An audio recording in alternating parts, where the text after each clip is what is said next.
Voters head to the polls in Alabama today to decide a critical Senate race. Can Roy Moore overcome accusations of sexual misconduct to keep that seat in Republican hands? CNN has team coverage this morning from Alabama.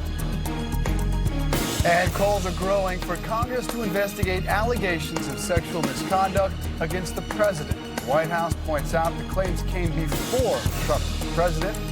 Will that be enough to quiet critics?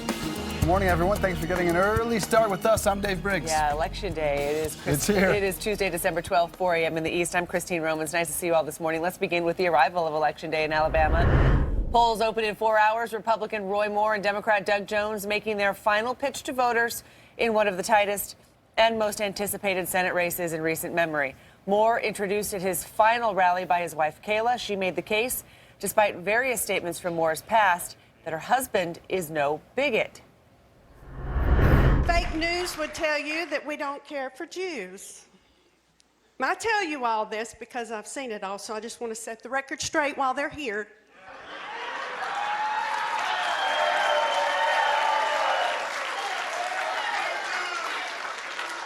One of our attorneys is a Jew.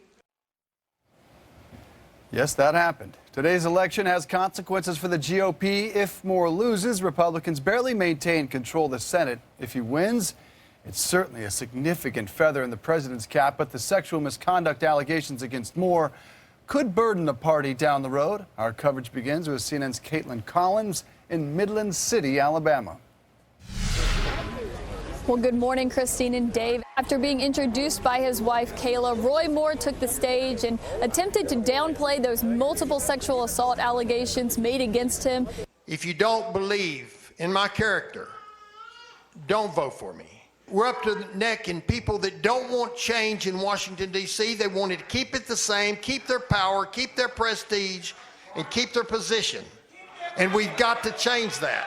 We saw some of Roy Moore's biggest surrogates return in an attempt to rally support for the embattled candidate just hours before the voters head to the polls here in Alabama. We heard from Sheriff David Clark, Congressman Louis Gohmert, and former White House Chief Strategist Steve Bannon, who at one point seemed to take a shot at President Trump's daughter, Ivanka. Ivanka, as you know, after those numerous sexual assault allegations were first made against Roy Moore, said there was a special place in hell for people who prey on children. Now, Steve Bannon seemed to respond to that comment when he told the Roy Moore supporters this. As soon as they get that tax cut, you watch what happens. There's a special place in hell for Republicans who should know better. The senior Republican senator from Alabama, Senator Richard Shelby, said he simply could not bring himself to vote for Roy Moore in light of these allegations. But with the support of President Trump, the Moore campaign seems to be feeling more confident than ever. Christine and Dave.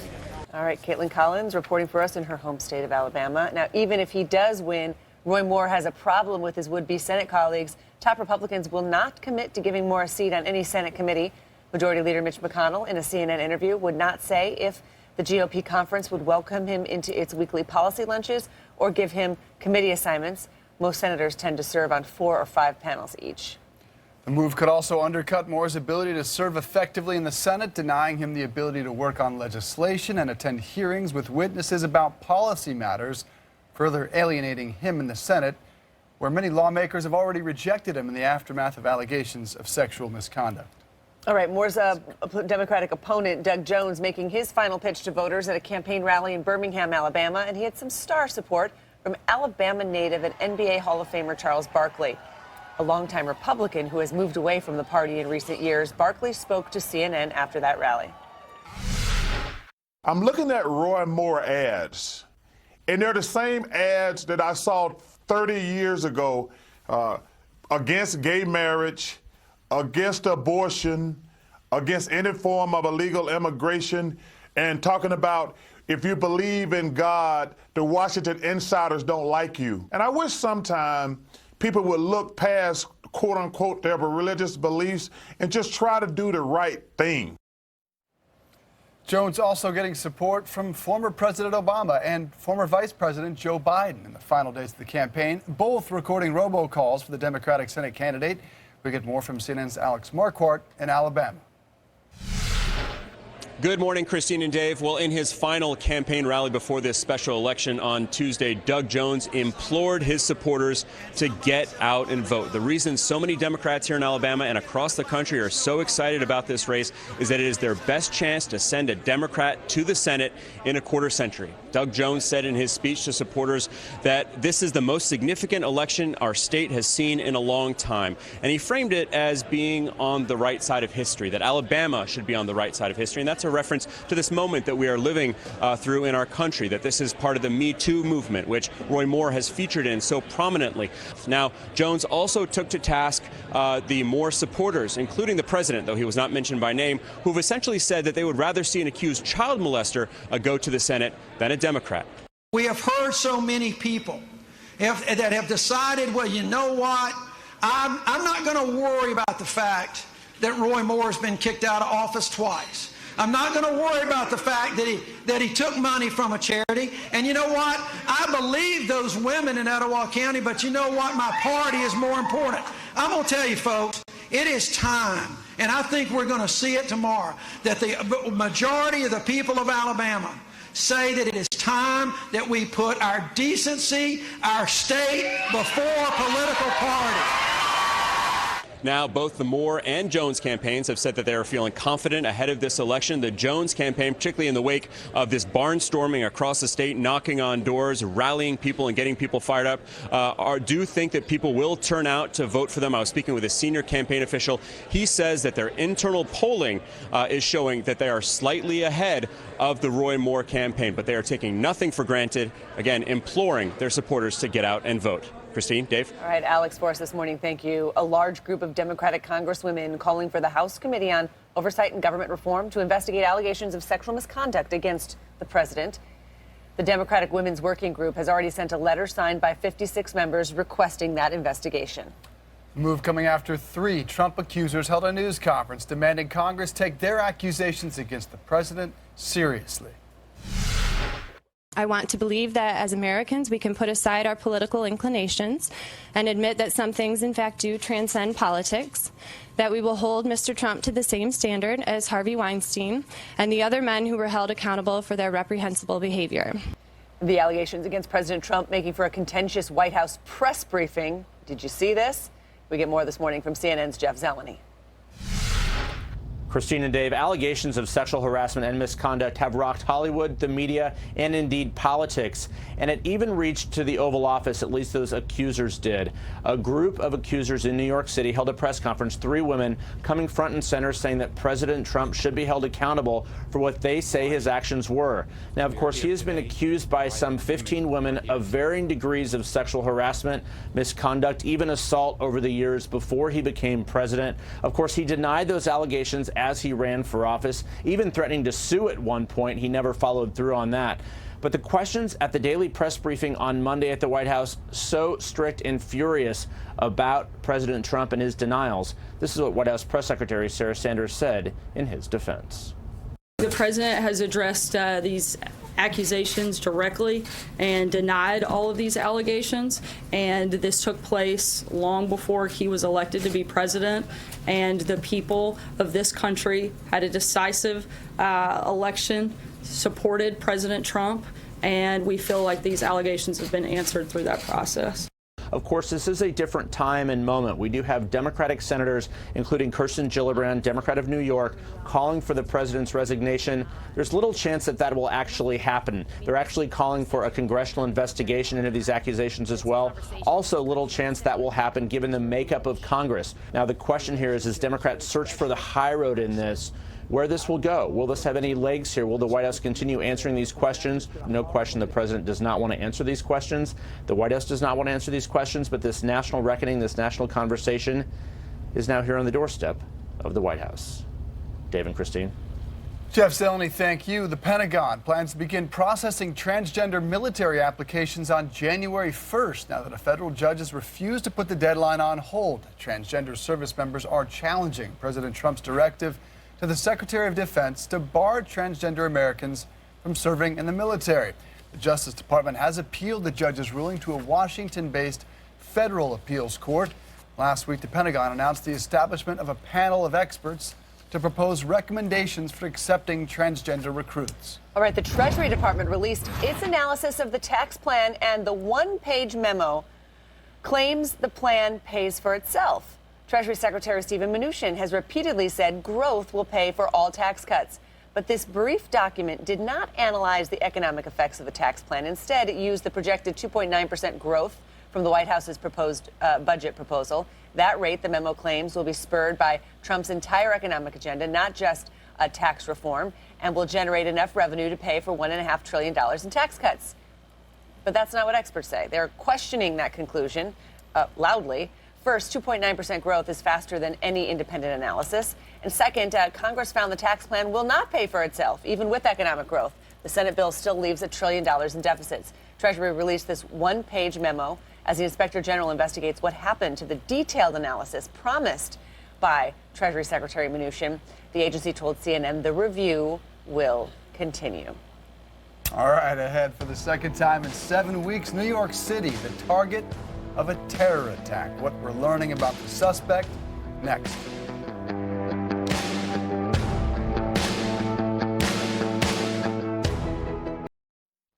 The suspect behind New York City's second terror attack in 7 weeks, pledging his allegiance to ISIS. Here's what we know about 27-year-old Akayed Ullah. Law enforcement sources say he is a Brooklyn resident from Bangladesh who held a taxi and limousine license from 2012 to 2015. He's a lawful permanent resident who came to the U.S. in 2011. A spokesman for the Department of Homeland Security confirms Ullah benefited from extended family chain migration. That's where immigrants are admitted to the U.S. based on family connections. The White House, quick to claim President Trump's immigration plan would have kept him out of the country entirely. The 5 people injured in yesterday's explosion have all been treated and released. The suspect still at Bellevue Hospital with an injury described by fire officials as serious. We get more from CNN's Bryn Gindras. Dave and Christine, we're learning a little bit more about that bomb that was detonated by 27-year-old Akayed Ullah, according to law enforcement sources. A source tells CNN that that bomb was 12 inches long. It was a pipe.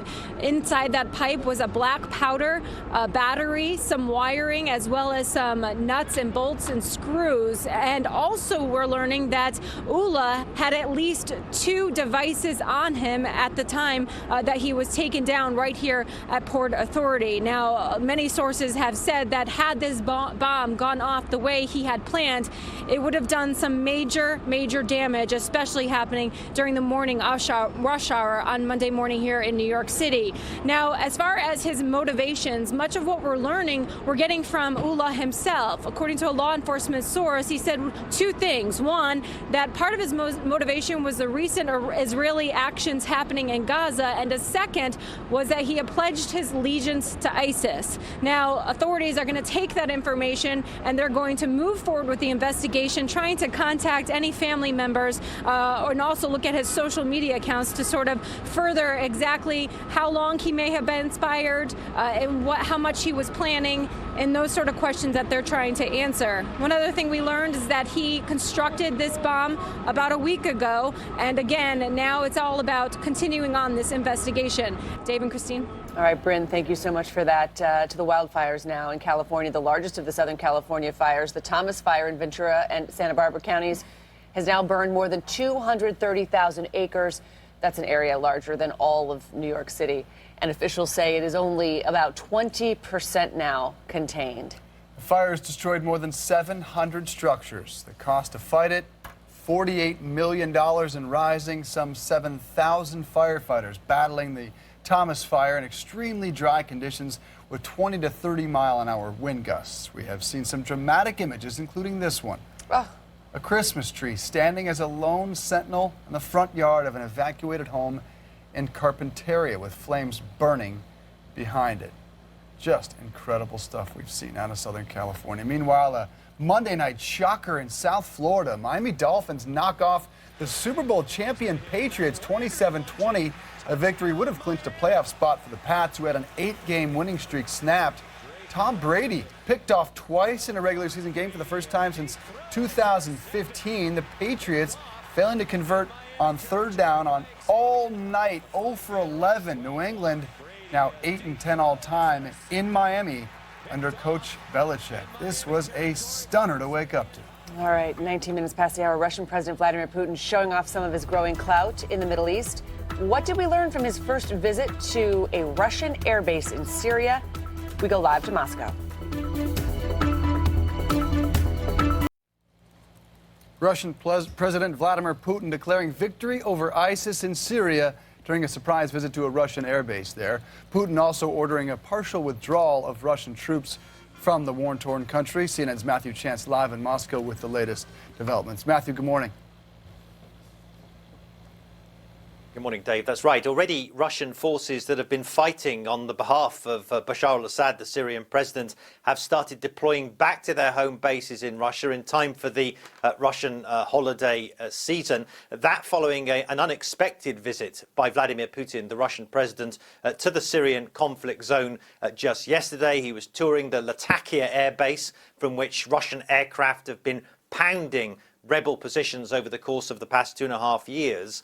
Vladimir Putin congratulating the troops deployed there and announcing a partial recall of Russian forces back to their home bases in Russia. That underlines that Vladimir Putin at least believes that he has achieved his military objectives in Syria for the moment, namely supporting his ally Bashar al-Assad, preventing him from being overwhelmed by rebel forces, consolidating his military bases in Syria, including the naval port at Tartus, which is Russia's only Mediterranean port, and of course promoting Russia as a powerful player in the Middle East. And that was the most important victory, I think, from Vladimir Putin's point of view in this Syrian intervention, Dave. Very significant day on that front. Matthew Chance live for us in Moscow. Thank you. All right, voters have a big choice to make in Alabama today. Will they overlook sexual misconduct allegations against Roy Moore, or can Doug Jones wrestle the seat away from Republicans? CNN is with both campaigns in Alabama next.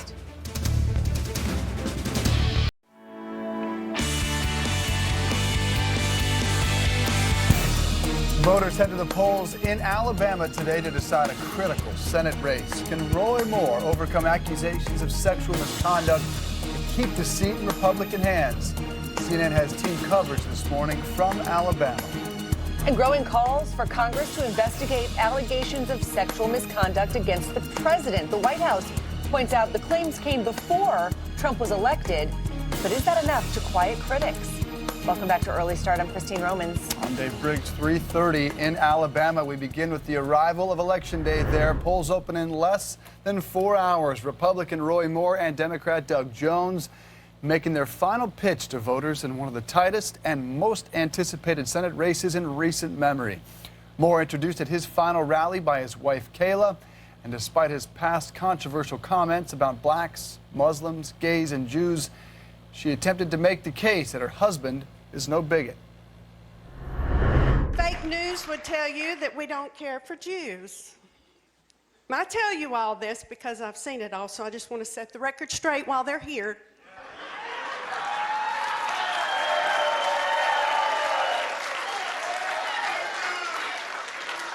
One of our attorneys is a Jew. Today's election has consequences for the GOP. If Moore loses, Republicans barely maintain control of the Senate. If he wins, it's a significant feather in the president's cap. But the sexual misconduct allegations against Moore could burden the party down the road. We begin our coverage this morning with CNN's Caitlin Collins in Midland City, Alabama. Well, good morning, Christine and Dave. After being introduced by his wife, Kayla, Roy Moore took the stage and attempted to downplay those multiple sexual assault allegations made against him. If you don't believe in my character, don't vote for me.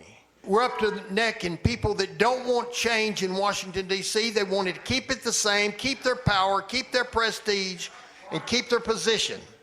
And we've got to change that.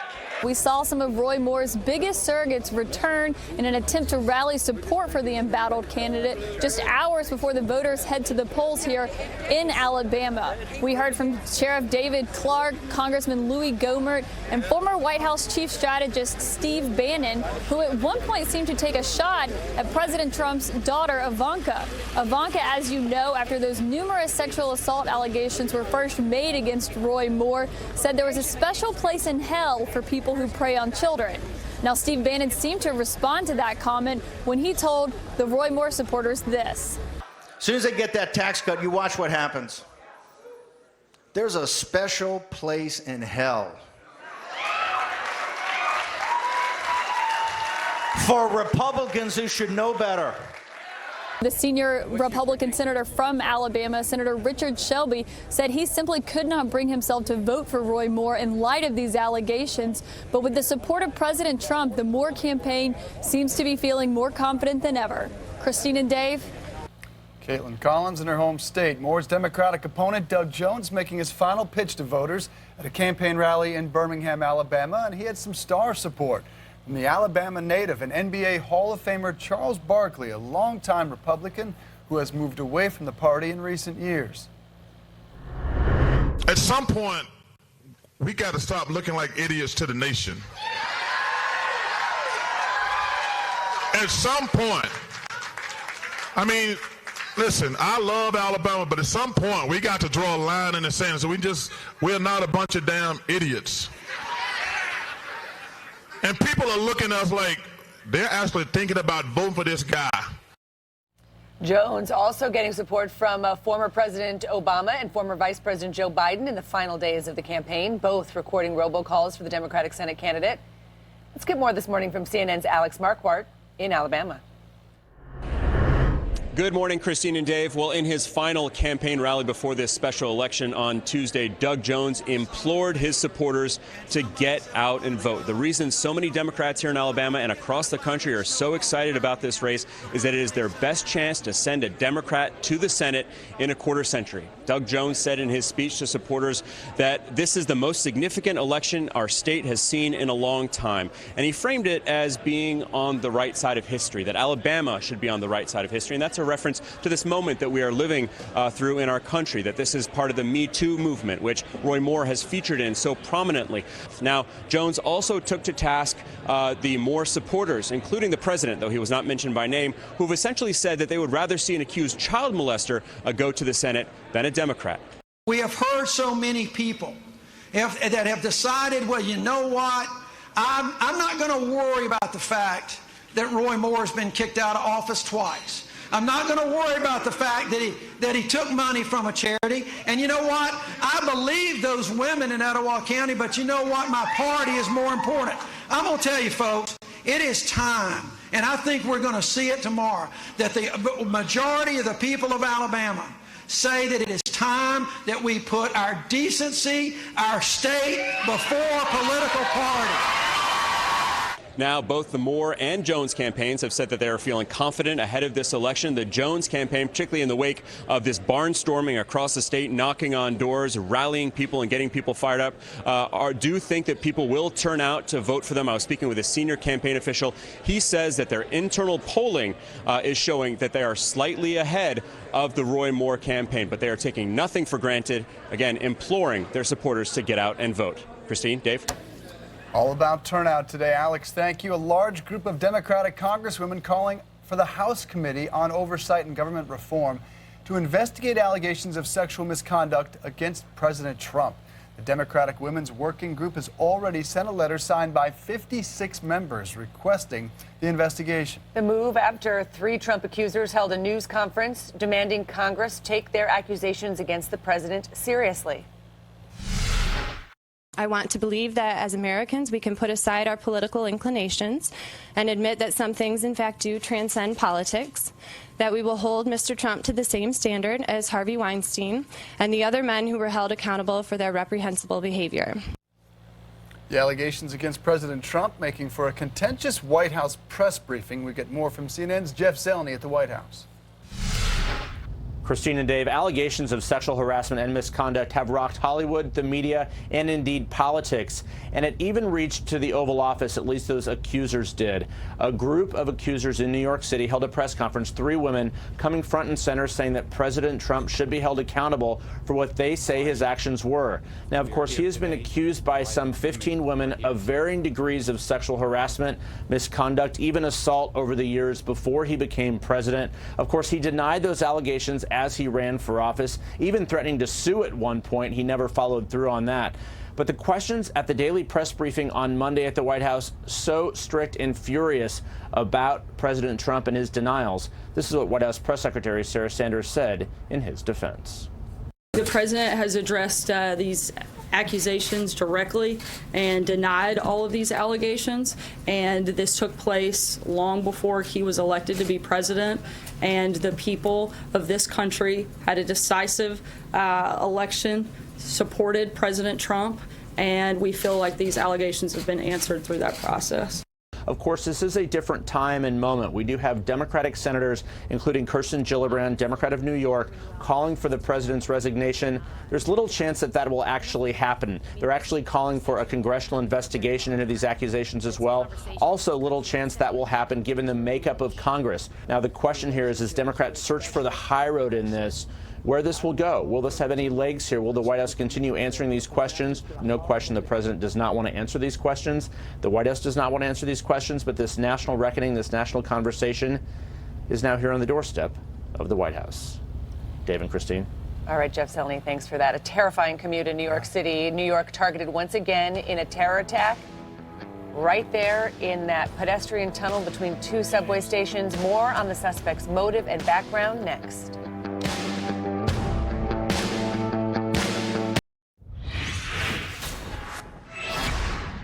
It is go time for taxes reform that will be felt in every corner of the economy. The House and Senate are reconciling their two very different bills, and whatever the outcome, the president declares it will cost him a fortune. Now, he's keeping his tax returns secret, so it's impossible to know how the plan affects him, but key elements of both proposals help the president, help his family, and help his businesses. Let's start here. Tax cuts for pass-through enterprises. Trump owns hundreds of pass-through businesses. That's when a company's profits pass to the owner, and they are taxed at the individual rate. For someone like Trump, that means the top rate of 39.6%. The House lowers the pass-through rates to 25%. That's key here. The Senate bill reduces taxable income, essentially lowering the tax rate. Either way, that's a nice tax cut for the president. There are also some goodies in here for the Trump family business, real estate. Both plans lower the tax on income from real estate investment trusts, a pool the Trumps and the Kushners use. The Senate version allows bigger deductions on commercial property, while the House plan won't cap interest deductions on the industry. And finally, both plans keep a tax break for golf course owners. That benefits the Trump Organization, which owns multiple courses. And the alternative minimum tax here. The House bill repeals it. The Senate bill keeps it, but less people have to pay it. How will that help the president? 2 pages of his 2005 tax return leaked in March, remember? Look at that. It shows Trump paid $31 million because of the AMT. Without it, he would have owed only $5 million that year. That is a big, big difference. Finally, the estate tax here. It currently taxes inheritances on estates of $5 million or more, like President Trump's. The House bill repeals it. The Senate bill, Dave, doubles that amount. Just another one of those examples of this. There are very few wealthy businesses and family businesses that the estate tax would hurt. It's not really the small family farmers like you hear Chuck Grassley talk about, but it is something that certainly could pertain to the Trump family. All right, commercial real estate, how the president made his fortune largely. He talked about carried interest on the campaign, saying it was about hedge fund managers. They were getting away with murder. Does that also impact commercial real estate? It sure does. And commercial real estate developers and people in the commercial real estate space are pleased because both of these plans basically leave commercial real estate untouched. Residential real estate, like your house and my house and our viewers' houses, you could see home values maybe stall or even go down, some expect, because of changes in mortgage interest deductions, especially in some of these high tax states. So commercial real estate, 2 thumbs up. Residential, not so much. Concerning. Perhaps Sarah Sanders will be asked about that in the near future. Thank you, Romans. All right, the suspect behind New York City's second terror attack in 7 weeks, pledging his allegiance to ISIS. Here's what we know about 27-year-old Akayed Ullah. Law enforcement sources say he's a Brooklyn resident from Bangladesh who held a taxi and limousine commission license from 2012 to 2015. He's a lawful permanent resident who came to the U.S. in 2011. A spokesman for the Department of Homeland Security confirming Ullah benefited from extended family chain migration, where immigrants are admitted to the U.S. based on family connections.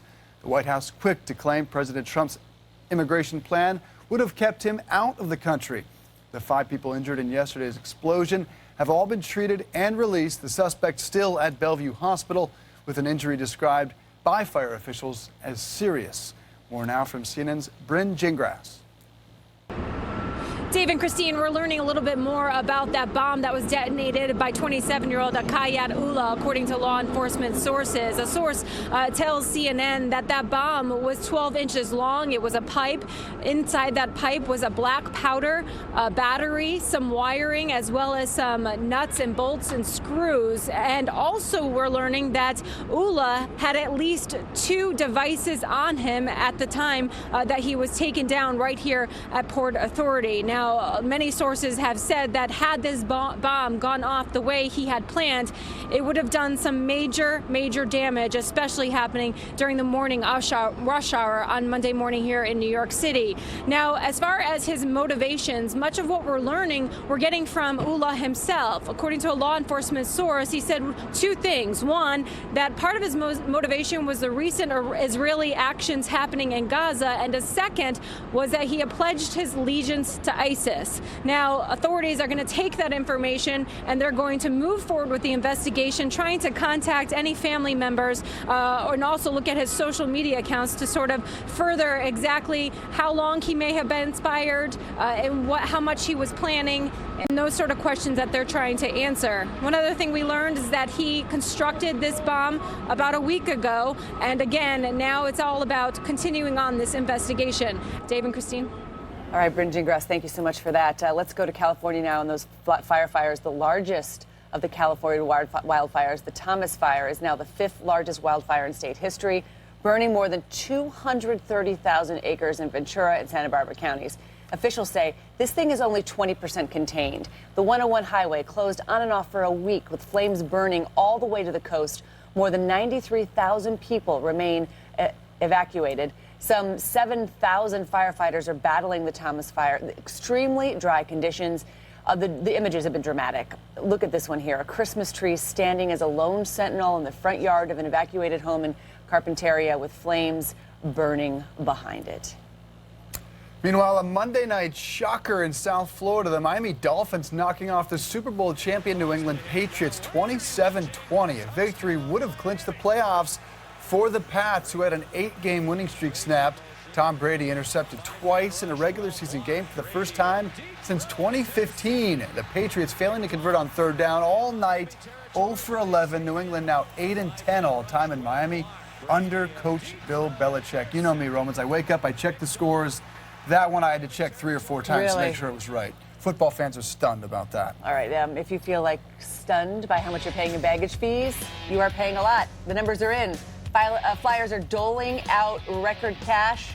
CNN Money Stream is next. President Trump hoping to send astronauts back to the moon and beyond. He's authorizing acting NASA Administrator Robert Lightfoot to lead an innovative space program focused on human exploration and discovery. This time, we will not only plant our flag and leave our footprint, we will establish a foundation for an eventual mission to Mars and perhaps someday to many worlds beyond. NASA says initial funding for the new space program policy will be included in its budget request for the fiscal year 2019. Saudis will soon be able to go to the movies for the first time in more than 35 years. Saudi Arabia's Ministry of Culture and Information announcing it will begin granting licenses for commercial theaters early next year. The first cinema expected to open in March. The Saudis are in the midst of an economic overhaul under its Vision 2030 plan, a blueprint for a future economy less reliant on oil. The Ministry of Culture plans to open 300 cinemas with more than 2,000 screens by 2030. It's not clear which movie genres will be shown or whether men and women will be allowed to sit together. Jimmy Kimmel returning to his late-night TV show with a very special guest, the comedian bringing out his son Billy during his monologue. He thanked his guest host after he was out last week for his son's heart surgery. I was out last week because this guy had a heart surgery. But look, he's fine, everybody.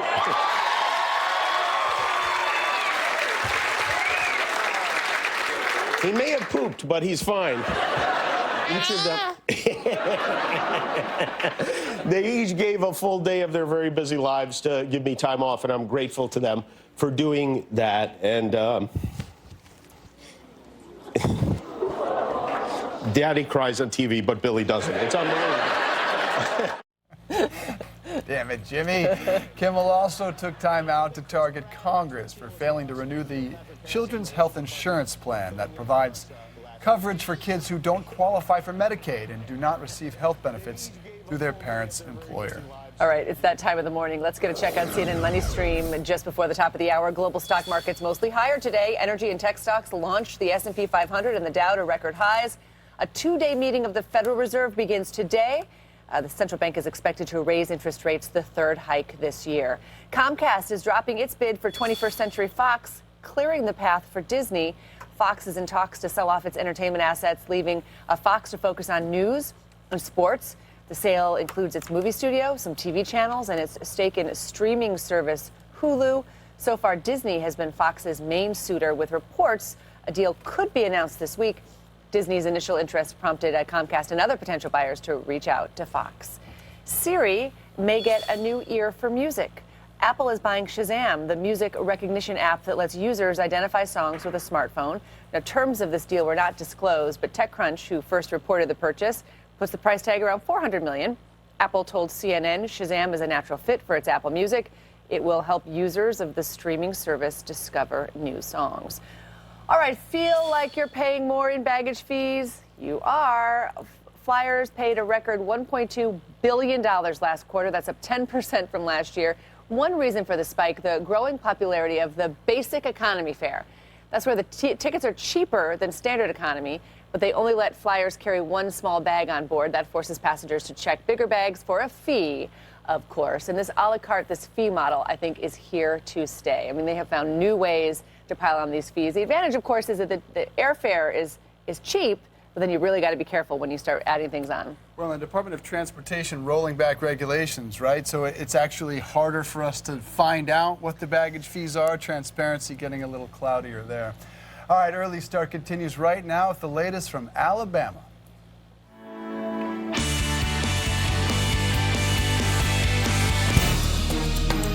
Voters heading to the polls in Alabama today to decide a critical Senate race. Can Roy Moore overcome accusations of sexual misconduct to keep the seat in Republican hands? CNN has team coverage this morning from both campaigns. And growing calls for Congress to investigate allegations of sexual misconduct against the president. The White House points out the claims came before Trump took office. Is that enough to quiet critics? Good morning and welcome to Early Start. I'm Christine Romans. I'm Dave Briggs. It's Tuesday, December 12th, 5 a.m. in the East, 4 a.m. in Birmingham, Alabama. Election day has arrived. Polls open in 3 hours. Republican Roy Moore and Democrat Doug Jones making their final pitch to voters in one of the tightest and most anticipated Senate races in recent memory. Moore introduced at his final rally by his wife, Kayla. And despite his past controversial comments about blacks, Muslims, gays, and Jews, she tried to make the case that her husband is not a bigot. Fake news would tell you that we don't care for Jews. I tell you all this because I've seen it all, so I just want to set the record straight while they're here.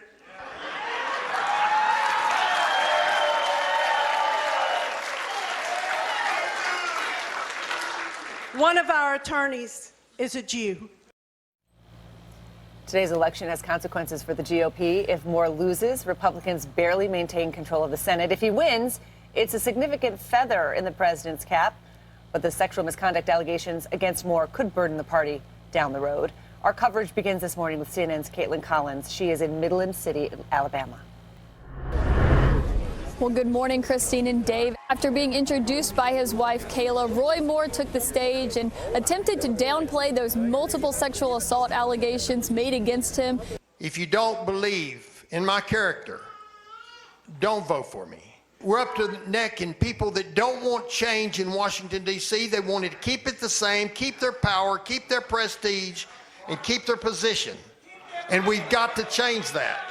We saw some of Roy Moore's biggest surrogates return in an attempt to rally support for the embattled candidate just hours before the voters head to the polls here in Alabama. We heard from Sheriff David Clark, Congressman Louis Gohmert, and former White House Chief Strategist Steve Bannon, who at one point seemed to take a shot at President Trump's daughter, Ivanka. Ivanka, as you know, after those numerous sexual assault allegations were first made against Roy Moore, said there was a special place in hell for people who prey on children. Now, Steve Bannon seemed to respond to that comment when he told the Roy Moore supporters this. As soon as they get that tax cut, you watch what happens. There's a special place in hell for Republicans who should know better. The senior Republican senator from Alabama, Senator Richard Shelby, said he simply could not bring himself to vote for Roy Moore in light of these allegations. But with the support of President Trump, the Moore campaign seems to be feeling more confident than ever. Christine and Dave. Caitlin in her home state there. Moore's Democratic opponent, Doug Jones, making his final pitch to voters at a campaign rally in Birmingham, Alabama. And he had some star power there from Alabama native and NBA Hall of Famer Charles Barkley, a longtime Republican who has moved away from the party in recent years. At some point, we got to stop looking like idiots to the nation. At some point, I mean, listen, I love Alabama, but at some point we got to draw a line in the sand. So we're not a bunch of damn idiots. And people are looking at us like they're actually thinking about voting for this guy. Jones also getting support from former President Obama, former Vice President Joe Biden in the final days of this campaign, both recording robocalls for the Democratic Senate candidate. We get more from CNN's Alex Marquardt in Alabama. Good morning, Christine and Dave. Well, in his final campaign rally before this special election on Tuesday, Doug Jones implored his supporters to get out and vote. The reason so many Democrats here in Alabama and across the country are so excited about this race is that it is their best chance to send a Democrat to the Senate in a quarter century. Doug Jones said in his speech to supporters that this is the most significant election our state has seen in a long time. And he framed it as being on the right side of history, that Alabama should be on the right side of history. And that's a reference to this moment that we are living through in our country, that this is part of the Me Too movement, which Roy Moore has featured in so prominently. Now, Jones also took to task the Moore supporters, including the president, though he was not mentioned by name, who've essentially said that they would rather see an accused child molester go to the Senate than a Democrat. We have heard so many people that have decided, well, you know what, I'm not going to worry about the fact that Roy Moore has been kicked out of office twice. I'm not going to worry about the fact that he took money from a charity. And you know what? I believe those women in Etowah County, but you know what? My party is more important. I'm going to tell you, folks, it is time, and I think we're going to see it tomorrow, that the majority of the people of Alabama say that it is time that we put our decency, our state, before political party. Now, both the Moore and Jones campaigns have said that they are feeling confident ahead of this election. The Jones campaign, particularly in the wake of this barnstorming across the state, knocking on doors, rallying people and getting people fired up, do think that people will turn out to vote for them. I was speaking with a senior campaign official. He says that their internal polling is showing that they are slightly ahead of the Roy Moore campaign, but they are taking nothing for granted, again, imploring their supporters to get out and vote. Christine, Dave?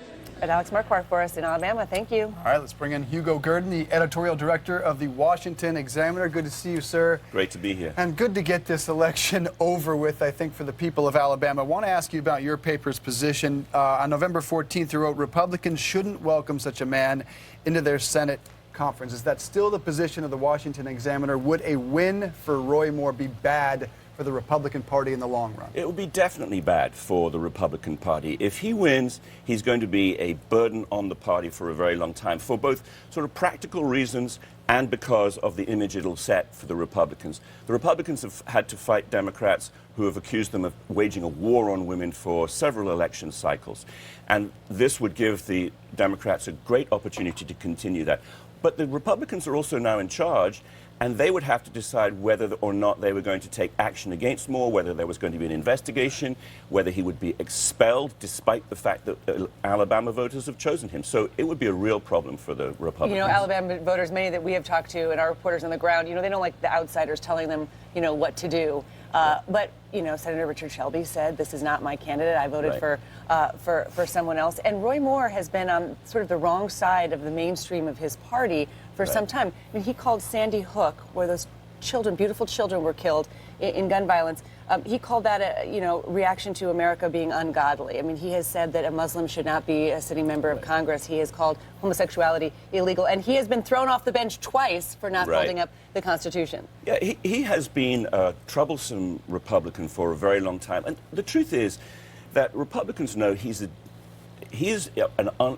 unlikable man. When he was back in the army, you know, he was afraid of being shot by his own troops in Vietnam. He's an unpopular guy and has been all his life.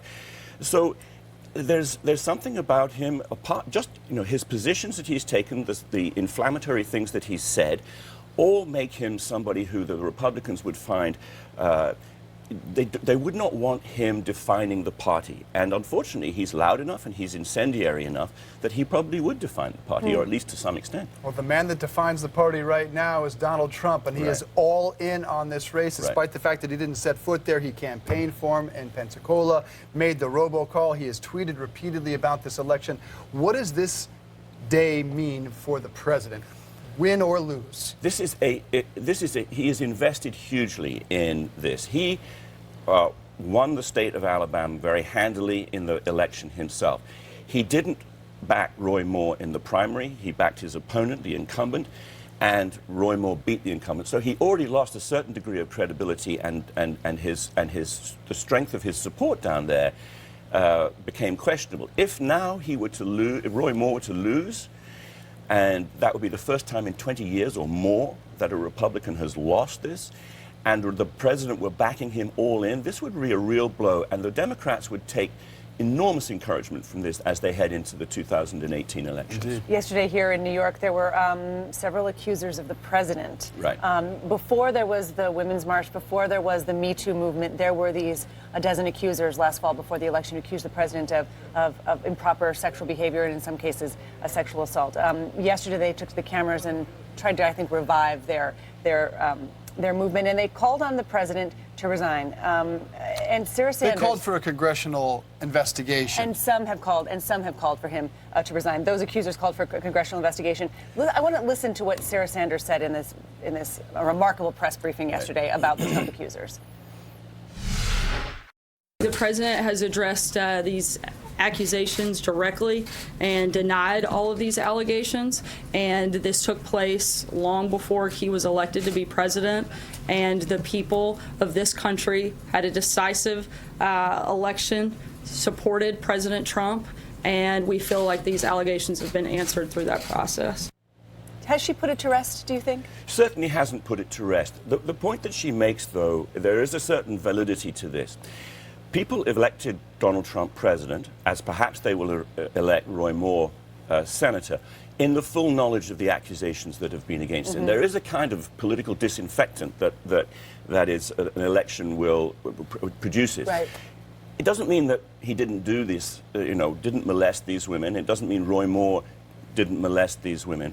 But it does mean that the voters have chosen, and then you get into a really tricky position where the voters have said, despite the fact that these allegations have been made and they've been denied, we still want him for president, we still want him for senator. Well, we should point out, if the election litigated it, he lost the popular vote, so you could argue more Americans felt maybe that was an issue. But Kirsten Gillibrand and Cory Booker, two of the most prominent Democrat senators who were probably running for president, calling for him to resign, did they risk damaging their credibility in the long run, going further than the accusers themselves? No, I don't think that they do. I think that, Kirsten, I think that they want to run for president. They get themselves out in front of this issue. But not out too far? No, I don't think so. I think that the mood of the country, the fact that we are at an inflection point in the culture where, up on Capitol Hill, people are not going to be able to get away with this sort of behavior. And we've had members of Congress having to leave and, announce their resignation. I think that they are showing themselves to be leaders in this way, and that's exactly the position they want to take into the 2020 presidential. Hugo Gurdon, thanks so much for being here from the Washington Examiner. We'll see you in about 30 minutes. Great. Thank you. All right, ahead for the second time in 7 weeks, New York City, the target of a terror attack. What we're learning about the suspect next. The suspect behind New York City's second terror attack in 7 weeks is pledging his allegiance to ISIS. Here's what we know this morning about 27-year-old Akayed Ullah. Law enforcement sources say he's a Brooklyn resident of Bangladeshi descent. He came to the U.S. in 2011. A spokesman for the Department of Homeland Security confirms that Ullah benefited from extended family chain migration, where immigrants are admitted to the U.S. based on family connections. The White House quick to claim President Trump's immigration plan would have kept him out of the country. The 5 people injured in yesterday's explosion have all been treated and released. The suspect is still at Bellevue Hospital. He has serious burn injuries. We get more this morning from CNN's Bryn Gingras. Dave and Christine, we're learning a little bit more about that bomb that was detonated by 27-year-old Akayed Ullah, according to law enforcement sources. A source tells CNN that that bomb was 12 inches long. It was a pipe. Inside that pipe was a black powder, a battery, some wiring, as well as some nuts and bolts and screws. And also we're learning that Ullah had at least 2 devices on him at the time that he was taken down right here at Port Authority. Now, many sources have said that had this bomb gone off the way he had planned, it would have done some major damage, especially happening during the morning rush hour on Monday morning here in New York City. Now, as far as his motivations, much of what we're learning, we're getting from Ullah himself. According to a law enforcement source, he said 2 things. One, that part of his motivation was the recent Israeli actions happening in Gaza, and a second was that he had pledged his allegiance to ISIS. Now, authorities are going to take that information and they're going to move forward with the investigation, trying to contact any family members and also look at his social media accounts to sort of further exactly how long he may have been inspired and how much he was planning, and those sort of questions that they're trying to answer. One other thing we learned is that he constructed this bomb about a week ago, and again, now it's all about continuing on this investigation. Dave and Christine. Bryn, thank you. The largest of the Southern California wildfires, the Thomas Fire, is now the 5th largest wildfire in state history. Officials say it's only about 20% contained after burning more than 230,000 acres in Ventura and Santa Barbara counties. The 101 highway closed on and off for the entire week, with flames burning all the way to the coast. Yeah, more than 93,000 people remain evacuated. Some 7,000 firefighters are battling this Thomas Fire. Extremely dry conditions. We have seen so many dramatic images, including this one, this Christmas tree standing as a lone sentinel in the front yard of an evacuated home in Carpinteria with the flames. Look at that, illuminating behind it. All right, ahead, a shocker in the Sunshine State. The Miami Dolphins knocking off Tom Brady and the Patriots. Coy Wire with more in the Bleacher Report. A South Beach shocker. The Miami Dolphins upset the New England Patriots, the defending Super Bowl champs. Coy Wire has more in this morning's Bleacher Report. Hey there, Coy. Hi, Christine and Dave. What happened? The Patriots needed just 1 win in their final 4 games to clinch yet another division crown. Not so fast, my friend. In Miami Gardens, the Dolphins, just 5-7 going into the game, snapped New England's 8-game win streak, and they did it with some bang defense. New England was unable to convert a single 3rd down the entire game. The Dolphins intercepted Tom Brady twice. He didn't even complete a pass to a wide receiver until about 5 minutes into the 3rd quarter. Can you believe that? It's Tom terrific.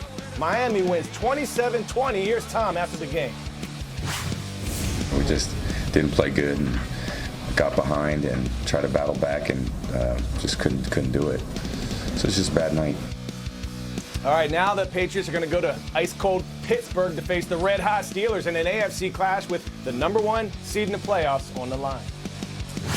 Why was Texans quarterback Tom Savage allowed to continue to play after this scary scene yesterday in Houston? His hands appeared to be shaking as if he were seizing. He was evaluated on the sideline, but he was allowed to return to play just 11 minutes later. The NFL's concussion protocol justifiably being called into question. The Texans head coach says he would have never let Savage continue had he seen what we saw on that video. There's no video on the sideline. All there are tablets. There's no video. There's nothing like that. With the benefit of seeing the video, obviously, from my standpoint, the care for the player, I would have never let that player back in the game. At no point in time is there anything more important to me than the safety of our players. I love our players, and I care about them, and I cannot stand when players get injured. The NFL says they're investigating what happened there. All right, LeVar Ball, who pulled his son, LiAngelo, out of UCLA after the school suspended him for the shoplifting incident in China, will now be watching his son play in Lithuania. LiAngelo Ball signed a one-year deal to play pro hoops in Europe, but that's not all. His 16-year-old younger brother, LaMelo, who at one point also committed to play at UCLA, will not be playing collegiately in the States, as he too has signed a one-year deal with that same Lithuanian team. They're expected to join the team in January. No word on any details of the contract. Little feel good for you from the sports world. An incredible moment last night at the Warriors win over the Trailblazers. Kevin Durant signs his sneakers, gives them to a young fan, and look at the face. Look at the tears of joy. He had just met one of his heroes, and he took the time to take off his shoes and sign them for him. That's the power of sports. Incredible moment there for Durant, and that little boy is going to remember forever. I love that. Good stuff. Golden State's still winning without Curry, too, man. They've got it all figured out. He's out 3 games. They win all 3. Cruising, my man. All right, thanks for the feel-good moment. Corey, thank you. Voters have a big choice to make today in Alabama. Will they overlook sexual misconduct allegations against Roy Moore? Or can Doug Jones wrestle the seat away from Republicans? CNN with both campaigns in Alabama. Next.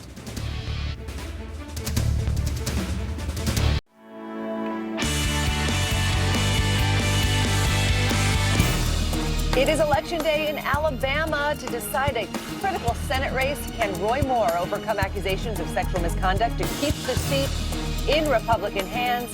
CNN has team coverage this morning from Alabama. And calls growing for Congress to investigate allegations of sexual misconduct against the president. The White House points out the claims came before Trump was president. Will that be enough to quiet critics? It's a huge day for the president, for the Republican Party as well. Welcome back to Early Start. I'm Dave Briggs. And I'm Christine Romans. Big election day in Alabama, 31 minutes past the hour. Let's start with the arrival of that election day. Polls open in fewer than 4 hours. Republican Roy Moore and Democrat Doug Jones making their final pitch to voters in one of the tightest and most anticipated Senate races in recent memory. Moore introduced at his final rally by his wife, Kayla, and despite his past controversial statements about blacks, Muslims, gays, and Jews, she tried to make the case that her husband is no bigot. Fake news would tell you that we don't care for Jews. I tell you all this because I've seen it all, so I just want to set the record straight while they're here.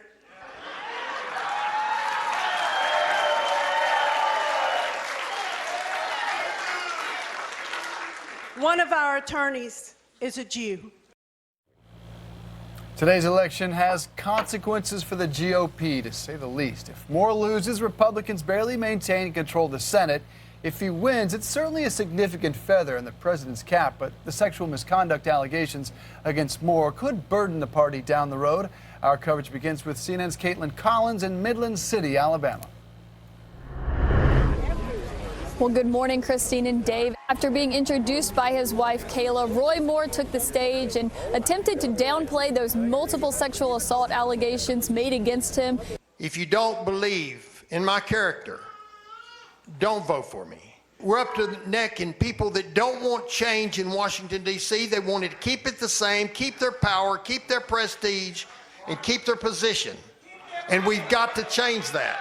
We saw some of Roy Moore's biggest surrogates return in an attempt to rally support for the embattled candidate just hours before the voters head to the polls here in Alabama. We heard from Sheriff David Clark, Congressman Louis Gohmert, and former White House Chief Strategist Steve Bannon, who at one point seemed to take a shot at President Trump's daughter, Ivanka.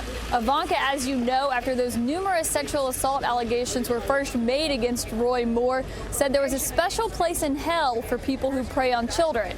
Now, Steve Bannon seemed to respond to that comment when he told the Roy Moore supporters this. As soon as they get that tax cut, you watch what happens. There's a special place in hell for Republicans who should know better. The senior Republican senator from Alabama, Senator Richard Shelby, said he simply could not bring himself to vote for Roy Moore in light of these allegations. But with the support of President Trump, the Moore campaign seems to be feeling more confident than ever. Christine and Dave. All right, Caitlin in her home state of Alabama. Moore's Democratic opponent, Doug Jones, making his final pitch to voters at a campaign rally in Birmingham, Alabama. And he had some star support from Alabama native and NBA Hall of Famer Charles Barkley. Barkley is a longtime Republican who, in recent years, has moved away from his party. At some point, we got to stop looking like idiots to the nation. At some point, I mean, listen, I love Alabama, but at some point, we got to draw a line in the sand. So we're not a bunch of damn idiots. And people are looking at us like they're actually thinking about voting for this guy. Jones also getting support from former President Obama and former Vice President Joe Biden in the final days of the campaign, both recording robocalls for the Democratic Senate candidate. We get more from CNN's Alex Marquardt in Alabama.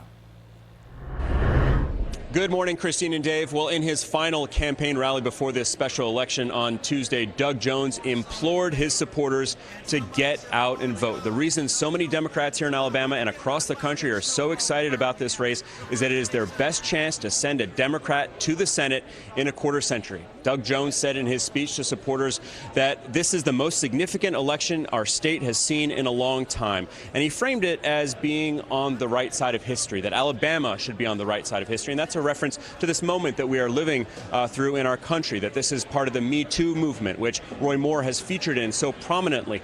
Now, Jones also took to task the Moore supporters, including the president, though he was not mentioned by name, who have essentially said that they would rather see an accused child molester go to the Senate than a Democrat.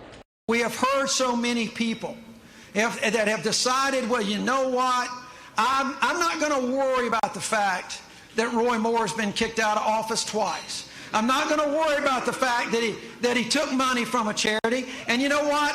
I believe those women in Etowah County, but you know what? My party is more important. I'm going to tell you, folks, it is time, and I think we're going to see it tomorrow, that the majority of the people of Alabama say that it is time that we put our decency, our state, before political party. Now, both the Moore and Jones campaigns have said that they are feeling confident ahead of this election. The Jones campaign, particularly in the wake of this barnstorming across the state, knocking on doors, rallying people and getting people fired up, do think that people will turn out to vote for them. I was speaking with a senior campaign official. He says that their internal polling is showing that they are slightly ahead of the Roy Moore campaign, but they are taking nothing for granted, again, imploring their supporters to get out and vote. Christine, Dave? All right, Alex Marquardt, thank you for that. Let's bring in Hugo Gurdon, editorial director of the Washington Examiner. Nice to see you again in person this morning. This is Roy Moore. What a race. This is a race that just, has been so fascinating from the very beginning with so many turns. And yeah. Let's listen to, I guess, some of the controversial history of Roy Moore before these accusations from these women. I think it was great at the time when the families were united. Even though we had slavery, they cared for one another. We have kids driving by shooting each other that they don't even know each other. They're acting like animals because we've taught them they come from animals. Do you think that homosexuality or homosexual conduct should be illegal today? That's a yes or no question. Homosexual conduct should be illegal. Yes. Should be illegal. Yes. We could go on and on, but this is somebody who has had extreme views within, even outside the Republican Party for some time. He could be the next senator from Alabama. He could be the next senator from Alabama, and that's why a lot of Republicans on Capitol Hill have said that he should have dropped out ages ago. But the president is all in supporting him. He wants to make sure that the Republicans still have 52 votes up there. Those sort of incendiary comments are going to come back again and again and again to haunt the Republicans. They're going to have a terribly tough time if Roy Moore pulls this out. It's a very close race, but if he's there, it's going to be really damaging for the Republicans. No doubt every Republican up for election in 2018 would have to weigh in on Roy Moore, his past, his controversial statements, and his child molestation allegations. You mentioned the president being all in, though, the robocall, campaigning, tweeting for Roy Moore. What does today mean for him and his influence? Well, if Roy Moore loses this election with the president all in, it's going to show that President Trump, despite his own popularity amongst these voters, doesn't have anything like the pull that he hoped he did. He didn't back Roy Moore in the primary. He backed the incumbent. He's now gone all in for Roy Moore. If he loses, and the Republicans lose Alabama for the first time in 20 years, this is going to give huge encouragement to the Democrats going into the midterms of 2018, and huge encouragement for Democrats to challenge President Trump in 2020. A win would bolster his base and his influence, perhaps. What about this Steve Bannon war on incumbent Senate Republicans? If he wins, does it strengthen that war and jeopardize the Senate majority? Actually, and that's the lead story this morning in the Washington Examiner. We have... if Roy Moore wins, that strengthens Bannon, and it'll encourage him to back candidates of perhaps of the Roy Moore sort in other places. And this will be a great worry to Capitol Hill Republicans. If he loses, it's going to take the steam out of the Bannon campaign to challenge incumbents. I mean, he's talked about challenging every incumbent Republican except for Ted Cruz. If he loses here, I think that a lot of the donor money will disappear, and it'll be much harder for Bannon to take on the incumbents, and it'll be pretty much of a relief to the Republicans up on Capitol Hill. There is a good example in recent history of someone with accusers of sexual misconduct winning their election, and that is the President of the United States. Yesterday, those accusers were calling for a congressional investigation of the president's behavior. They were in New York City. Let's listen to Rachel Crook talk about what they would like to see. I want to believe that as Americans, we can put aside our political inclinations and admit that some things, in fact, do transcend politics, that we will hold Mr. Trump to the same standard as Harvey Weinstein and the other men who were held accountable for their reprehensible behavior. As you can imagine, at the press briefing yesterday, Sarah Sanders, the president's spokeswoman, was asked about this. Here's her response. The president has addressed these accusations directly and denied all of these allegations, and this took place long before he was elected to be president, and the people of this country had a decisive election, supported President Trump, and we feel like these allegations have been answered through that process. Asked and answered, and move on. Will we move on? We won't move on. It's true that an election of somebody is a sort of disinfectant.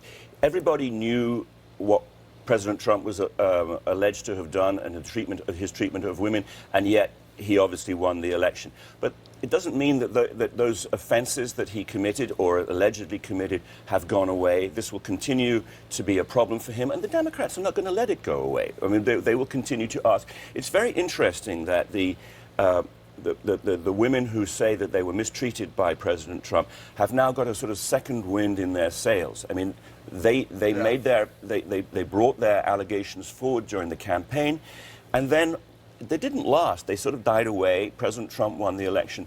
But the recent spate of sexual harassment allegations, starting with Harvey Weinstein and going on for at least a couple of months, have re-energized that. And 56 Democratic lawmakers calling for Congress to investigate these allegations. Two of the most prominent Democratic senators, Kirsten Gillibrand and Cory Booker, calling for the president to step down. Are they getting too far ahead of this story, knowing that's never going to happen? Do they risk harming their credibility in the long run? I don't think they do. You're right that it's never going to happen, and they know it's never going to happen. There's a certain amount of political grandstanding to this. But if you're a presidential candidate or you're contemplating a run, you don't want to be behind on this issue. You know that you're going to be attacking the President Trump for allegations of sexual harassment, for a war against women, as the Democrats have alleged for the last 3 election cycles, I think. So to be seen out in front and leading that charge now, 3 years before, we're only 12 months away before people will, as soon as the midterms are over, Kirsten Gillibrand and others will step forward and say, I am, considering a run for the presidency. They want to be looking like leaders from now on. Clear to see their message for 2018, even before we get to 2020. Hugo Gurdon from the Washington Examiner, thank you for being here, sir. Thanks very much. Nice Come back soon. All right, terror in New York. The city once again targeted in a terror attack. We've got more on the attacker's motive and background next.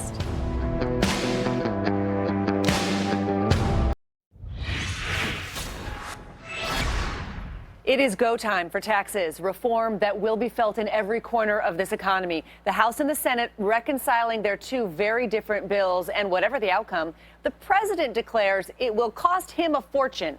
Now, he's keeping his tax returns secret, so it's impossible to know how the plan affects him. But key elements of both proposals help the president, help his family, and help his businesses, like tax cuts for pass-throughs. Trump owns hundreds of pass-through businesses. That's when a company's profits pass to the owner and are taxed at the individual rate. For someone like Trump, that means a top rate of 39.6%. The House bill lowers the pass-through rate to 25%, while the Senate bill reduces taxable income, essentially lowering the tax rate. Either way, that's a nice tax cut for the president. Now let's talk about the goodies for the Trump family business in real estate. Both plans lower the tax on income from real estate investment trusts, a tool the Trumps and the Kushners use. The Senate version allows bigger deductions on commercial property. The House plan won't cap interest deductions on the industry. And finally, both plans keep a tax break for golf course owners. That benefits the Trump Organization, which, of course, owns multiple courses. And now let's talk about the alternative minimum tax. The House bill repeals it. The Senate bill keeps it, but fewer people will have to pay it. How will that help the president? Well, 2 pages of his 2005 tax return leaked in March, as you know. You can see line 45. He paid $31 million because of the AMT. Without it, he would have only owed $5 million. Now, finally, the estate tax. It currently taxes inheritance on estates of $5 million or more, like the president's. The House bill repeals it. The Senate bill doubles that amount, Dave. All right, so one of the things I don't understand, and most Americans don't, is this carried interest loophole. He chose to rally against it as a candidate, saying it's because hedge fund managers are getting away with murder. How does it impact commercial real estate? He spent a lot of time on the campaign trail saying that carried interest loophole was something that just benefited the very rich, and it was silly, it was wrong, and he was going to get rid of it right away.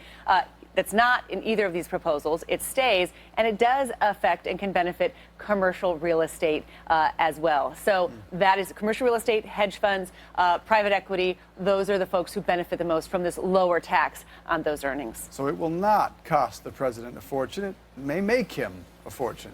But we don't see those taxes. Christine, thank you. The suspect behind New York City's second terror attack in 7 weeks is pledging his allegiance to ISIS. Here's what we know about 27-year-old Akayed Ullah. Law enforcement sources say he's a Brooklyn resident from Bangladesh. He came to the U.S. in 2011. A spokesman for the Department of Homeland Security confirms Ullah benefited from extended family chain migration, where immigrants are admitted to the U.S. based on family connections.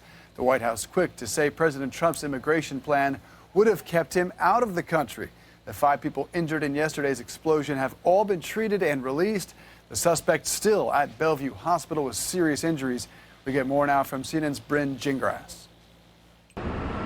Dave and Christine, we're learning a little bit more about that bomb that was detonated by 27-year-old Akayed Ullah, according to law enforcement sources. A source tells CNN that bomb was 12 inches long. It was a pipe. Inside that pipe was a black powder, a battery, some wiring, as well as some nuts and bolts and screws. And also we're learning that Ullah had at least 2 devices on him at the time that he was taken down right here at Port Authority. Now, many sources have said that had this bomb gone off the way he had planned, it would have done some major damage, especially happening during the morning rush hour on Monday morning here in New York City. Now, as far as his motivations, much of what we're learning, we're getting from Ullah himself. According to a law enforcement source, he said 2 things. One, that part of his motivation was the recent Israeli actions happening in Gaza, and a second was that he had pledged his allegiance to ISIS. ISIS. Now, authorities are going to take that information and they're going to move forward with the investigation, trying to contact any family members and also look at his social media accounts to sort of further exactly how long he may have been inspired and how much he was planning, and those sort of questions that they're trying to answer. One other thing we learned is that he constructed this bomb about a week ago, and again, now it's all about continuing on this investigation. Dave and Christine. All right, Bryn, thank you so much for that. All right, if you feel like you're paying a lot in baggage fees, I do. You are. You're doling out record cash. We'll tell you why in CNN Money Stream next.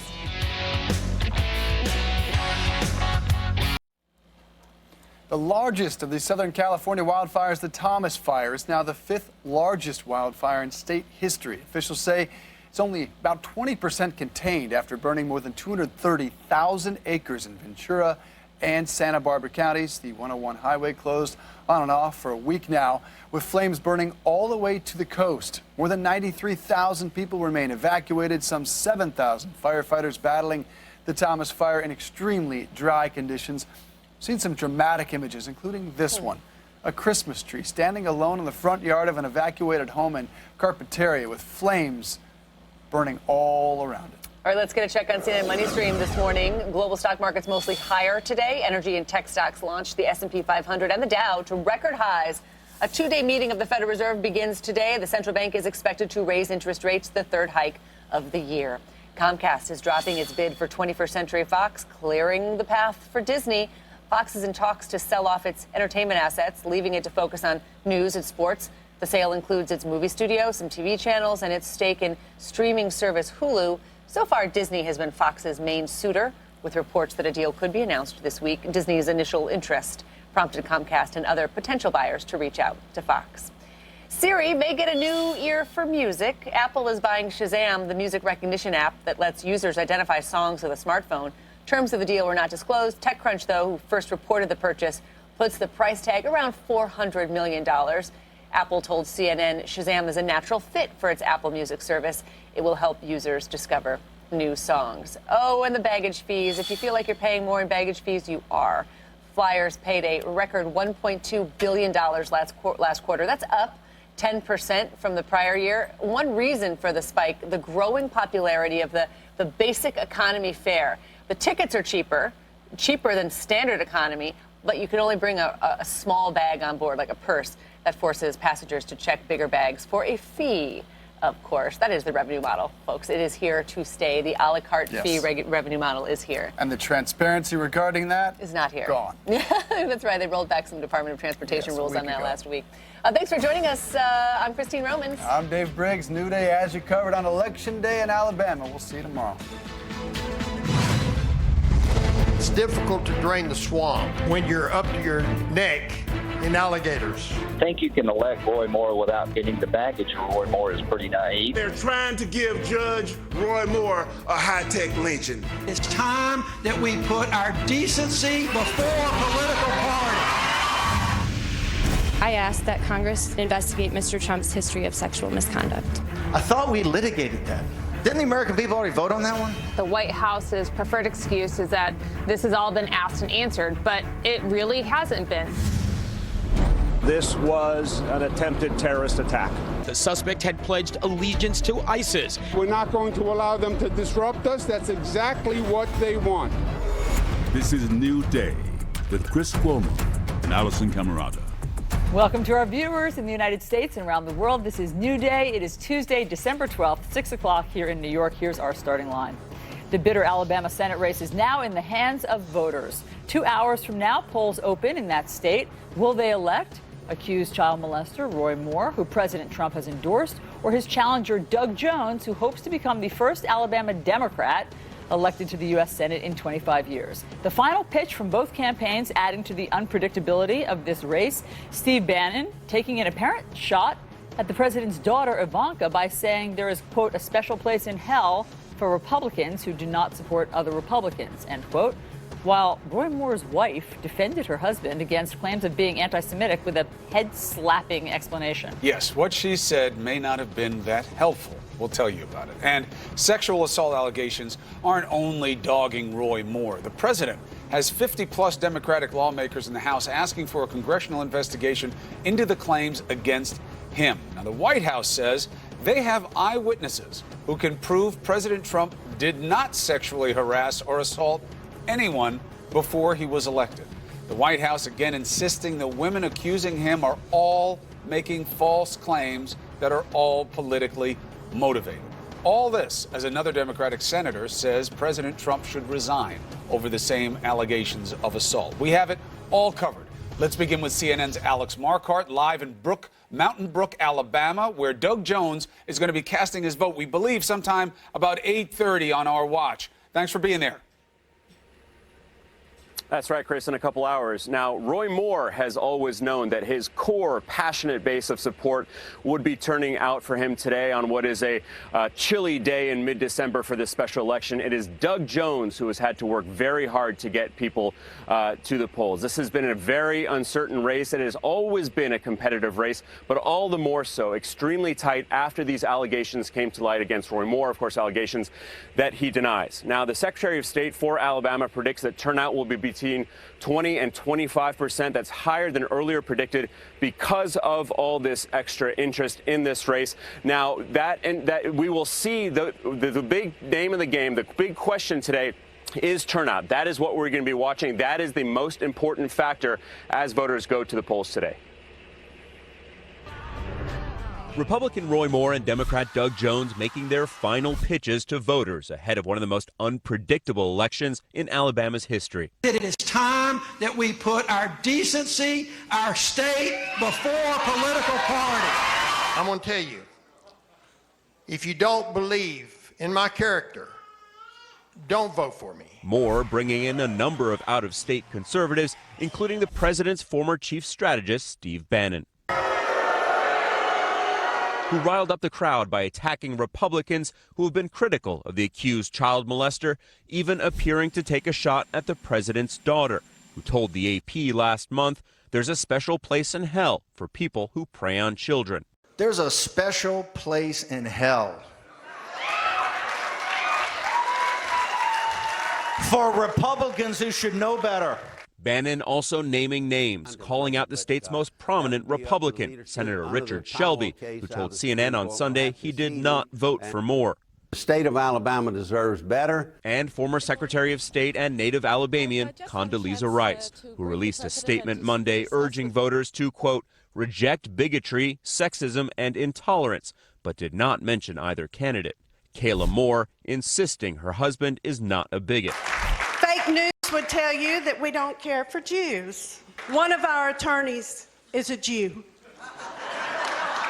While Doug Jones, who has been working to shore up much-needed support from African-American voters, teamed up on election eve with Basketball Hall of Famer Charles Barkley, who had this message for his home state. At some point, we got to draw a line in the sand, so we're not a bunch of damn idiots. Jones also getting a boost from former President Barack Obama and former Vice President Joe Biden, who both reported robocalls for his campaign in the final hours after President Trump did the same for Moore. Go vote for Roy Moore. Moore letting the president do much of his talking for him in the past few days, alongside very few select interviews, shunning the national media, instead appearing in a political action committee ad interviewed by a 12-year-old girl. So what do you think are the characteristics of a really, really good senator? Following the Constitution, just adhering to principle. Moore defending his near total absence from the campaign trail in the final week of this heated race, saying he was visiting West Point, his alma mater, with his wife. Here I am, once again, surrounded by this gaggle of media, which I've come to love and enjoy, while Roy Moore was not even in the state of Alabama over this weekend. Now, Doug Jones will be voting right here in just around 3 hours' time. He is then expected to make a number of stops, 5 different stops, in fact, at polling stations to say hello to voters. We know that Roy Moore will be voting, as he always does, in his hometown of Gallant at a firehouse. As always, he will be riding his horse, whose name, Allison and Chris, is Sassy. Sassy? I like it. But it's male, which is weird. Thank you.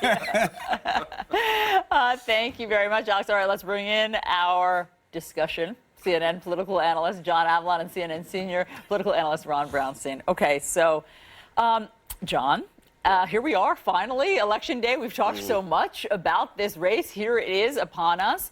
And, you know, look, we keep hearing that Alabamians don't want outsiders telling them how to vote, how to think. Of course they don't. Sure. So in that way, is the Obama robocall a liability? And by the way, why isn't Steve Bannon an outsider? He's a multi-millionaire from a big city, but because he doesn't comb his hair, that you think that he's an insider from Alabama? Just because you're a multimillionaire who lives in Beverly Hills doesn't mean you can't go down to Alabama and tell people how to vote. I don't get that cognitive dissonance. In a safari coat. In a safari field coat. jacket, as if he was Why going isn't he into the seen bush. as an outsider?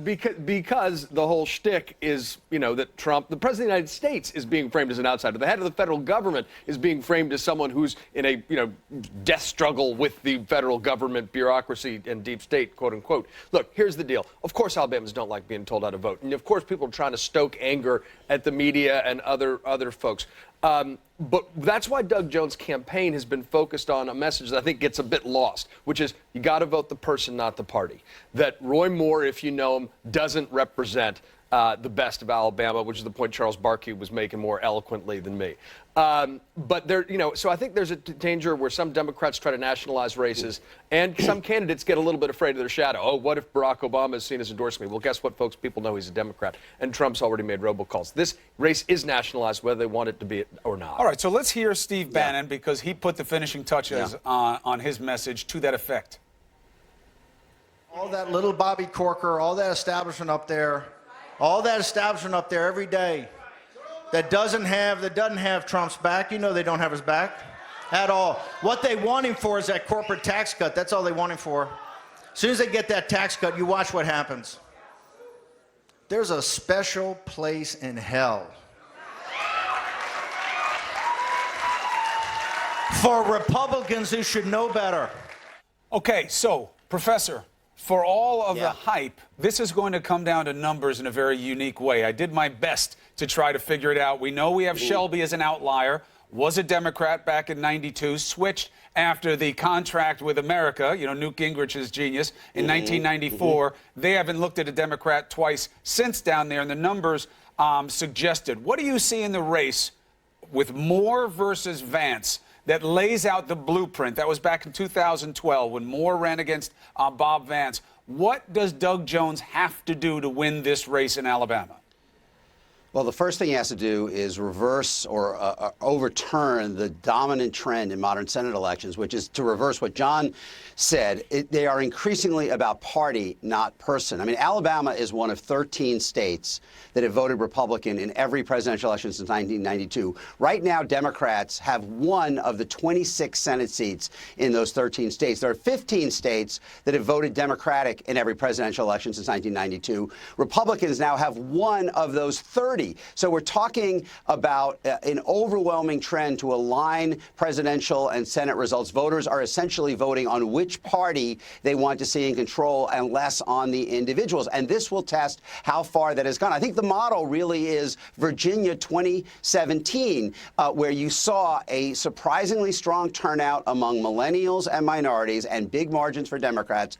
The movement you saw among voters were in those white-collar suburbs, college-educated white voters, especially women, moving toward the Democrats. What you didn't see was any movement toward the Democrats, any erosion for Republicans among blue-collar and rural whites. That is, if we see that again in Alabama, that will be a big warning sign for Republicans in 2018. The problem is, given the underlying demography of Alabama, that might not be quite enough for Jones to win. He needs, I think, especially a big black turnout and a significant movement in those white-collar suburbs. Go ahead, John. Yeah, look, just, you know, Virginia has been trending purple for some time, right? Barack Obama, first Democrat to win it since Lyndon Johnson, and Mark Warner kicking off a string of Democratic governors with one exception over the last decade. Alabama, deep red. Clearly, this is tribal politics. This is partisanship really masking tribal politics. So if Doug Jones can pull this off, it really is a revolution in terms of locality. But it's going to be rooted in the idea that Roy Moore is just too extreme.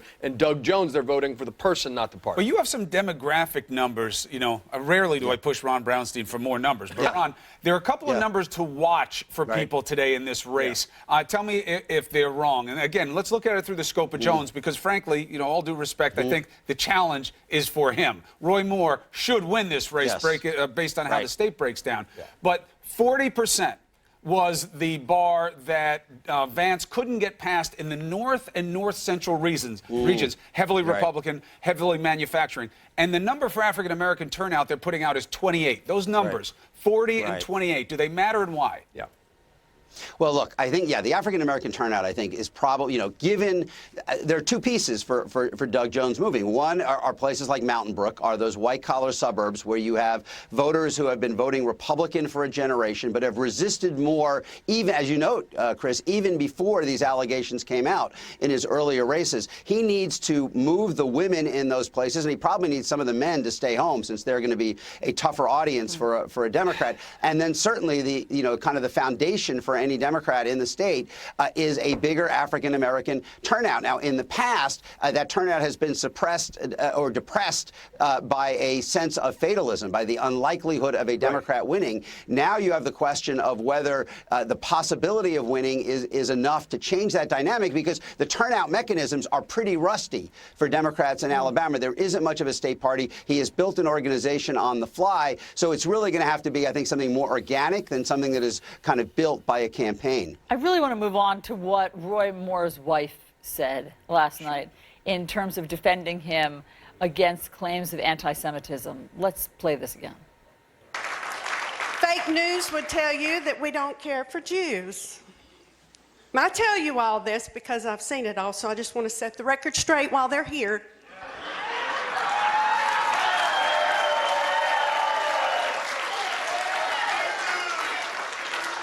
One of our attorneys is a Jew.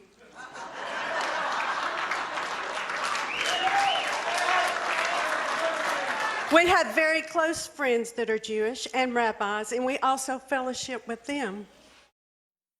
Saturday Night Live just sent them a bouquet of flowers for this week, because if that were written in the writer's room, they'd be like, too over the top. It's a little too on the nose.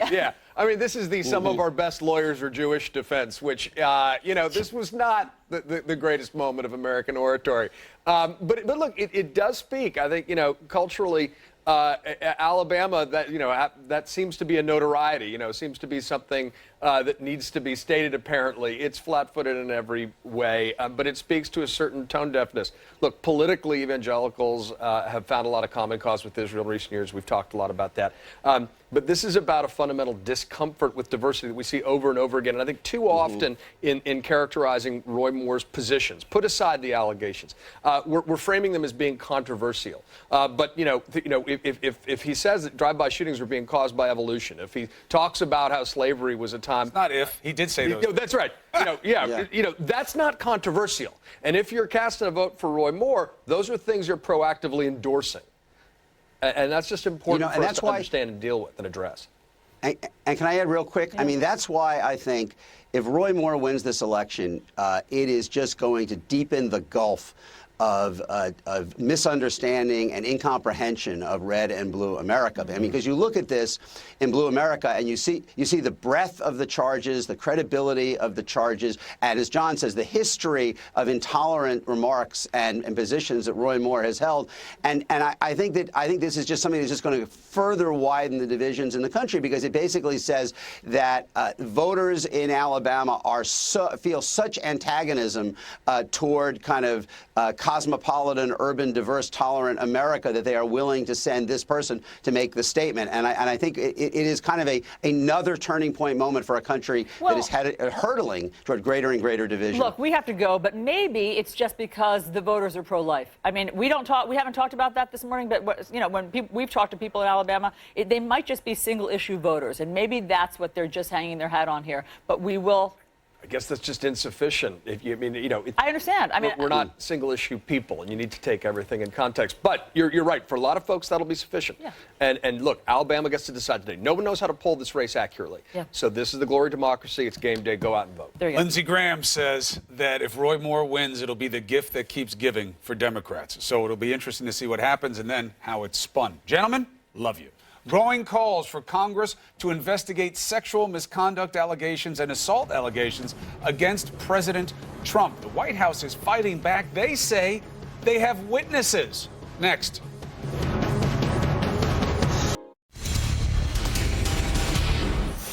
More than 50 female Democratic lawmakers calling on a House panel to launch an investigation into sexual misconduct allegations against President Trump. This as the White House fights back, saying that eyewitnesses have proven the claims are false. CNN's Joe Johns is live at the White House with more. Joe, what does that mean? Allison, what has come to be known as the Me Too movement has already taken its toll in a number of Washington politicians, so it was only a matter of time before it reinvigorated questions about the president's treatment of women, which reached a fever pitch during the campaign last year. More than 50 female Democratic lawmakers calling for a congressional investigation into allegations of sexual misconduct against President Trump, insisting in a letter to the House Oversight Committee that the president's accusers cannot be ignored, and referencing Mr. Trump's own words. And when you're a star, they let you do it. You can do anything. Whatever you want. Grab them by the pussy. 13 women have come forward accusing the president of sexual assault, accusations the president has repeatedly denied. The events never happened, never. All of these liars will be sued after the election. 3 of those women also calling for a congressional investigation into the president's behavior. This was serial misconduct and perversion on the part of Mr. Trump. We are not holding our president accountable for what he is and who he is. White House Press Secretary Sarah Sanders dismissing the allegations. This took place long before he was elected to be president, and the people of this country had a decisive election, supported President Trump. Sanders also claiming eyewitnesses have backed up the president's accounts. The president has denied any of these allegations, as have eyewitnesses. A White House official pointing to 2 reports when asked by CNN to provide specifics of the eyewitnesses' accounts. The first, a New York Post article citing Anthony Gilberthorpe, a British political activist put forward by the Trump campaign to refute Jessica Lee's account that Mr. Trump groped her on a flight.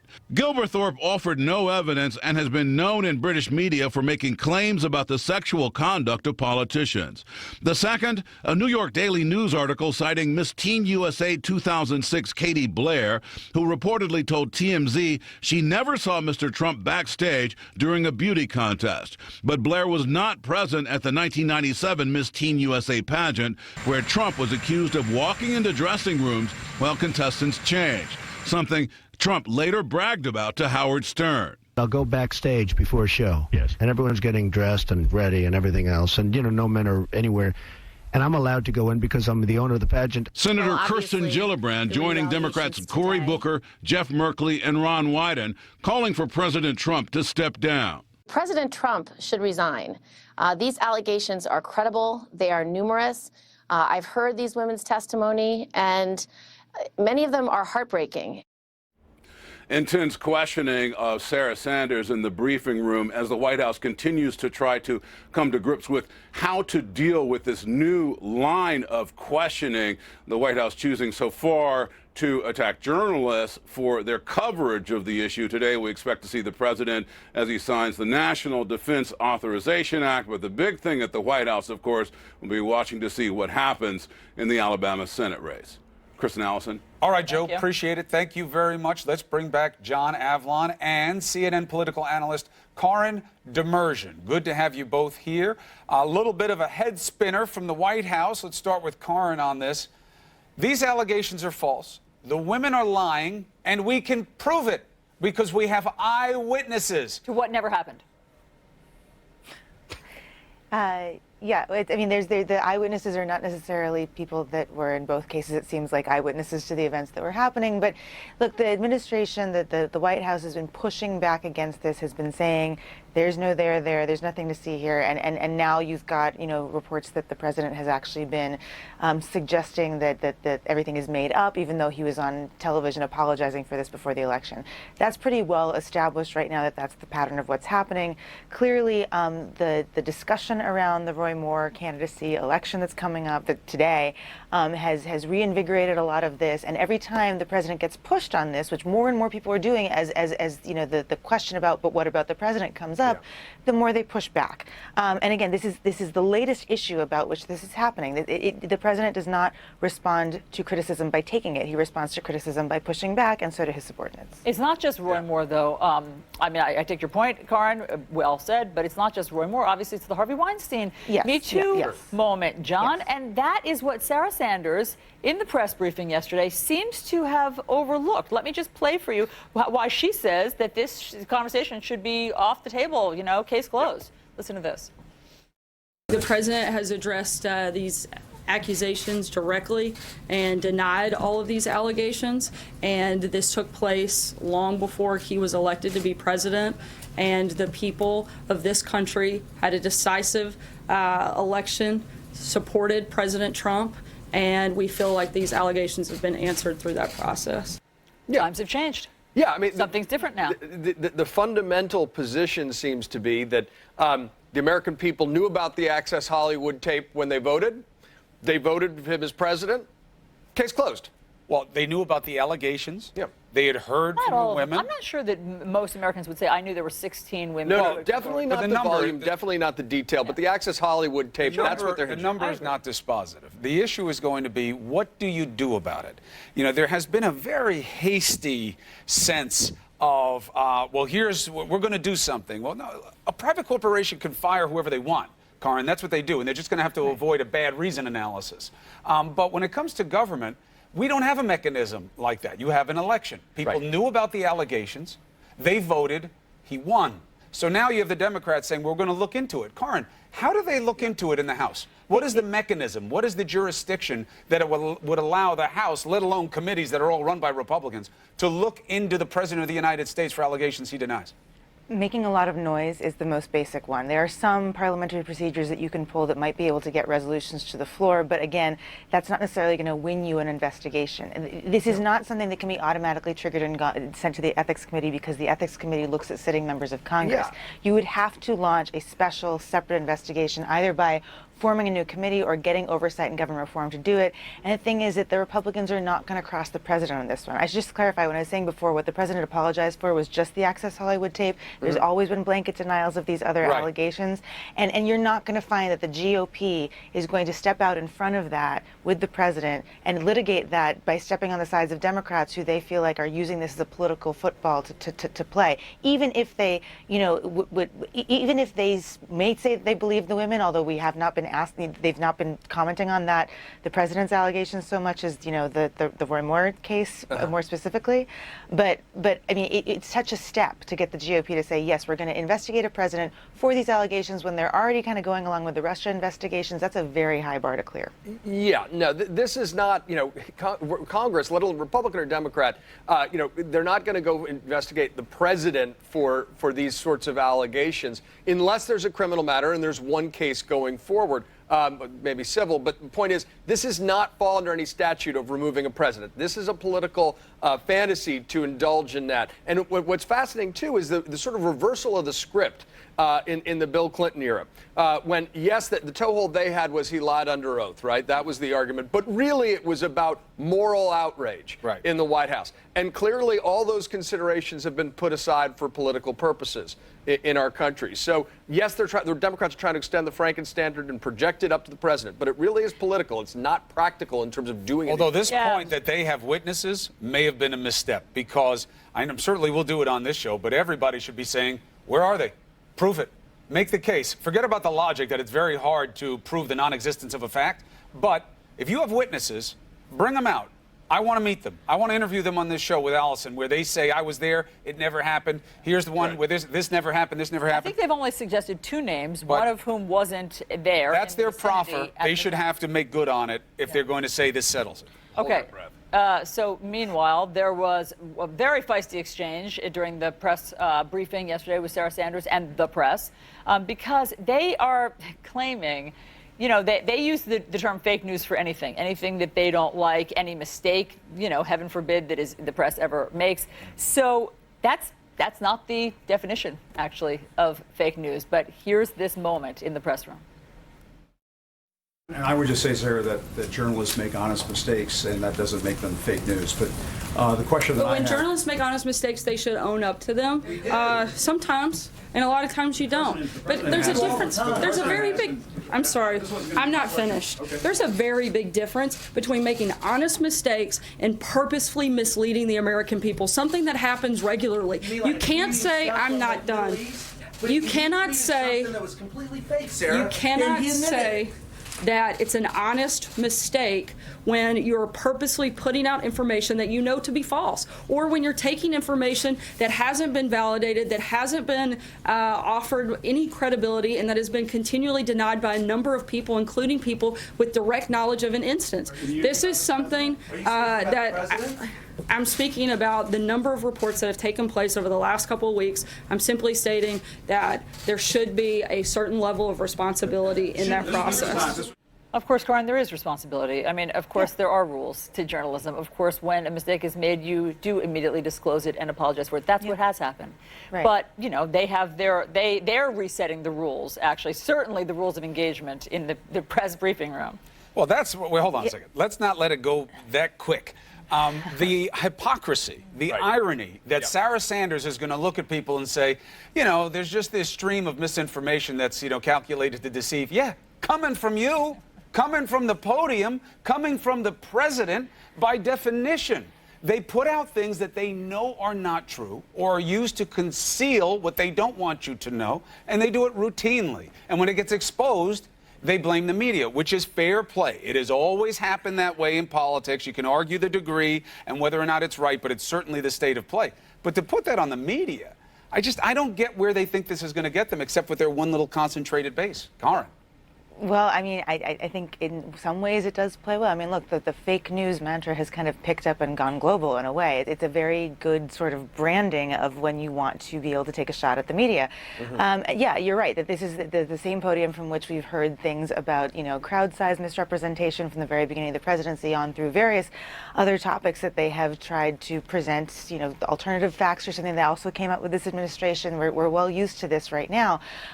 The press definitely admits to errors. I don't know a single journalist that hasn't had a correction in some form. You live in fear of having a really big one. But yes, you say when you get something wrong because you want to maintain trustworthiness. You apologize for it too. That's not been the standard to which this administration has necessarily held itself in all instances. Not even a little bit. And this is the hypocrisy that Chris pointed to, right? I mean, look, there are honest mistakes. We are all human. You try to admit the mistake forthrightly, you move on. What fake news actually is fundamentally false stories written with an intent to deceive. And it overwhelmingly exists when it exists on the extremes of the media and political spectrum, which is too often enabled and empowered by this administration, which also unfortunately is led by a president who, for all the, you know, fact-challenged statements of presidents in the past, for all the, you know, lies and prevarications that are used to push agendas, this is something different we're dealing with in terms of the sheer tonnage of lies. And everyone who works there, including Sarah Huckabee Sanders, knows that a large part of their job is clearing up those lies,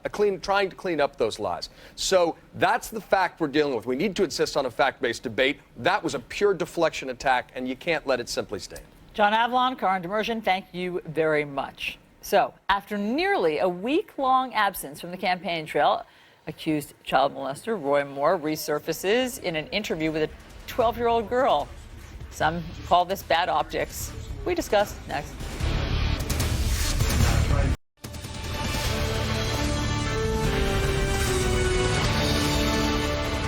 Republican Senate candidate Roy Moore, who's accused of molesting a 14-year-old, making a final pitch to Alabama voters in an interesting way. Joining us now for the reaction on the ground, our morning radio show hosts from Talk 99.5 Birmingham, Matt Murphy and Andrea Lindenberg. Guys, thank you so much for being back to talk with us. We've really relied upon your having your finger on the pulse of the people in Alabama. So great to see you guys. We're going to do a lightning round because I know I have to get you to your radio show this morning. So after a few days of being somewhat absent or very absent on the campaign trail, Roy Moore decided to grant an interview and sit down with a 12-year-old girl. Andrea, any peculiarity about this choice? Some people say bad optics for what he's accused of. Right. I would, as an adult, have liked to have interviewed Roy Moore. That was an interesting choice. And I guess, again, these shows he's been going on, he went on 2 programs, almost what you would call cable programs, cable access programs, and now an interview with a 12-year-old girl. I don't understand why he won't talk to the adults in the room, Allison. Okay. You make a great point. Here's another curious choice, Matt. A friend of his, a former soldier, a fellow soldier from their time in Vietnam, Roy Moore served in Vietnam, came forward yesterday to, I guess, be a character witness and say that he knows that Roy Moore is a real stand-up guy because back in the 60s in Vietnam, they had an opportunity. They went to a brothel without knowing it was a brothel, and there were young Vietnamese girls there, and Roy Moore did the right thing. Let me just play for you this sound. He took us to this place, which turned out to be a brothel. It was clear to us what kind of place it was. And Roy turned to me in less time than it took for someone to come up to us. And there were certainly pretty girls, and they were girls. They were young. Some were probably very young. I don't know. I don't remember that. I wasn't there long enough. Roy said to me, "We shouldn't be here. I'm leaving." Matt, is this the best character witness? Allison, I can imagine that if you're a Roy Moore supporter and you're listening to that soundbite, you're asking him to just stop talking. It seems, I'm reminded of the Macbeth quote, the lady doth protest too much. We don't need to hear these sorts of things. We don't need to hear these sorts of defenses. I mean, there's no shortage of Roy Moore supporters that are willing to come on camera and support him and speak to his character. We get that. What we would like to hear is from Roy Moore himself and to talk about some of these past allegations. We've not been able to do that. He's chosen to go to more friendly locations, if you will, to get his message out, and we'll find out today whether or not that technique works. Andrea, is this just the craziest Senate race that you all have ever had to cover? I mean, what are your listeners calling in and saying about these past weeks? Yes, to answer your question, it is the craziest Senate race I've ever covered, and I was born and raised here. The listeners feel the same way. We are exhausted with this election. I think no matter who your candidate is, we as voters are worn out. You know, Allison, this started with our governor. Our governor was kicked out of office, has a mugshot to prove it for having an affair, and the trickle-down effect of this is where we are now in this Senate race. I've never seen anything like it here in the state of Alabama. Meanwhile, there was this really sort of heart-wrenching moment. This man, Nathan Mathis, showed up at Roy Moore's final campaign stop holding a sign that was telling the story of his own daughter, who at 23 years old took her life. Maybe we have a picture of the sign that we can put up. And he says that she took her life because she was gay and she wasn't accepted. And he didn't accept her at the time. He has since felt so much regret for thinking that, suggesting that it was somehow aberrant. And he basically said that Roy Moore has suggested that his daughter was a pervert and not normal. And it's just it's just the saddest thing. This 74-year-old man has so much regret, and that's why he wants people not to vote for Roy Moore. Matt, I mean, what about that? How do Alabamians feel about Roy Moore's extreme positions about things like homosexuality? Well, I mean, I think it depends on what your faith is. I think it depends on where you are in terms of your belief structure regarding some of this faith-based issues. One of my frustrations with Roy Moore's candidacy is he tends to lean on religious themes and lean on faith-based issues that are very, very emotional. And obviously, this gentleman was very emotional about the death of his daughter. And we're not talking about some of the issues that might more directly affect me and directly affect Alabamians and Americans. Issues like immigration, tax reform, I mean, issues that you guys talk about every morning. We're not talking about those things. Instead, we're talking about things that I would prefer to keep on Sunday mornings. Matt Murphy, Andrea Lindbergh, thank you both so much. We will talk to you again tomorrow when we know what happens in Alabama. Thanks so much. Thanks, Allison. Thank you. Chris. All right, so the attempted suicide bombing in New York City yesterday really rattled a lot of cages, and there's a lot of investigating going on. We have new information about who this man was, why he picked that site, where he got his inspiration and know-how from. We have the latest next.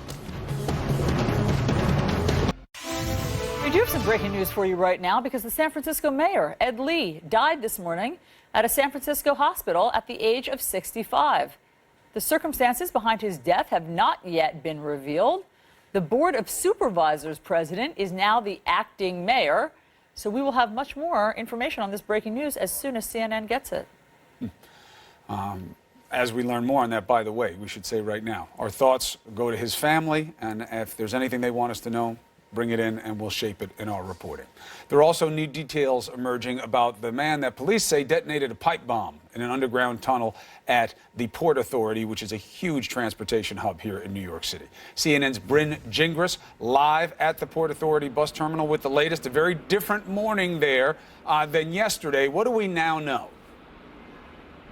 Sure is, Chris. And I want to say downstairs, it used to be boarded up where this investigation was going on. That's now gone. So hopefully it'll be somewhat of a normal commute for New Yorkers as they get back to work. What we're learning more now is about the travels that 27-year-old Akayed Ullah took before detonating this explosion, according to investigators. We're hearing that he actually took 2 separate subways, spending nearly an hour on the train underground, possibly with that bomb on him. We're trying to get clarification on how long he possibly had that bomb with him before detonating it, here at Port Authority. We're also learning a little bit more about his possible motivations. According to investigators who have had conversations with him, he did pledge allegiance to ISIS for one, and two, he said that the Israeli action in Gaza was part of his motivation. Now, these are, of course, things that investigators are going to look further into. Check his social media accounts, talk to family members or anybody else who may have been associated with, and also check to see if he's been traveling, to see if he did have any sort of other inspiration. So again, that's the investigation that continues today. But Allison, I want to tell you that we have a picture of the 4 Port Authority police officers that are credited with taking down Ullah within minutes of this detonation, and we have their pictures right there for you. True heroes, though, for bringing this to an end very quickly. Allison? God bless those guys. I'm so glad that you showed us their picture, Bryn. Thank you very much. So the attempted suicide attack, or whatever it was, happened at the height of the morning rush hour, one of the busiest hubs in the country. So what did experts learn to prevent a next attack? Our experts are here next.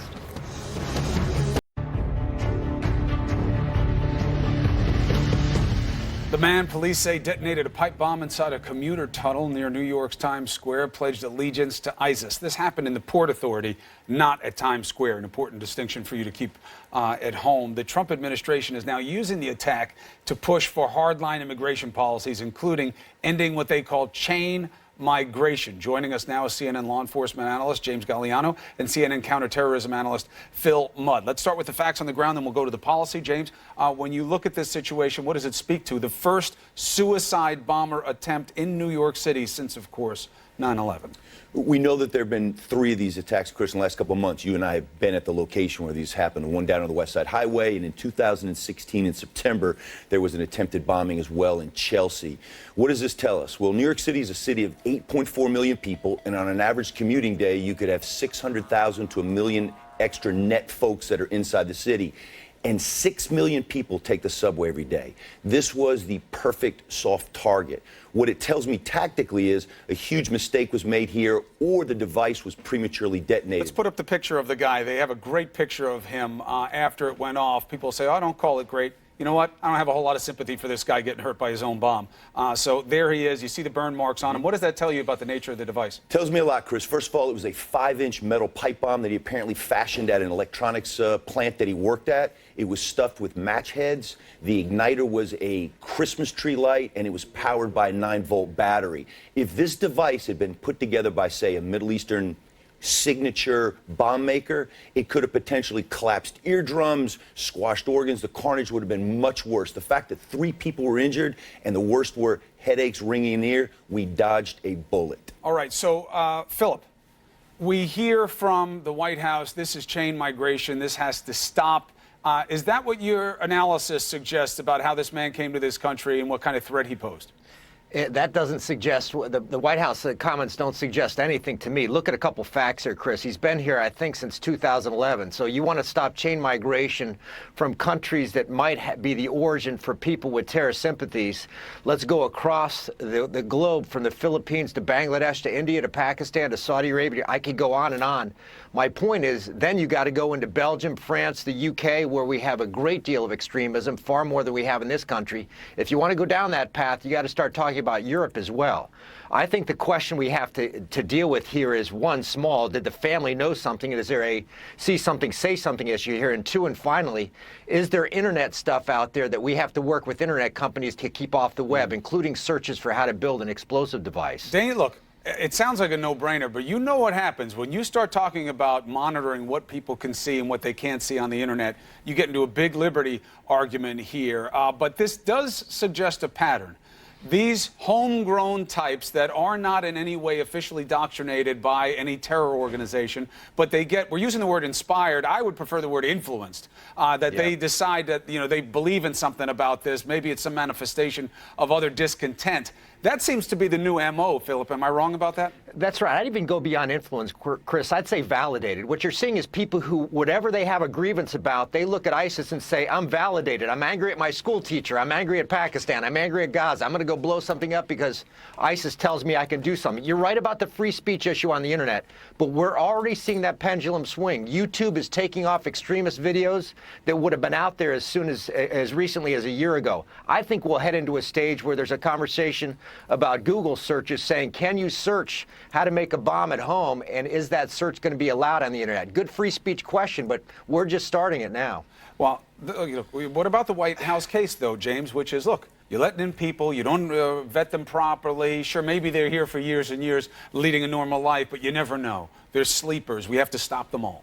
Chris, to Phil's point, 21st century society, globalization, people can get radicalized at home or abroad. And I believe that the terrorism statistics right now bear out that about half of the folks that have tried to conduct these attacks since 9/11 were born here, and half were foreign nationals. And to Phil's point also about where you can find these things through Google searches, all you got to do is get an old beat-up paperback copy of the Anarchist Cookbook, and the same things are there. It is impossible to control in a free society unless we want to give up our own civil liberties. Jimmy, Phil, thank you very much. And if I don't speak to you both again, Merry Christmas to both of you. Thank you. Allison. Okay, voters head to the polls in Alabama about 1 hour from now. How are they feeling on Election Day? We take you there live next. Whether you're a Democrat, Republican, a liberal, or a conservative, Roy Moore does not need to represent the state of Alabama. There's a special place in hell for all that establishment that doesn't have Trump's back. Roy Moore will be the gift that keeps on giving for Democrats. This is about a Republican Party that's been torn apart. It is time that we take a road that's going to get us on the path of progress. President Trump should resign. These allegations are credible. They are numerous. If they were willing to investigate Senator Franken, I think it's only fair that they do the same for Trump. The president has addressed these accusations and denied all of these allegations. They only believe women who accuse men when those men happen to be Democrats. This is New Day with Chris Cuomo and Allison Camerata. All right, it is a big day. Good morning and welcome to your new day. The long and bitter Alabama special race for Senate is now in the hands of the voters. In less than an hour, polls are going to open in Alabama. The verdict of the voters, whether it will be Roy Moore with all the ugly accusations or Doug Jones, a Democrat. He would hope to be the first Democrat elected in that state to the Senate in 25 years. Meanwhile, the White House on the defensive over sexual misconduct allegations against President Trump. 56 Democratic lawmakers are asking a House panel to investigate those claims. Some Democratic senators go so far as saying President Trump should resign. The White House, though, claims they have eyewitnesses who can disprove the allegations, though there's only 2 of them, and their stories and circumstances are fishy. So we have it all covered. Let's begin with CNN's Alex Marquardt. He is live in Mountain Brook, Alabama, where Doug Jones will be voting in about an hour. What's the scene there, Alex? That's right, Allison. Doug Jones expected to vote just after the polls open around 7:30 local time here at this Baptist church. He really has the bigger challenge today. He needs to get as many voters out here as possible. Now, Allison, this was always going to be a very competitive race. It got even tighter after these allegations came out against Roy Moore. But Roy Moore, he knows that he has this core base of support that will turn out no matter what, even if it's a chilly day in mid-December for a special election. So the big question is turnout. Secretary of State here in Alabama predicting that turnout will be between 20 and 25%. That may sound a little bit low, but it's actually a little bit higher than previously expected because of all this extra interest. So this really is the name of the game. This is what we're going to be watching so closely today, that turnout number. Republican Roy Moore and Democrat Doug Jones making their final pitches to voters ahead of one of the most unpredictable elections in Alabama's history. It is time that we put our decency, our state, before political party. I'm going to tell you, if you don't believe in my character, don't vote for me. Moore bringing in a number of out-of-state conservatives, including the president's former chief strategist, Steve Bannon, who riled up the crowd by attacking Republicans who have been critical of the accused child molester, even appearing to take a shot at the president's daughter, who told the AP last month there's a special place in hell for people who prey on children. There's a special place in hell for Republicans who should know better. Bannon also naming names, calling out the state's most prominent Republican, Senator Richard Shelby, who told CNN on Sunday he did not vote for Moore. The state of Alabama deserves better. And former Secretary of State and native Alabamian Condoleezza Rice, who released a statement Monday urging voters to, quote, reject bigotry, sexism, and intolerance, but did not mention either candidate. Kayla Moore insisting her husband is not a bigot. Fake news would tell you that we don't care for Jews. One of our attorneys is a Jew. While Doug Jones, who has been working to shore up much-needed support from African-American voters, teamed up on Election Eve with Basketball Hall of Famer Charles Barkley, who had this message for his home state. At some point, we got to draw a line in the sand. So we're not a bunch of damn idiots. Jones also getting a boost from former President Barack Obama and former Vice President Joe Biden, who both reported robocalls for his campaign in the final hours after President Trump did the same for Moore. Go vote for Roy Moore. Moore, who denies the allegations against him, letting the president do much of his talking for him in the past few days, alongside very few select interviews, shunning the national media, and instead appearing in a political action committee ad interviewed by a 12-year-old girl. So what do you think are the characteristics of a really, really good senator? Following the Constitution, just adhering to principle. Moore defending his near total absence from the campaign trail in the final week of this heated race, saying he was visiting West Point, his alma mater, with his wife. Here I am, once again, surrounded by this gaggle of media, which I've come to love and enjoy, while Roy Moore was not even in the state of Alabama over this weekend. Now, Doug Jones has a busy day after voting this morning. He will then visit 5 polling stations to greet voters. Roy Moore has a much lighter day. He will be voting on horseback. His trusty steed is named Sassy. He will be heading down to the fire station in his hometown of Gallant to cast his vote. Allison and Chris. I don't know why the name of that horse makes me smile so much. Alex delivered it with a straight does. face, which I appreciate. Great reporting. Well, he's cold. Let's bring in CNN political analysts David Gregory and John Sassy Avlon. David Gregory, when you look at this race, what's going to be the determining factors for you? Well, I think it's Democrats having to beat the odds. I mean, this has been nationalized as if this is a vote for president here down in Alabama. I mean, look at every major figure in the parties is very involved and drawing this line in the sand in Alabama. But it's an incredibly conservative state. You're going to have low turnout. Democrats are not used to being organized in this fashion to really get out the vote in this way. So I still think it's going to be very difficult for a Democrat to win. But this is an unusual circumstance. I mean, Republicans have been torn asunder by this guy whose views are repugnant to most Americans, separate from the sexual misconduct allegations against him. It's really astonishing that we are where we are, that the president was silent for a while. Major Republicans in the country said, we're not even going to seat this guy if he's elected, and now everybody's behind him. So it's a stunning turn of events, and it is a test. Despite how difficult it will be for Democrats, it's a test to how organized they're going to be against this new strain of the Republican Party, led by Steve Bannon, led by President Trump. That's what's on the table today. You know, John, we rarely talk about the opponent, Doug Jones. He hasn't come on our show, though we've extended an invitation, as Chris has pointed out, but he's hardly a left-wing fringe candidate. I mean, he was a U.S. attorney. He fought all of these sort of landmark civil rights cases that you know, he's not a left-wing. No. By definition, this is not a hippie activist by any stretch of the imagination. This is somebody who who prosecuted the Birmingham 6 bombings in the 1990s, decades after, which took a lot of courage. This is someone who's lifelong law enforcement. The idea that Republicans are reflexively calling him soft on crime is just self-evidently ridiculous. And he has tried really hard to say, look, this is about Alabama. I don't want to nationalize my profile. This is about people of Alabama choosing the person over the party because Roy Moore is just too extreme. And look, Roy Moore is a polarizing figure, not only nationally, but even in Alabama circles, even in Alabama Republican circles. It is unprecedented that over the weekend you saw the senior senator from Alabama, Shelby, say, I couldn't bring myself to vote for him. Condi Rice releasing a statement yesterday. So these are the margins to watch. We don't know how to poll this race. As we find over and over again, it may be a cliche, but it's true. The only poll that matters is on Election Day. But this race looks a lot tighter. This is a state that President Trump won 2-1. And by all accounts, this race is tight, and that itself is fascinating. It'll be a question of motivation as much as organization.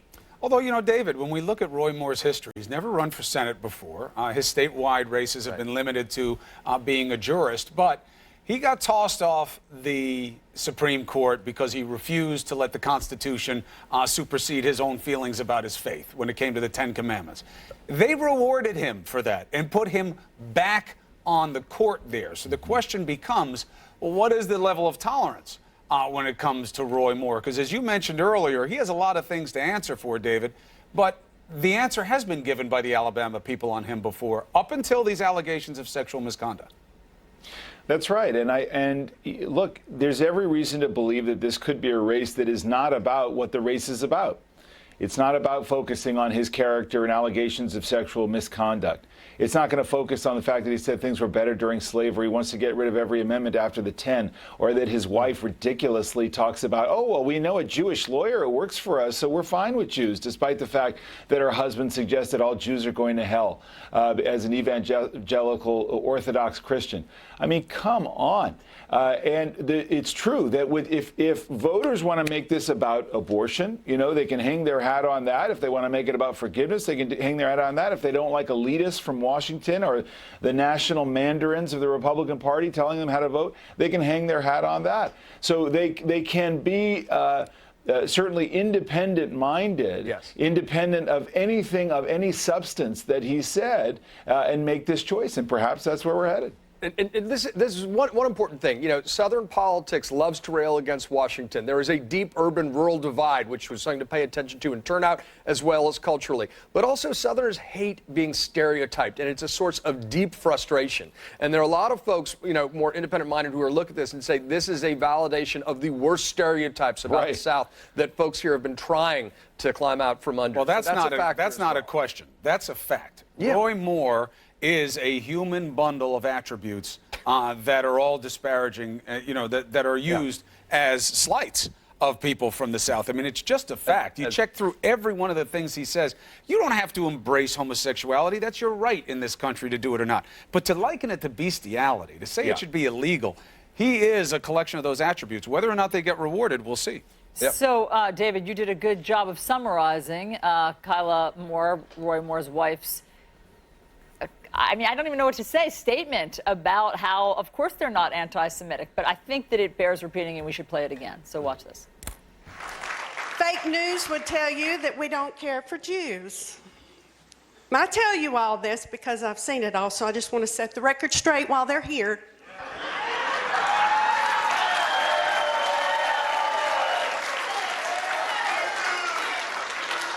One of our attorneys is a Jew.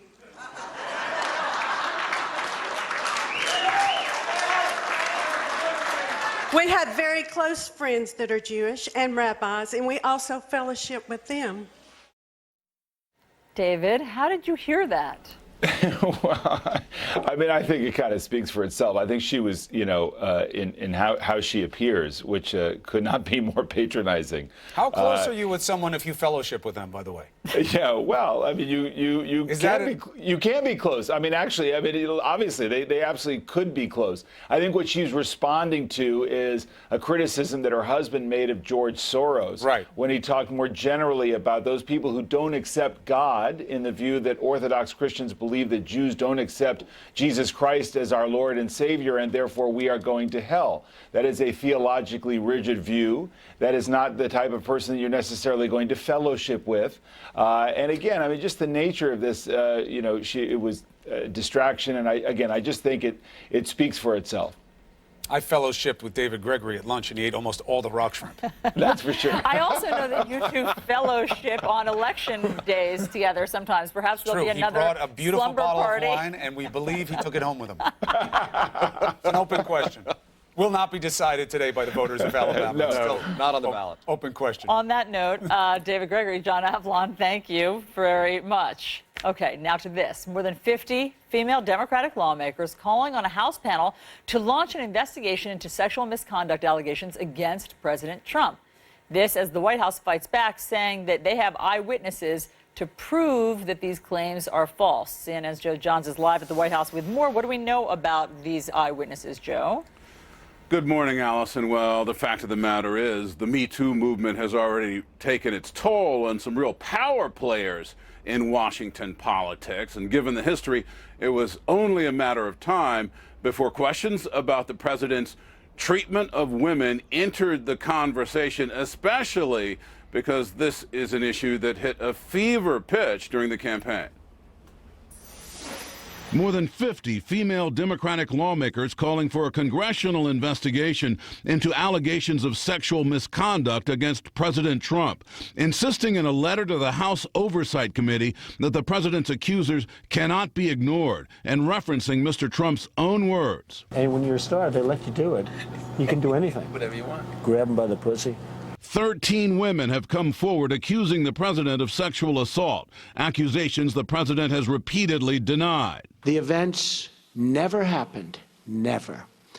All of these liars will be sued after the election. 3 of those women also calling for a congressional investigation into the president's behavior. This was serial misconduct and perversion on the part of Mr. Trump. We are not holding our president accountable for what he is and who he is. White House Press Secretary Sarah Sanders dismissing the allegations. This took place long before he was elected to be president, and the people of this country had a decisive election, supported President Trump. Sanders also claiming eyewitnesses have backed up the president's accounts. The president has denied any of these allegations, as have eyewitnesses. A White House official pointing to two reports when asked by CNN to provide specifics of the eyewitnesses' accounts. The first, a New York Post article citing Anthony Gilberthorpe, a British political activist put forward by the Trump campaign to refute Jessica Leeds' account that Mr. Trump groped her on a flight. Gilberthorpe offered no evidence and has been known in British media for making claims about the sexual conduct of politicians. The second, a New York Daily News article citing Miss Teen USA 2006 Katie Blair, who reportedly told TMZ she never saw Mr. Trump backstage during a beauty contest. But Blair was not present at the 1997 Miss Teen USA pageant, where Trump was accused of walking into dressing rooms while contestants changed, something Trump later bragged about to Howard Stern. I'll go backstage before a show. Yes. And everyone's getting dressed and ready and everything else. And, no men are anywhere. And I'm allowed to go in because I'm the owner of the pageant. Senator Kirsten Gillibrand joining Democrats Cory Booker, Jeff Merkley, and Ron Wyden, calling for President Trump to step down. President Trump should resign. These allegations are credible. They are numerous. I've heard these women's testimony, and many of them are heartbreaking. Intense questioning in the briefing room as Sarah Sanders and the White House message team come to grips with how to handle the resurgence of this issue. They have been critical of journalists and media coverage so far. Today, we do expect to see the president as he signs the National Defense Authorization Act, but the White House will be watching closely, of course, to see what happens in the Alabama Senate race. Chris and Allison, back to you. As we all will be, Joe. Thank you very much. Do you have a new tweet to read for us? The president tweeting this morning just a few minutes ago, despite thousands of hours wasted and many millions of dollars spent, the Democrats have been unable to show any collusion with Russia. So now they are moving on to the false accusations and fabricated stories of women who I don't know and or have never met. Fake news. Well, I mean, just to be clear, three of the accusers came forward yesterday and had a press conference. So Democrats are responding to that. Right. And look, a lot about this. This is what the president does, right? He attacks what he doesn't like, and that's his prerogative. And it's still allowed to be done under the First Amendment for now. But he's got his timing wrong, right? The accusations of the women came out before the investigation into the Russia situation in earnest. And this is Republican-led at every level. Bob Mueller, we assume that he is being objective and fair and nonpartisan. He's a lifelong Republican. Every committee in play, every subcommittee in play is led by Republicans.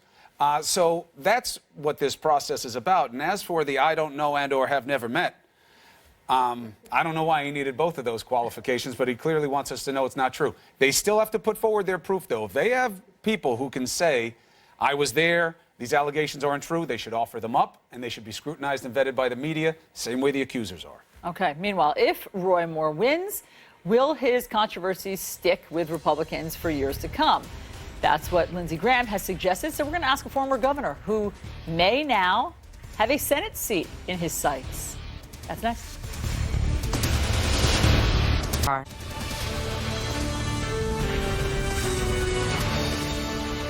Big day. We're covering the Alabama vote on CNN because it has become a nationalized election. It is a special election for the Senate. You got Roy Moore, the judge, controversial figure with all these sexual allegations against him, and you have Doug Jones. And the question is whether or not a Democrat on any level can be acceptable to the Alabama voters. Now, a win would allow Republicans to keep their slim two-seat majority, and that has become an overwhelming concern for the President of the United States. But some Republicans, like Senator Lindsey Graham, worry that a win for Moore could actually be a loss for the party. Here's his rationale.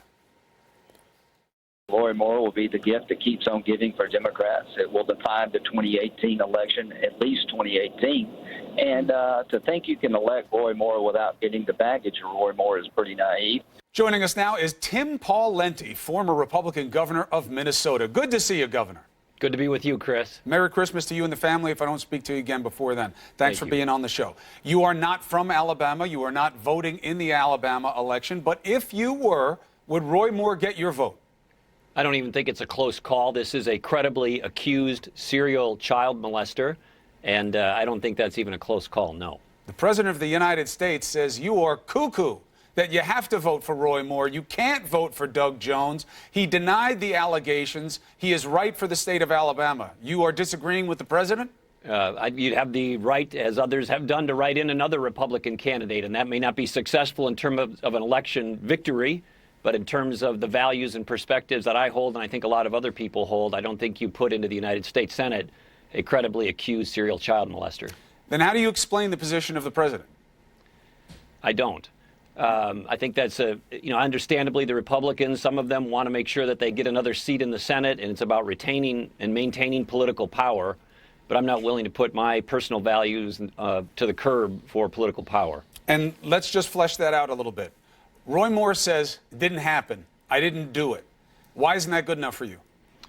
Well, as you mentioned earlier, Chris, what do you do about these things? And in the case where the court system isn't available to the accusers because time has lapsed or other reasons, as presented against a politician, the court, if you will, the forum, if you will, is the election. And so this is how it's getting heard. This is how it's getting prosecuted, litigated, processed. People have to make their own decisions. But for me, I don't think it's, like I said, a close call. Now, does your hardline view on this, if that's what you're going to call it, I mean, some would say it's just a reasonable view, but is it because that you are contemplating whether or not to run in a presumed special election for Al Franken's seat up in Minnesota, and obviously his allegations are front and center?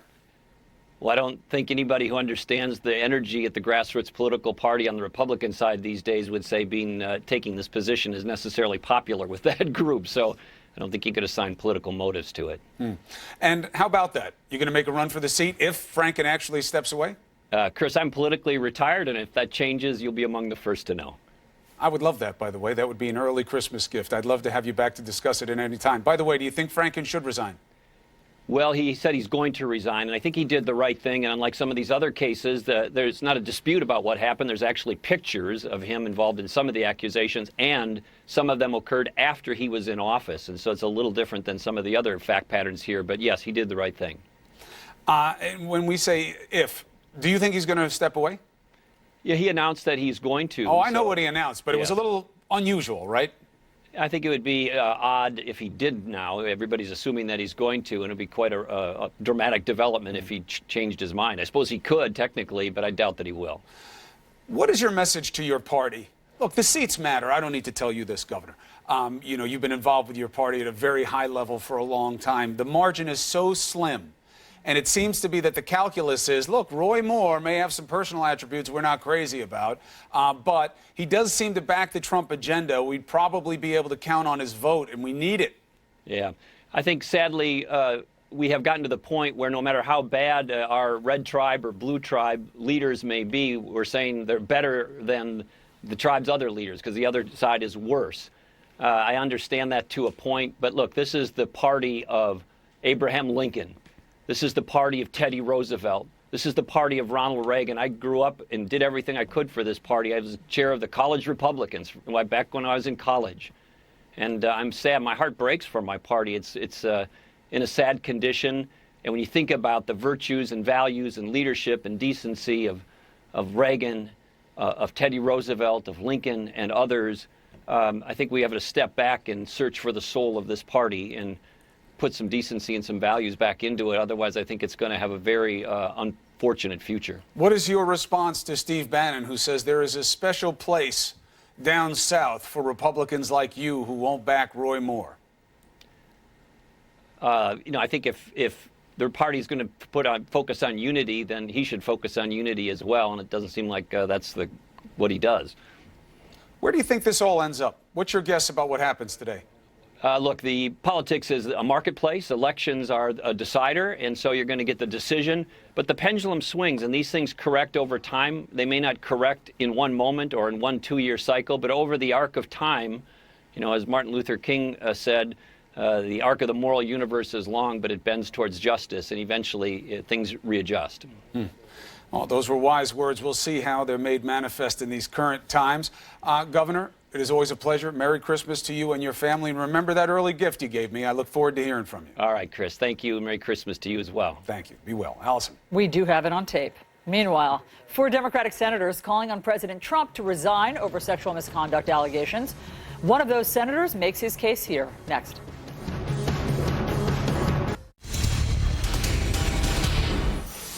4 Democratic senators calling for President Trump to resign over multiple allegations of sexual assault and harassment against him. President Trump has denied all of the accusations, and the White House dismisses the claims as old news.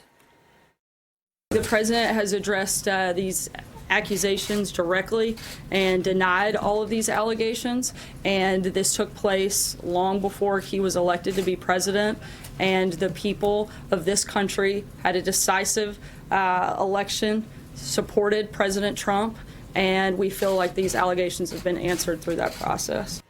Joining us now is Democratic Senator Jeff Merkley. He's one of the senators calling on President Trump to resign. Good morning, Senator. Good morning, Allison. What did you think of Press Secretary Sarah Sanders' explanation for why it's time to move on? Well, I think it's totally insufficient. We're at a national conversation about the sexual harassment, both in the workplace and in life, and certainly no one has a worse record than the President of the United States.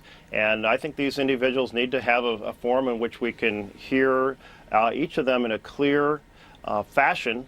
And if the President says, well, hey, I've got people who can discount these things, and he invents some individual from halfway around the world to do so, well, we can listen to them as well. But what is that forum that you're suggesting? Well, I'd like to see there be a hearing on Capitol Hill. If there's not, the Republicans are unwilling to have this conversation about the president, then we should hold a shadow hearing with the Democratic caucus. Is this why Senator Al Franken had to resign? Was there some conversation that took place last week that said, Al, if you resign, we can then, with credibility, call for President Trump to resign? No, not at all. I didn't hear that conversation from anyone. I would certainly think that would be a stretch in any case. I mean, realize that there's a way to apply pressure within the Senate community, but it's much harder with the president. But I think we should give full opportunity for these women who the president completely discounted and said are completely inauthentic, unbelievable, never happened. I think it's only fair that we give them a full chance to tell their story before the American people. But even before you hear all of their stories, even before this hearing that you described, you're calling for President Trump to resign, and let's face it, the chances of that seem nil. So what is this exercise? Well, it's fundamental accountability. That's what it boils down to.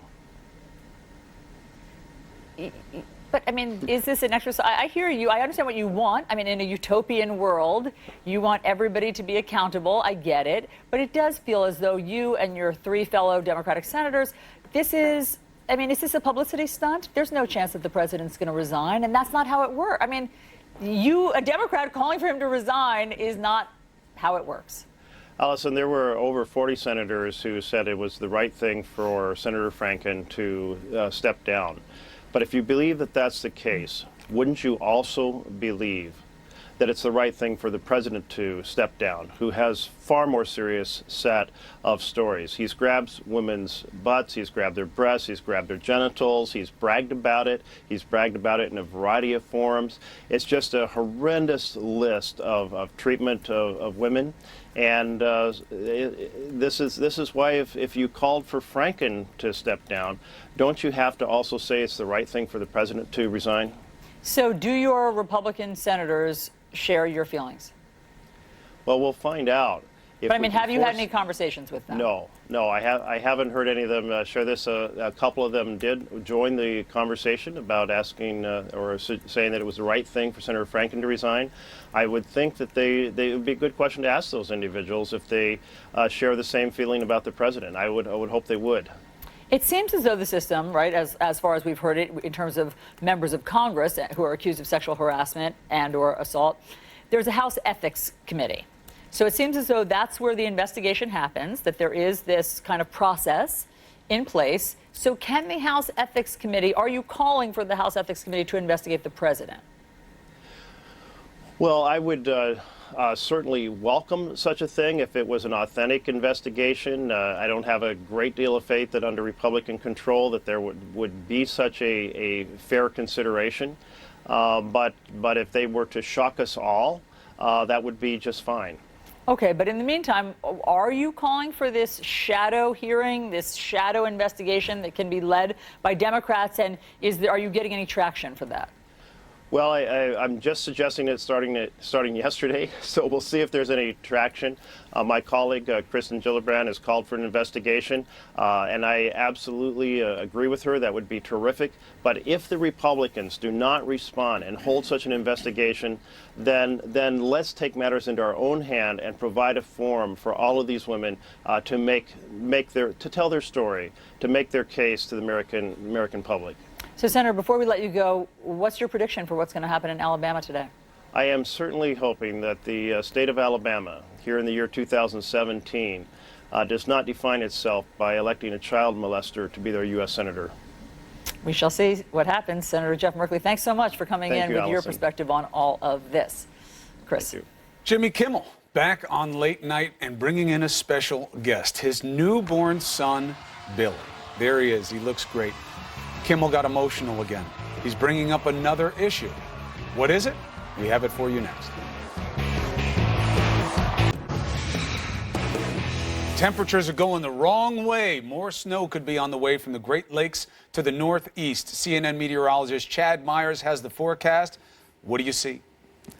I see the temperatures going the wrong way for a few months, Chris. You're at 47 degrees in New York with a couple of rain showers around, whereas Chicago's not going to get above 25 today. Here's the snowfall right now coming down, and right now still 47 degrees at LaGuardia, and it is raining. This weather's brought to you by Purina, your pet, our passion. Yes, cold air coming in. It's one Alberta clipper after another. Here's the first one. Enjoy the morning in the big cities, because by this afternoon, it's much colder. And there goes the next storm system for tomorrow into Wednesday, Thursday, and Friday. This will bring much colder air into the region, so we're going to be from the 40s to the 30s and many spots for morning lows in the teens. There's the snow for Detroit, also for Buffalo, for Erie, Cattaraugus, and Chautauqua counties will pick up the biggest snow. There are even some spots in New Hampshire that'll pick up a foot. The high tomorrow in New York only in the 30s, morning lows even in Chicago in the teens with a wind chill around 0. So, Chad Everett, I got a good one for you.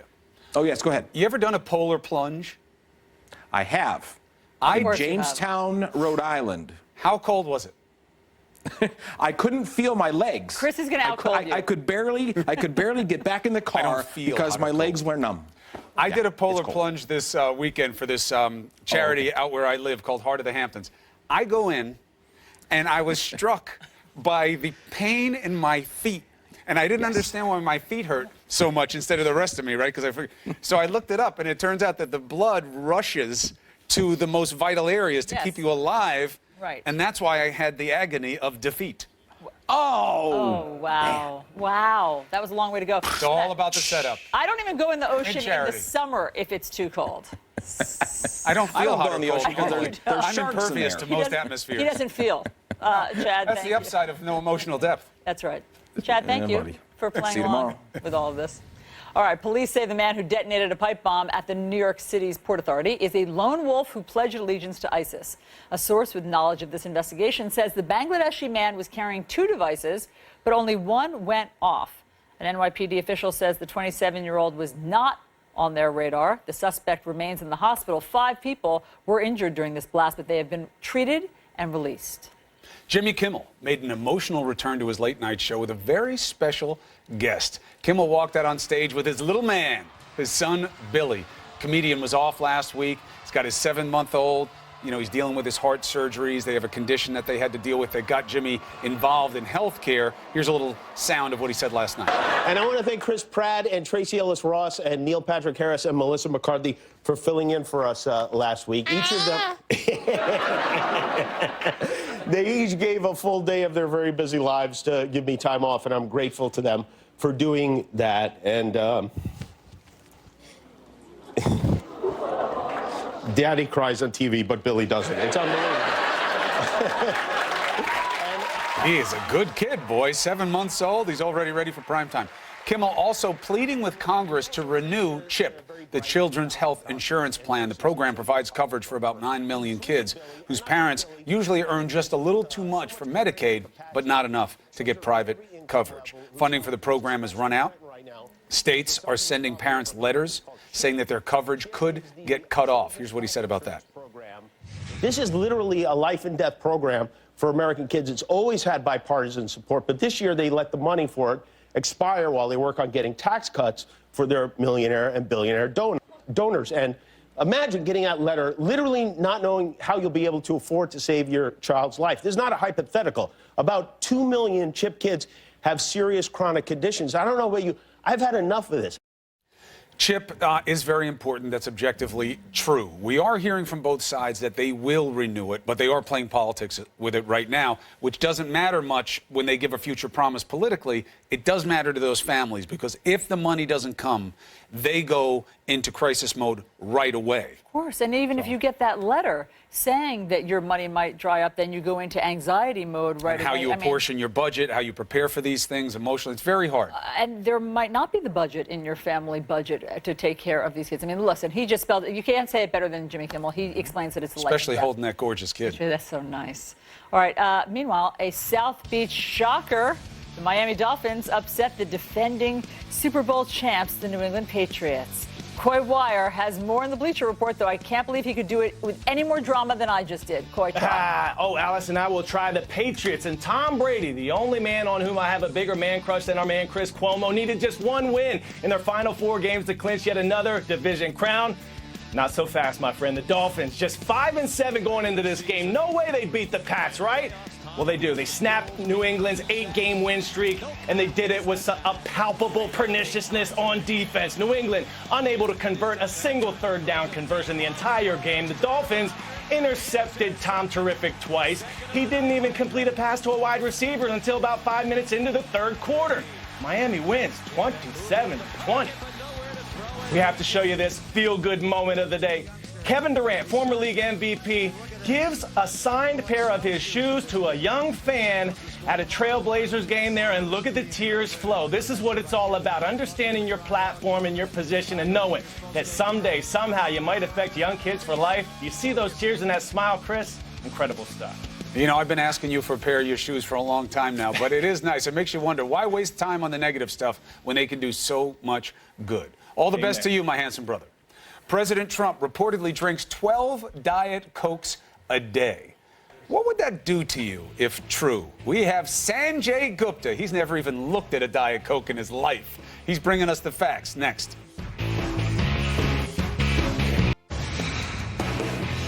There's a piece in the New York Times that gives us some insight into what the daily life is like for the 45th president of the United States. A couple of details raising some eyebrows, like President Trump reportedly drinks up to 12 Diet Cokes a day. Is that good? Joining us now to discuss the president's diet is CNN chief medical correspondent Dr. Sanjay Gupta. I mean, it's just better than regular Coke. Is it? I don't know. It doesn't take a doctor to tell you drinking 4 liters, which is what that is, 4 liters of Diet Coke a day. But what does that do to somebody, seriously? Well, you know, when you talk about, start breaking it down into caffeine content, for example, it's a lot. You're getting 46 milligrams of caffeine per Diet Coke. Now, I don't know if he also drinks coffee, if he's getting other sources of caffeine. That alone would be way more caffeine than he should be getting in a day. If you have any kind of underlying heart condition or something like that, it can lead to irritability, it can lead to insomnia. Specifically That's just from the toward caffeine the media, alone. is there anything in the Could guidelines? Be a hostility to the yes, DSM? The other thing. Isn't there other stuff in Diet Coke that also doesn't, doctors wouldn't recommend having 12 of them? Well, what's interesting is that people drink it because they don't want the calories, right? So you're getting these artificial zero-calorie sweeteners.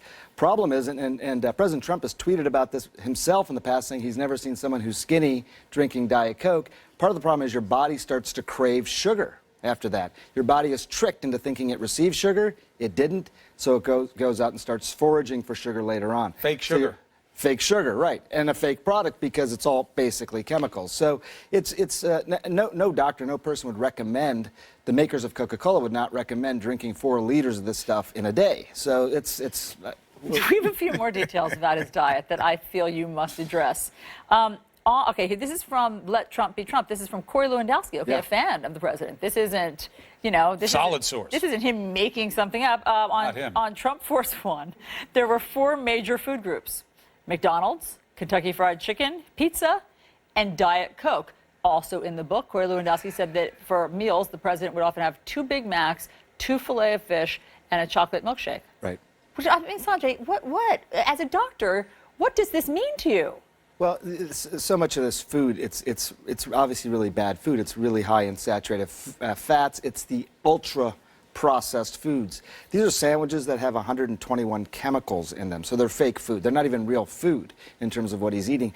If somebody does this occasionally, I guess not that concerning, but the sense that I got was that he's doing this on a regular basis. And you remember his doctor's letter. His doctor's letter said that there was no metric of fitness that this man didn't. Astonishingly excellent. Yes, astonishingly excellent. Yes, a couple things jumped out after we got that letter as well. As he takes a cholesterol-lowering drug. So obviously someone's worried about his cholesterol, and yet he's still eating this amount of saturated fat in a day. He's also had a coronary calcium scan, which looks at how much calcium is actually in the arteries leading to your heart.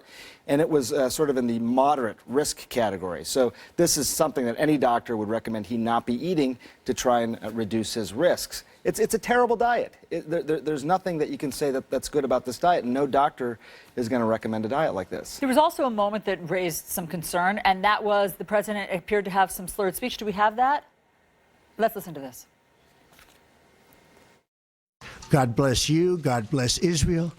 God bless the Palestinians, and God bless the United States. Thank you very much. Thank you. As a doctor, anything you see there?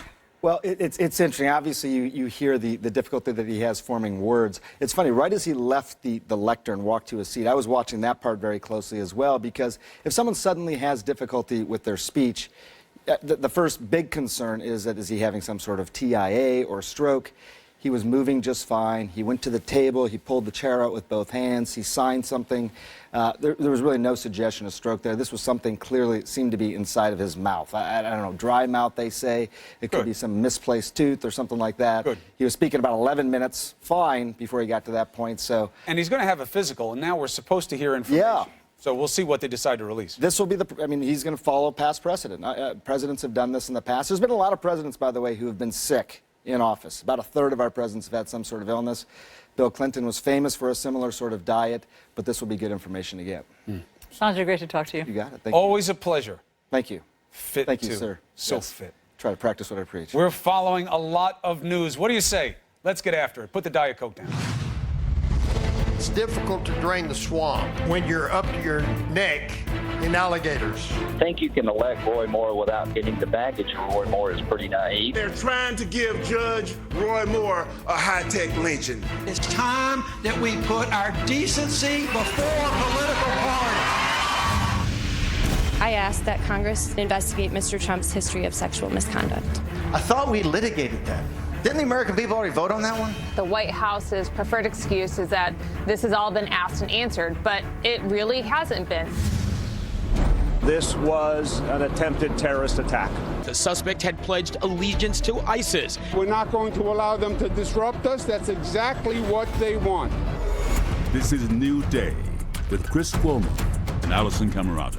Good morning, everyone. Welcome to your new day. It is Tuesday, December 12th, 8 o'clock in the East, and polls are now open in Alabama's high-stakes special Senate election. Will voters elect the Republican who is accused of child molestation, Roy Moore, who has been endorsed by President Trump? Or will they elect Doug Jones, who hopes to become the first Alabama Democrat elected to the U.S. Senate in 25 years? Sexual assault allegations are not only dogging Roy Moore. More than 50 Democratic lawmakers are asking for a congressional investigation into claims against President Trump.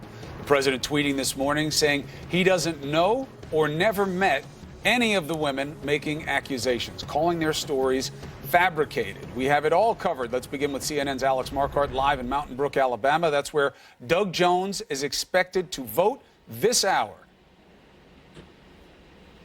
He is, Chris. He's expected to vote in just about half an hour's time. And all of a sudden, there is a flurry of activity. All the polls opening and Alabamians eager to come out and vote. I was just inside. The poll workers are very quickly trying to finalize everything, get everything up and running. A long line of voters waiting to vote. Now, Doug Jones has a very big task today. He needs as many votes as he can get. This was already a competitive race, but then those allegations came out against Roy Moore, and it made it all the more tighter. The reason I say that the onus is on Doug Jones is because Roy Moore really has this built-in base of support, a core base of passionate voters who were not turned off by these allegations, who will turn out no matter what, even if it's a cold, chilly December morning in an off year for a special election. So the big question this morning is the turnout. That's what we're going to be watching closely. The Secretary of State for Alabama says turnout should be between 20 and 25%.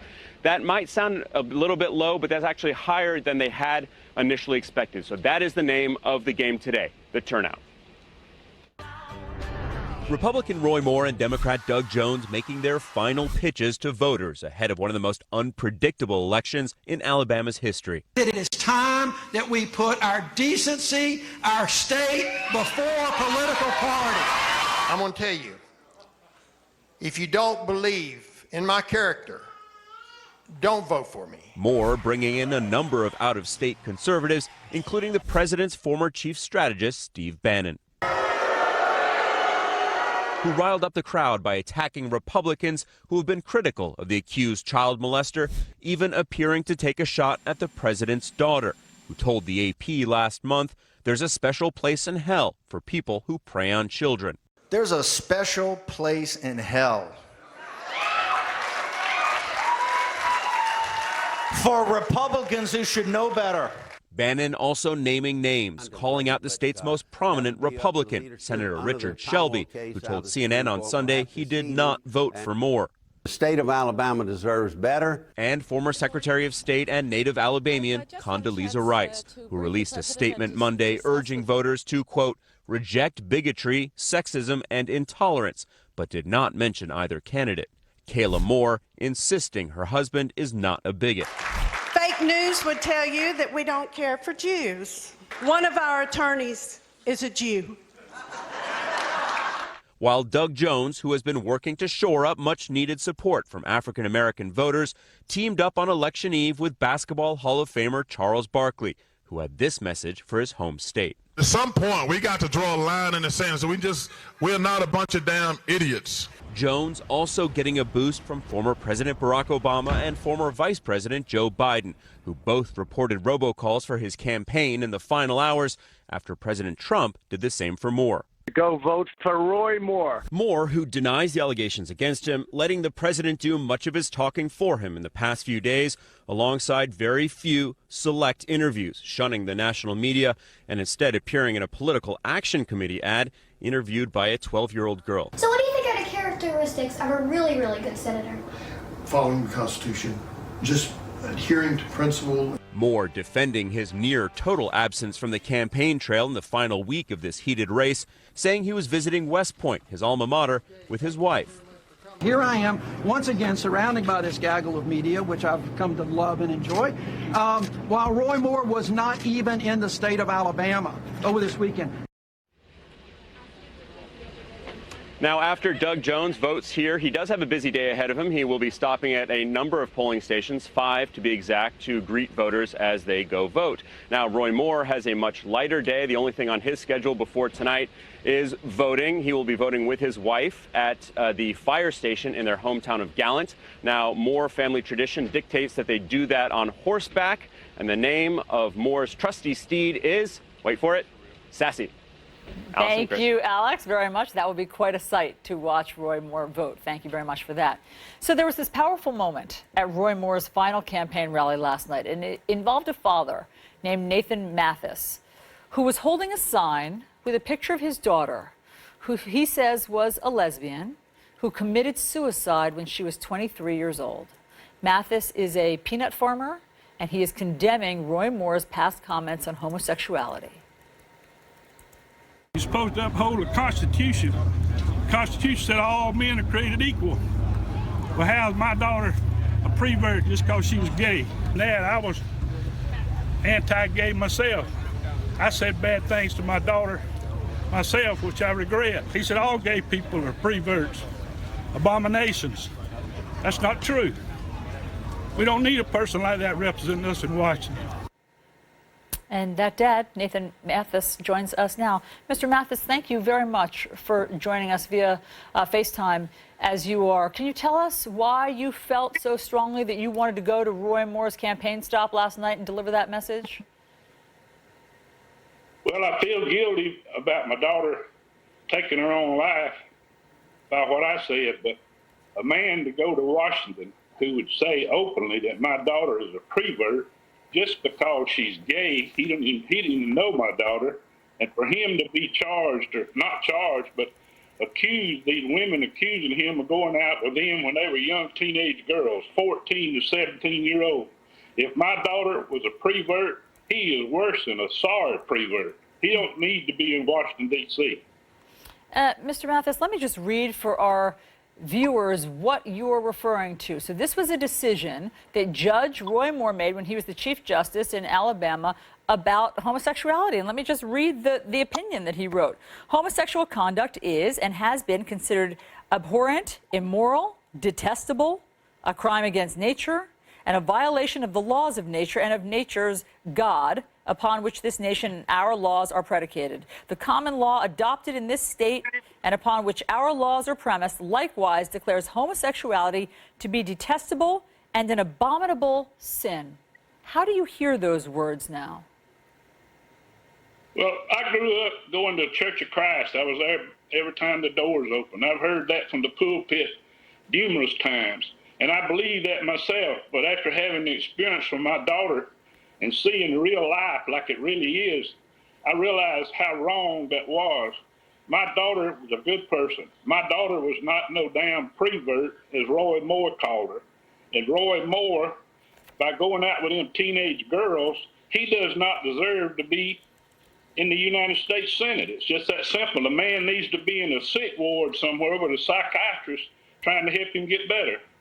And Mr. Mathis, I hear your regret about even how you treated your daughter or the things that you said to her and how you've changed and how, you know, your perspective about homosexuality has changed. Can you tell us a little bit more about what happened with your daughter, Patty Sue? Well, Patty came to me after we had the altercation, and she cried, said, "Daddy, I don't want to be gay. Will you help me get some help?" So I took her to UAB hospital. The doctors did tests all day long. Finally, they called us in there with her mother about 4:30 in the afternoon. They said, "Young lady, you can't help the way you are. There's not a thing we can do for you." I said, "Man, this doctor's crazy as a bat." And so then we went to other doctors and psychiatrists. Everyone told my daughter the same thing. We can't do a thing about the way you are, and you can't do anything about the way you are. And how, and then she was despondent after that? I mean, what happened to her to get to the point to take her life? Well, she was not planning on killing herself that day because she had filled her car up with gas about 12, and the man at the gas station where she charged the gas to me said she was going to go down to Panama City later that day. But then that afternoon, one of the neighbors saw her in the yard talking to a girl, and my daughter liked to cut clothes on it. She was going to cut grass in with a riding lawnmower. She never cut any grass, and something, whatever happened between her and that girl, I guess is what triggered it. I found her dead in the house where she had shot herself, and it was a terrible experience, and I have guilt feelings about it every day. But what happened to me could happen to you. It could happen to anybody that's watching this program. It could be your child, your grandchild, your great-grandchild. Are you going to vote for a man that calls your child or grandchild a prevert just because they're born gay? There's something wrong with this picture. Roy Moore does not deserve to be in the United States Senate. Well, Nathan Mathis, we appreciate your candor. We appreciate you sharing with us how you've worked your way around to acceptance and the message that you want to send out to Alabama voters. We're sorry for your loss. Thank you so much for joining us on New Day. Thank y'all. Have a good day. You too. Chris. All right, obviously very personal for that man. It projects onto an issue that the voters are going to have to weigh in on today. We'll be watching that Alabama race very carefully. Let's talk about what the stakes are here with CNN political analyst David Gregory and CNN politics reporter and editor-at-large Chris Cillizza. David, as I was just saying, this is an intensely personal issue for this man. That's why he is projecting it onto the race. That is not so dissimilar from what we expect for a lot of voters today. There's something very personal about this election. The idea of reproductive rights, of the role of faith in society, in our culture. Those are big issues for people down there, and Roy Moore is banking on them, yes? Yes, no question about it. And I think he's banking on a sense that voters in the state might feel that many around the country and in the news media and in the establishment in Washington are looking down their nose and saying Roy Moore is not fit to be in this institution of the Senate, that he's done things and believes things that disqualify him. And people may not look at the substance of those things. They may want to discredit the women who have accused Roy Moore of misconduct, or look aside as his wife kind of uses textbook anti-Semitism to defend their views about Jews, and say, no, we're just going to vote on the fact that this is a strong conservative who is against abortion rights and is a Christian whom we can really put our faith in. What's true about the stakes in this election, it has become a proxy fight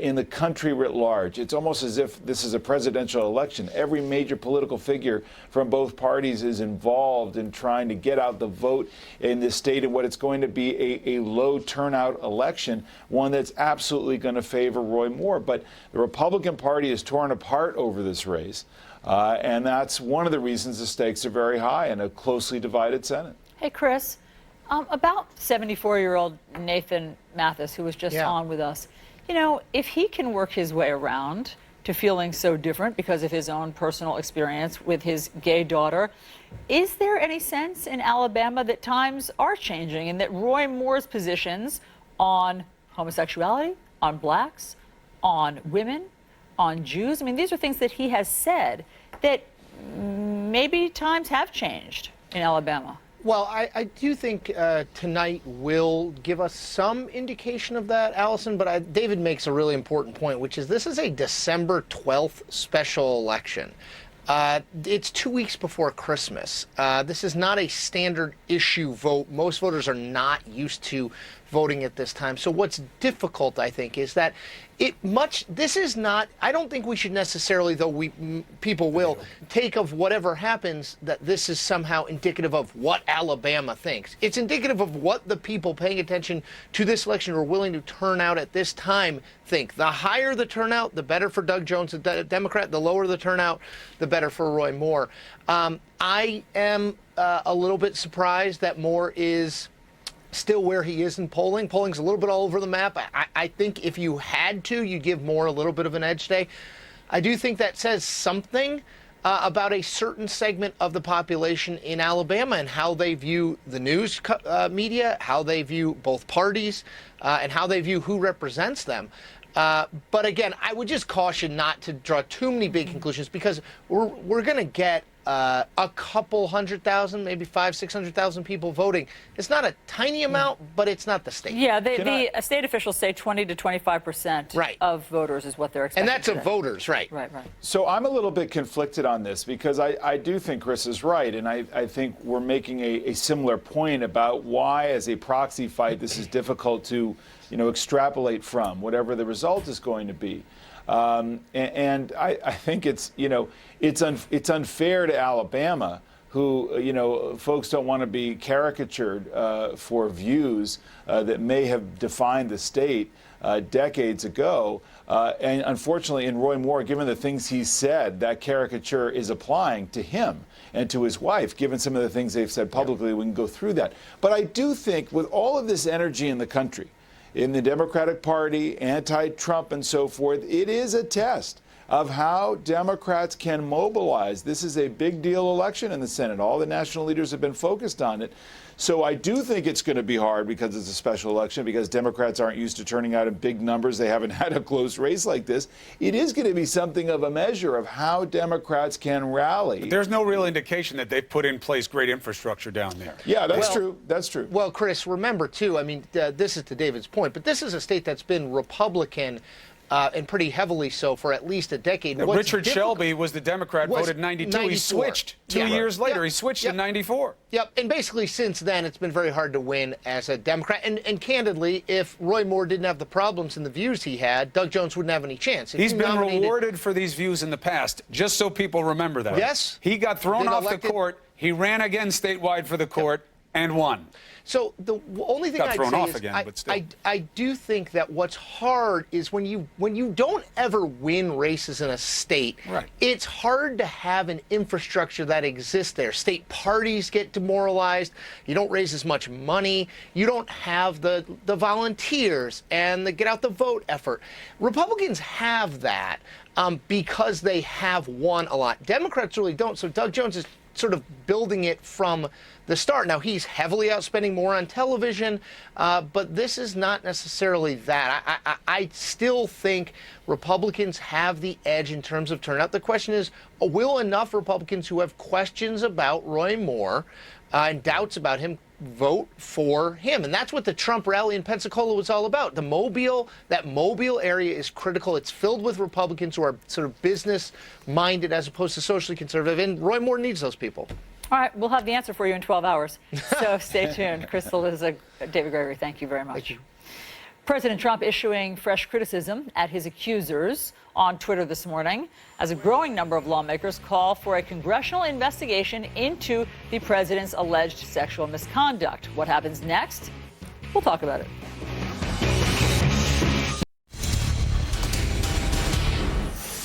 President Trump tweeting a denial this morning, calling the allegations of at least 15 women false accusations and fabricated stories of women who I don't know and or have never met.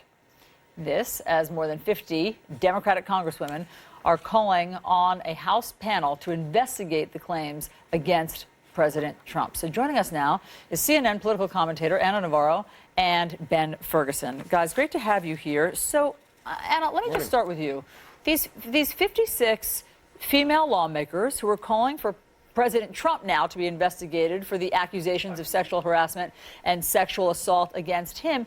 Is there any traction that this could get? Is this all an exercise in futility? Does this go anywhere? Look, I don't think it's going to get any traction unless Republican women get involved. The way that we saw last week Democrat women and Democrat senators come out against Al Franken, it made a difference. It will not be until people with gravitas within the Republican Party, Republican lawmakers, Republican elected officials go out there and really, realize what's going on in this country and that you can't leave Donald Trump out of this conversation.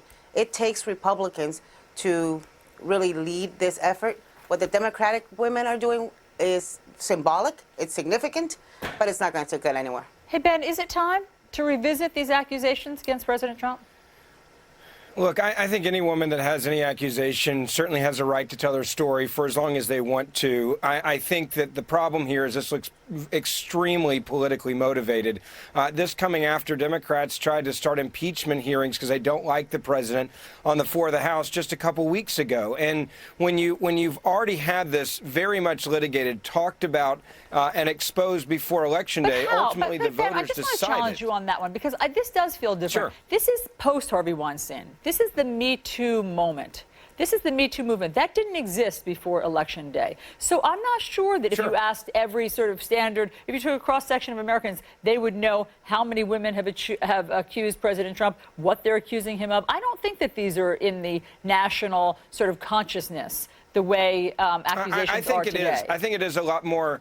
I think it is a lot more because I know how many hours on my show we had this conversation during the primaries and then during the general election. I think a lot of people know about the accusations that have been extremely well publicized against Donald Trump, the exclusive interviews, the sit-downs. I mean, this was a massive campaign issue that was talked about for hours on end, and not just across the country, but in the conservative voting community as well. This was something that was talked about to the point where I was exhausted having every show be about it for days on end and weeks on end. I remember Access Hollywood being talked about to that degree, but I don't remember hearing from all of the 16, at least 15 accusers. Yesterday they had a press conference. I mean, that was the first time that I think we saw the face of 3 of them. Sure, and here's what I'll say. If you have a story to tell, you have a right to tell that story for as long as you want to tell that story. I also think, though, that it doesn't do you a lot of good when you're coming out telling your story while there's a backdrop of a movie premiere. I think the optics of that were incredibly, I think, dumb. I mean, if you're going to come out and tell your story for the right reason, then don't make it look like it's a PR stunt. Don't make it look like you're promoting a movie with a backdrop behind you like it's a, opening night at the theater. And I think people also look at that and say, okay, is this really about these new accusations or revisiting them, or is this about promoting a movie? Hey, Anna, there are now 4 female Democratic senators calling for President Trump to resign. Chances of that seem to be nil. But one of them is Kirsten Gillibrand, who, of course, has been leading the charge against sexual harassment in lots of different arenas. Here's what President Trump just tweeted about Kirsten Gillibrand. Lightweight Senator Kirsten Gillibrand, a total flunky for Chuck Schumer, and someone who would come to my office begging, in quotation marks, for campaign contributions not so long ago and would do anything for them, is now in the ring fighting against Trump, very disloyal to Bill and Crooked, used. Would do anything for them? Is this some sort of sexual reference, slur? I have no idea How what else kind to of, see it? How else can we see it? Would do anything for them? I have no idea what kind of reference it is, but it certainly is demeaning. It certainly is condescending. It certainly is inappropriate. The vocabulary used is horrible. It's horrible coming from the President of the United States. It's horrible coming from the President of the United States against a U.S. Senator. It's horrible coming from the President of the United States against a sitting woman senator. The entire tone of that tweet is, is these disgusting, inappropriate, unprecedented, horrible, childish, infantile, misogynistic tweets that Trump keeps doing over and over again, despite having been elected now for over a year. It is just, and we can't, what we can't do, and I'm glad you're bringing up this tweet, we cannot numb ourselves to the fact that the President of the United States is a pretty disgusting guy. Look, I don't generally think that all of the tweets are newsworthy or worth reading, but this one, Ben, how do you interpret and would do anything for them? Yeah, look, I don't know what the context of that is. I don't know if he's talking about she'll give you whatever you need politically. If you give a donation, there's a lot of people in politics, unfortunately, that or if you give you write them a anything check, you need in another way. They'll do anything that you need. It could be for land deals. It could be for taxes. It could be for a multitude of special interest issues. We know how Washington works. We know why the American people hate Washington. I think the president's the only one that can tell you exactly what the context of that is. You don't hear it in a I would not have put the wording that way. Look, I'll say it again. In politics, there are people clearly that when they say they come to you for money, they say, look, you tell me what you need. Whatever you need, you let me know because you just wrote them a big check. That is a very normal conversation in politics that unfortunately is the reason why people hate politics. But it's the truth. There are people in politics, men and women alike, where they'll say, thanks for coming to my event. Thank you for the check. You need anything, whatever you need, you let me in my office know and we'll take care of it. That is a very normal political conversation. I hear you. And it's also a good reminder that Donald Trump, who pretends not to be part of this game, who pretends not to be part of the establishment, not to be part of the swamp, was a player in the swamp, was very much part of a swamp thing going on. He gave a lot of Democrats a lot of money because he needed things done. People like Nancy Pelosi, people like Hillary Clinton, people like Kirsten Gillibrand, people who Republicans really don't like. Let's remember that Donald Trump was one of their biggest supporters. All right, Anna Navarro, Ben Ferguson, I just have to tell you, in this Me Too moment, it's hard not to see things the dissonance, the tone deafness is astounding. Okay, Anna Navarro, Ben Ferguson, thank you very much for the debate this morning. Thanks. But what can they really do about it other than complain? We'll stay on that story and see if anything comes of it. So, Republican Roy Moore's campaign for Alabama's Senate seat seemed in trouble after several women came forward accusing him of sexual abuse. But then President Trump stepped in, endorsed him, says he denies them, and that's good enough for me. Is that enough to give Moore a Senate seat? A Trump confidant joins us next live.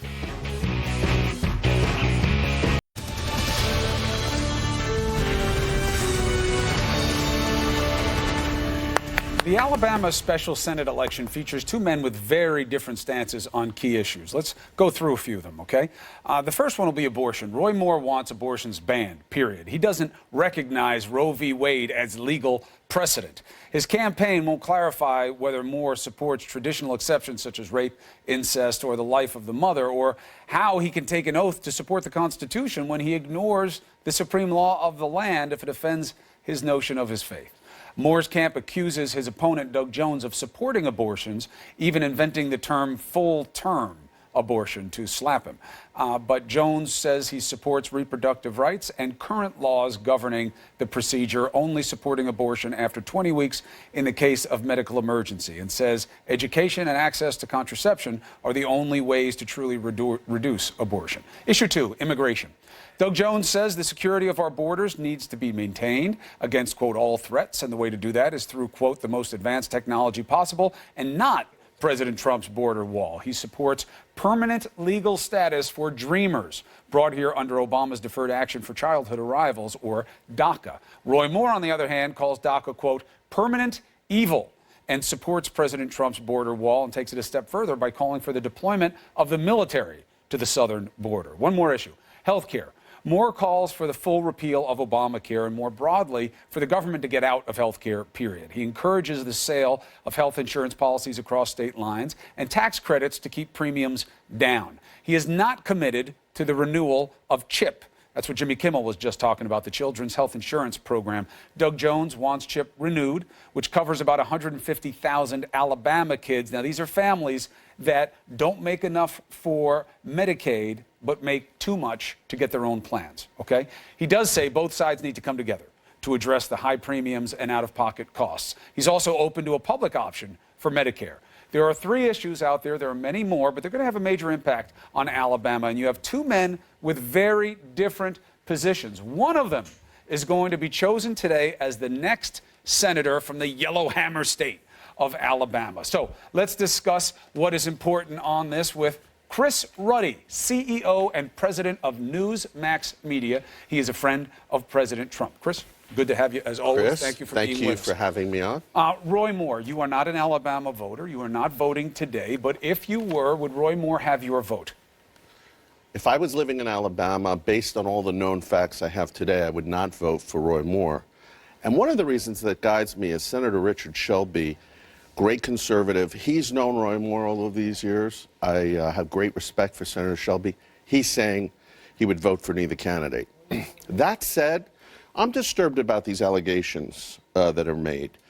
But I'm also very disturbed that the press dropped this bombshell 2 weeks. The guy's been in public life for 40 years. One of the accusers has come forward, made allegations about a yearbook.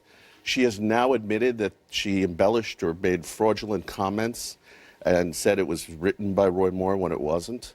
I mean, when you have people like this making allegations, committing fraud about the allegations, and I completely understand the president, I understand the people of Alabama who are saying, look, I don't want a kangaroo process here. I don't want the Washington media dictating. Al Franken, I don't think he should have resigned from the Senate. I think he deserved due process. Those serious allegations, but this thing where we're convicting people in the press is very disturbing to me. Fair point. You do know, being in the business as long as you have, it's not easy for women to come forward. Right. There was a lot of reporting went on with this. There was a lot of corroboration. You know, we make this a he said, she said Right. times 6 or 8 or whatever, but there was a lot of corroboration around these stories being told earlier in time. We must point out for the record, there is nothing fraudulent according to the accuser or her attorney. An annotation was added to the note to identify who Roy Moore was at the time. The note that she says Roy Moore wrote and signed, she did not adulterate in any way. That is a meaningful distinction. Well, usually if you commit fraud in one aspect, it undermines There your is no credibility. fraud in either. She said she made an annotation. She fabricated part of it. No, she and didn't she said it was fabricate. written by him, and it Right, turned out she says the her first own part was written stepson. about him. This is Gloria Allred's witness. Her own stepson says that she made up the allegation. I don't know if Hold it's on true. 1 second, though. If I sign a baseball for you, okay, and then after my note, Chris Ruddy, love having you on the show. Thank you very much. All the best to you. Signed, Chris Cuomo.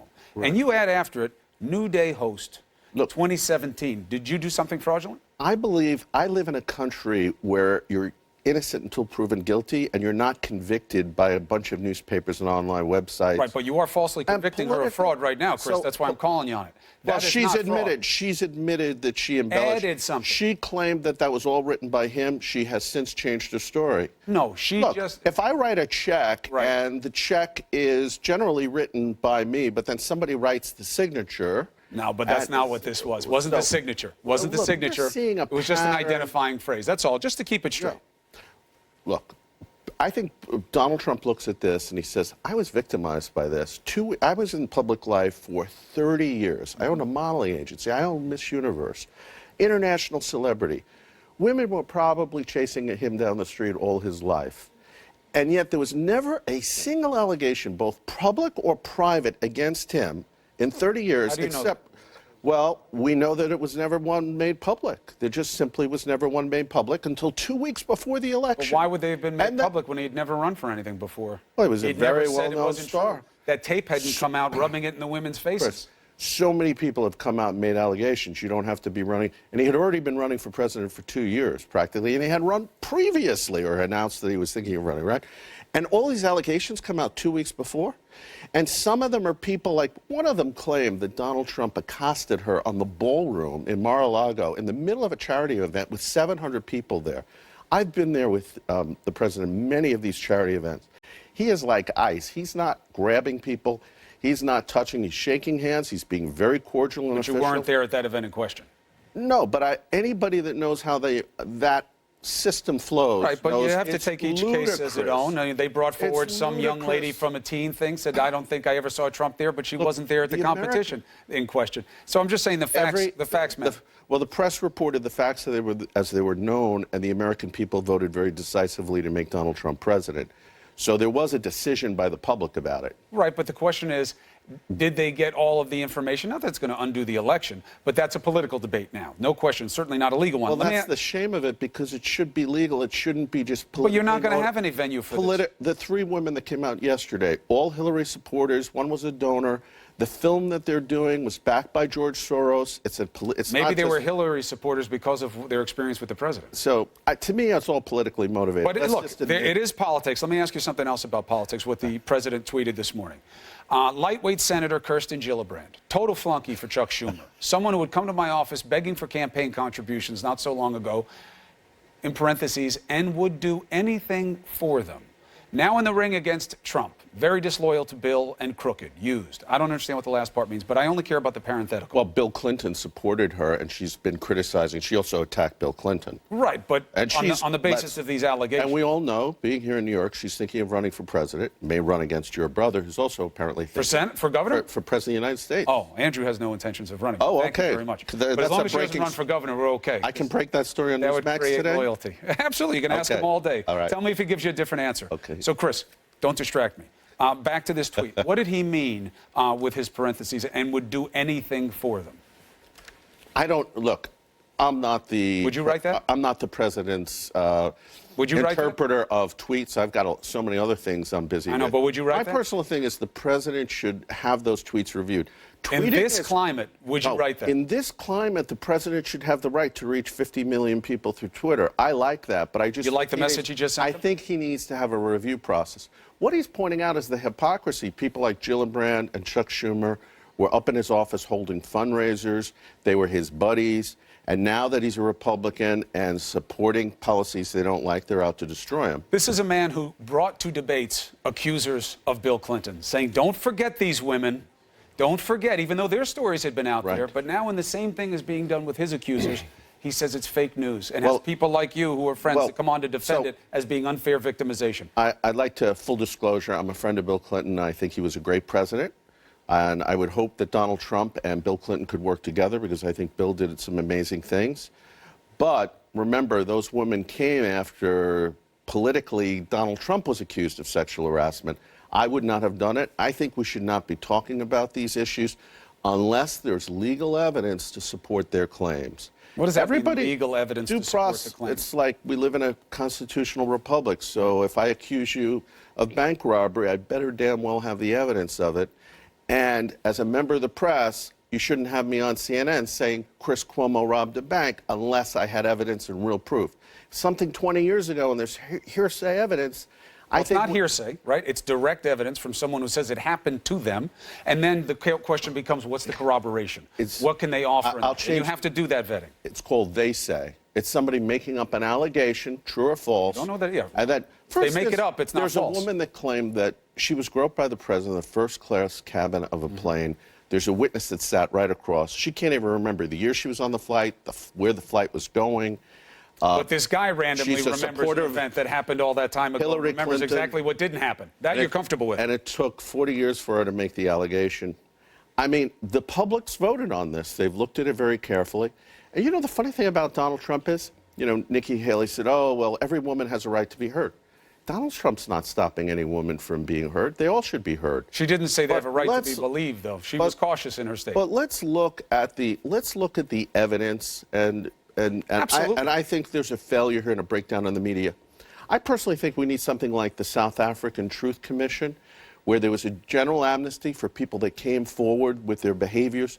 Some of these behaviors go back 20, 30 years. Amnesty for the people who did it? Well, I think there should be a way of coming... That was about apartheid. Well, I'm using that as an example where we have a process where these allegations are aired.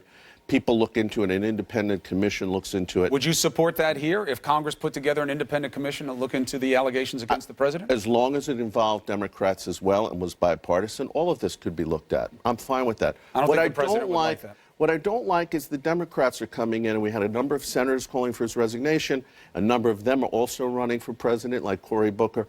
And Gillibrand. They're so using this, Chris, for political motivation to hurt the president. The president did the same thing in his campaign. You know when why he brought forth the accusers of Bill Clinton. You know why they're doing it?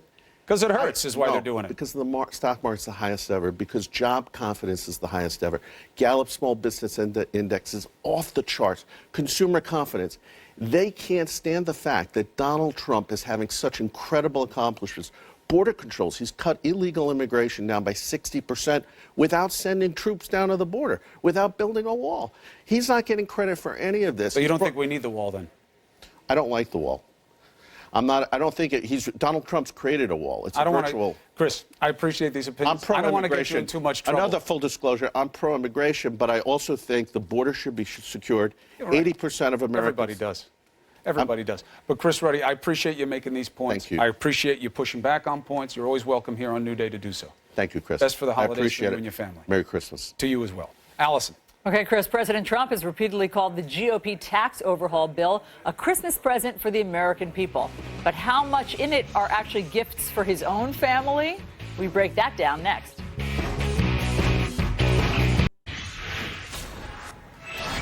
The House and Senate are busy reconciling their two tax bills. Whatever the outcome, President Trump says he will not benefit. Is that true?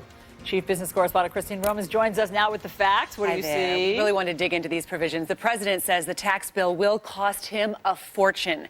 He is keeping his tax returns secret, so it's impossible to know how the plan affects him. But key elements of both proposals help the president, help his family, and his businesses, like tax cuts for pass-throughs.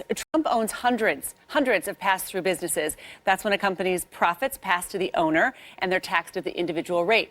For someone like Trump, that means the top rate of 39.6%. The House lowers that bill to 25%, while the Senate bill reduces taxable income, lowering the tax rate. Either way, that's a nice tax cut for the president. There are also goodies for the Trump family business, real estate. Both plans lower the tax on income from real estate investment trusts, a tool the Trumps and the Kushners use. The Senate version allows bigger deductions on commercial property, while the House plan won't cap interest deductions on the industry. And finally, both plans keep a tax break for golf course owners. That, of course, benefits the Trump Organization, which owns multiple courses. And the alternative minimum tax, the AMT, the House bill repeals it, the Senate bill keeps it, but fewer people will have to pay it. How would that help the president? Remember, 2 pages of his 2005 tax return leaked in March. It shows Trump paid $31 million because of the AMT. Without the AMT, he would have owed just $5 million that year. Finally, the estate tax. It currently taxes inheritances on estates of $5 million or more. like President Trump's. The House bill repeals it. The Senate bill doubles that amount, you guys, for just 4 of the provisions that very clearly would benefit a taxpayer like Donald Trump and his family. Yeah, I mean, that AMT and the estate tax, they have functionally gotten rid of it by making it so exclusive, making the limits so high, and certainly he would fall into both of those buckets. Christine, as usual, perfection. Voting is underway in Alabama. Voters are going to make their choice. This has been bitter, but it is an important Senate election. Alabama is in the national spotlight. David Chalian joins us now with the key factors we should be watching for today. What is the bottom line, brother? Good morning, guys. Listen, let's just remember what a huge uphill climb it is for a Democrat in Alabama, period. Donald Trump won by 28 points just last year in the presidential election. Let me give you 3 key things to watch as you're looking the returns come in tonight. First, we're going to show you Winston County. This is a huge Republican county. This is where Roy Moore needs to run up the score. Not a ton of voters there, a rural county. But remember, this is where we're going to look to see, is he bleeding support in his own party? Is Republican turnout not where it needs to be in a ruby red county? We also are going to look at the African-American turnout for Doug Jones, the Democrat. Montgomery County is a place to look for that. Can he run up the score big there? The thing to remember about the African-American turnout, it's necessary for Doug Jones, but it's not sufficient. Look at those 2008 results from the presidential race with Barack Obama. He had record African-American turnout that year, and yet he still only got 39% of the vote statewide against John McCain. So again, it wasn't sufficient to get him over the hump. You need it as a Democrat. They need a big turnout among African-American voters. Take a look at the overall African-American vote in the presidential election last year. 89% Clinton, 8% Trump. You'll probably see similar numbers, if not even better numbers, for Doug Jones among African voters tonight. But the big question is, what percentage of the overall electorate is African-American, that core Democratic-based vote? That is going to be key, because you'll see a big divide like this for Doug Jones tonight. And then, of course, remember the primary, the runoff between Roy Moore and Luther Strange. You remember Donald Trump was with Luther Strange, the losing candidate. By the way, if Roy Moore loses tonight, Trump will be 0-2 in Alabama this cycle. But this 45.4% that the establishment candidate got by reaching out to country club Republicans, suburban Republicans, the non-Moore Bannon crowd, that's where Doug Jones is going to be looking to see if he can peel some of those Republicans away to help him over the finish line, defeating Roy Moore tonight. We'll see if he's able to do it. Hey, David, how about women? Are they a factor? They are. This is actually where the women play a huge factor, Allison, because Luther Strange was able to get some of those suburban women who were not necessarily comfortable with Roy Moore. Remember, this is before the allegations came out. That's where Doug Jones is looking tonight. Some reliable Republican women suburban voters in Alabama around some of the key cities. Will they just be unable to cast their ballot Republican this time because of Roy Moore? That's an area that Doug Jones and his campaign have been targeting. Right. So state officials say they predict that there'll only be something like 20 to 25% voter turnout tonight. You know, really low. It's a special election. 2 weeks before Christmas. Right. Yeah, all it's of the that. only election on the slate for them to go out for. Yeah. Right. Good point. So what does that mean? Only the diehards turn out? Well, certainly this is no doubt about motivating base voters to get out. That's where we are right now. Nobody is trying to persuade anybody at this point.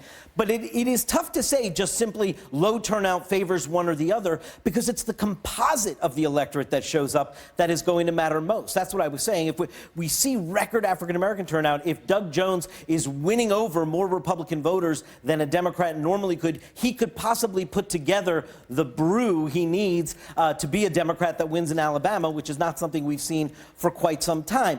But it's not just knowing overall turnout won't help us understand. It will be the composite of the electorate where we'll start to get understanding tonight as to who that may benefit. You've done a great job of explaining all of that. What time do polls close there? They close at 8 p.m. Eastern. We should see results start trickling in shortly thereafter. Probably a little bit of a trickle at the beginning. A little later in the evening, we'll get the bulk of the votes, maybe between the 10 p.m. and 11 p.m. Eastern hour. Okay, we'll be watching. Thanks so much for the cheat sheet, David. Who comes out to vote, and what is their motivation? That's going to be the acute concern in this. We'll be watching it all day. All right, so CNN Newsroom with Poppy Harlow and John Berman will pick up after this very short break. We'll see you tomorrow.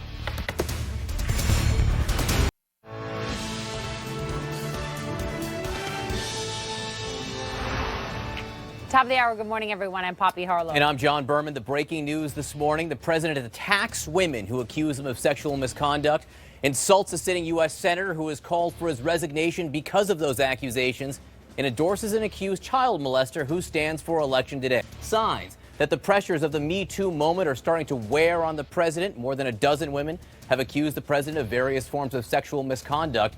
And moments ago, he called them false accusations and fabricated stories of women who I don't know and or have never met. By the way, don't know or never met includes a woman he worked with, a reporter who interviewed him, 3 contestants in his beauty pageants, a star of The Apprentice, and on and on.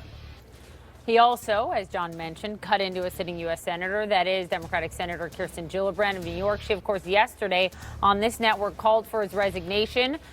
She was someone who would come to my office, the president writes, begging for campaign contributions not so long ago and would do anything for them. What does he mean by that exactly? Also, the backdrop is the Alabama Senate election. It is today. Polls have been open for 1 hour, and any moment, the Democratic candidate Doug Jones will cast his ballot in Mountain Brook. That's a suburb of Birmingham. Roy Moore set to arrive at his polling place on horseback. Our Alex Marquardt is in Mountain Brook. Caitlin Collins is in Montgomery. Alex, to you first. The mood on the ground there is what?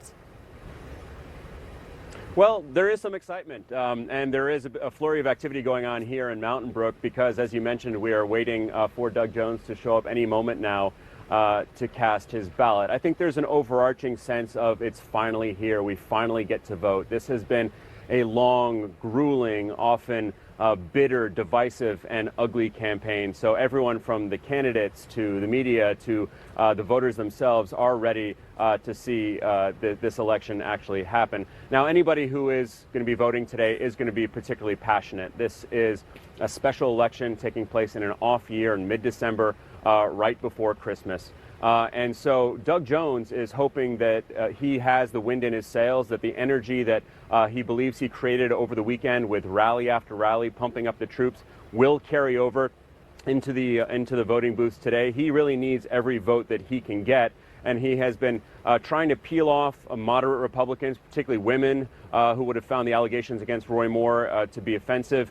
But in particular, he also needs African Americans to turn out in large numbers. So Doug Jones really needs all the votes he can get because he knows that Roy Moore has this core base of support that will really turn out no matter what and have stuck with him through thick and thin. Now, the Secretary of State for Alabama is predicting turnout to be around 20-25%. That might sound a little bit low for anybody who's been following elections, but that's actually up higher than original predictions of 17-18%. So, John, Poppy, that really is the name of the game today, the turnout. All right, Alex, our thanks to you. Let's go now to Caitlin Collins, get a sense of the closing arguments. Caitlin. Well, John, it's certainly been an interesting last few days of this election with Roy Moore all but disappearing from the campaign trail. And then over the weekend, we saw a number of national political leaders and celebrities flock to the state in this last-minute effort to win over some support for their candidate. And Steve Bannon, that former White House chief strategist, was here during his 3rd trip last night in order to support Roy Moore, rally some support before voters went to the polls this morning. And he told the crowd in Dothan, Alabama, that the media and the establishment were trying to destroy Roy Moore just like they tried to destroy Donald Trump. But then he took a shot at President Trump's daughter. There's a special place in hell for Republicans who should know better. Now, obviously, that's a direct reference to Ivanka after those numerous sexual assault allegations were made against Roy Moore, telling the Associated Press, quote, "There's a special place in hell for people who prey on children." She said that she had not seen a valid explanation from the Roy Moore campaign and that she believed the women in this case. Now, that was on one hand. On the other side, at the Doug Jones campaign last night, we had Charles Barkley, an Alabama native and that former basketball player, telling the voters of Alabama that it was time to draw a line in the sand and urging them to reject Roy Moore. I love Alabama, but at some point we got to draw a line in the sand. So we're not a bunch of damn idiots. And people are looking at us like they're actually thinking about voting for this guy. Now, Charles Barkley said that President Trump would not come to the state to campaign for Roy Moore, although he had endorsed him, but instead he sent, quote, white separatist Steve Bannon. But certainly, John and Poppy, the stakes are high in this election because they could set the stage for 2018. So we'll be waiting to see what voters do when they go to the polls today. Caitlin Collins, with a perspective on the ground there in Alabama. The polls are open. Thank you so much. So President Trump this morning is firing back at calls for him to be investigated or even to be removed from office, to resign over these sexual misconduct allegations. Here's what the president writes. Despite thousands of hours wasted and many millions of dollars spent, the Democrats have been unable to show any collusion with Russia. So now they are moving on to the false accusations and fabricated stories of women who I don't know and or have never met. All right, CNN's Joe Johns at the White House for us this morning. And Joe, the president's been writing a lot about many different people this morning. That's right, John. The president not only trying to rebut the reinvigorated charges related to his treatment of women, but the president also going after one of Washington, D.C.'s best known and most prominent women. That would be Senator Kirsten Gillibrand, the junior senator from New York, going after her following Gillibrand's decision, along with three other Democrats, including Cory Booker, Jeff Merkley, and Ron Wyden, to call for the president to step down. However unlikely, the president's tweet here, let's just read it. Lightweight Senator Kirsten Gillibrand, a total flunky for Chuck Schumer and someone who would come to my office begging for campaign contributions not so long ago and would do anything for them, don't know what that means, is now in the ring fighting against Trump, very disloyal to Bill and crooked used. Not clear also what that last part of that last sentence means. So we have gotten just a bit of reaction. We reached out to Kirsten Gillibrand's office for a comment there, and she did put one up on Twitter just a few moments ago. It says, "You cannot silence me or the millions of women who have gotten off the sidelines to speak out about the unfitness and shame you have brought to the Oval Office." Still waiting, of course, for the White House message machine to get back to us. Often, if they try to interpret the president's tweets, they can do that at their own peril. The one thing we do know for sure is that Donald Trump has contributed to Kirsten Gillibrand as far back as 2011, if not before that. But looking for some more information from the White House this morning. Back to you, Poppy and John. Let us know when you get it. Joe Johns, thank you. With us now on Capitol Hill is CNN national politics reporter MJ Lee. All right, so the latest sort of thread in all of this is the response from the president to Senator Gillibrand and the back and forth there. But this comes after calls from a pretty big group of Democratic lawmakers saying the president should be subject to formal investigation over these accusations. That's right, Poppy. And first of all, it is very obvious why President Trump is so unhappy with Senator Gillibrand this morning. And I just want to remind everyone what Senator Gillibrand said to Christiane Amanpour yesterday was that there are credible allegations of misconduct and criminal activity against President Trump and that he should resign. Now, there are now 4 Senate Democrats who have called on President Trump to resign. That list includes Gillibrand as well as Senators Cory Booker, Jeff Merkley, and Ron Wyden. Now, as you mentioned, Democratic lawmakers are also saying that barring a resignation from President Trump, there should be a congressional investigation into these various allegations of misconduct. And as you said, Poppy, almost 60 female Democratic Congresswomen sent a letter to the House Oversight Committee last night. And here's a little part of what they wrote in that letter. They said, in the time of Me Too, women across the country are coming forward with their own harrowing stories of sexual harassment and assault. Members of Congress have also come under scrutiny and investigation,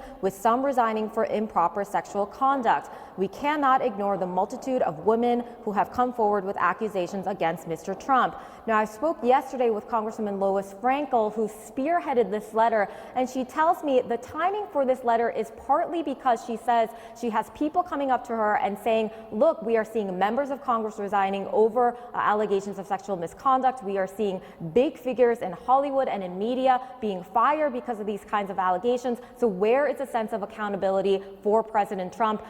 Now, President Trump, as we saw earlier, is defiant and insists that none of these allegations against him are true. Poppy and John. All right, MJ Lee for us on Capitol Hill. I think there is no question, though, that the president is starting to feel the heat here. For sure. You know, you have the senators calling for his resignation, the members calling for the investigation. That is why he is lashing out this morning, attacking these people in the case of Kirsten Gillibrand by name. Also, the suspect charged in the New York City terror attack just yesterday, what we're learning is that he was not on the FBI's radar. So how do authorities stop lone wolves like him? Much more of that ahead. And late-night comedian Jimmy Kimmel's emotional plea for children and children's health insurance. Daddy cries on TV, but Billy doesn't. It's unbelievable.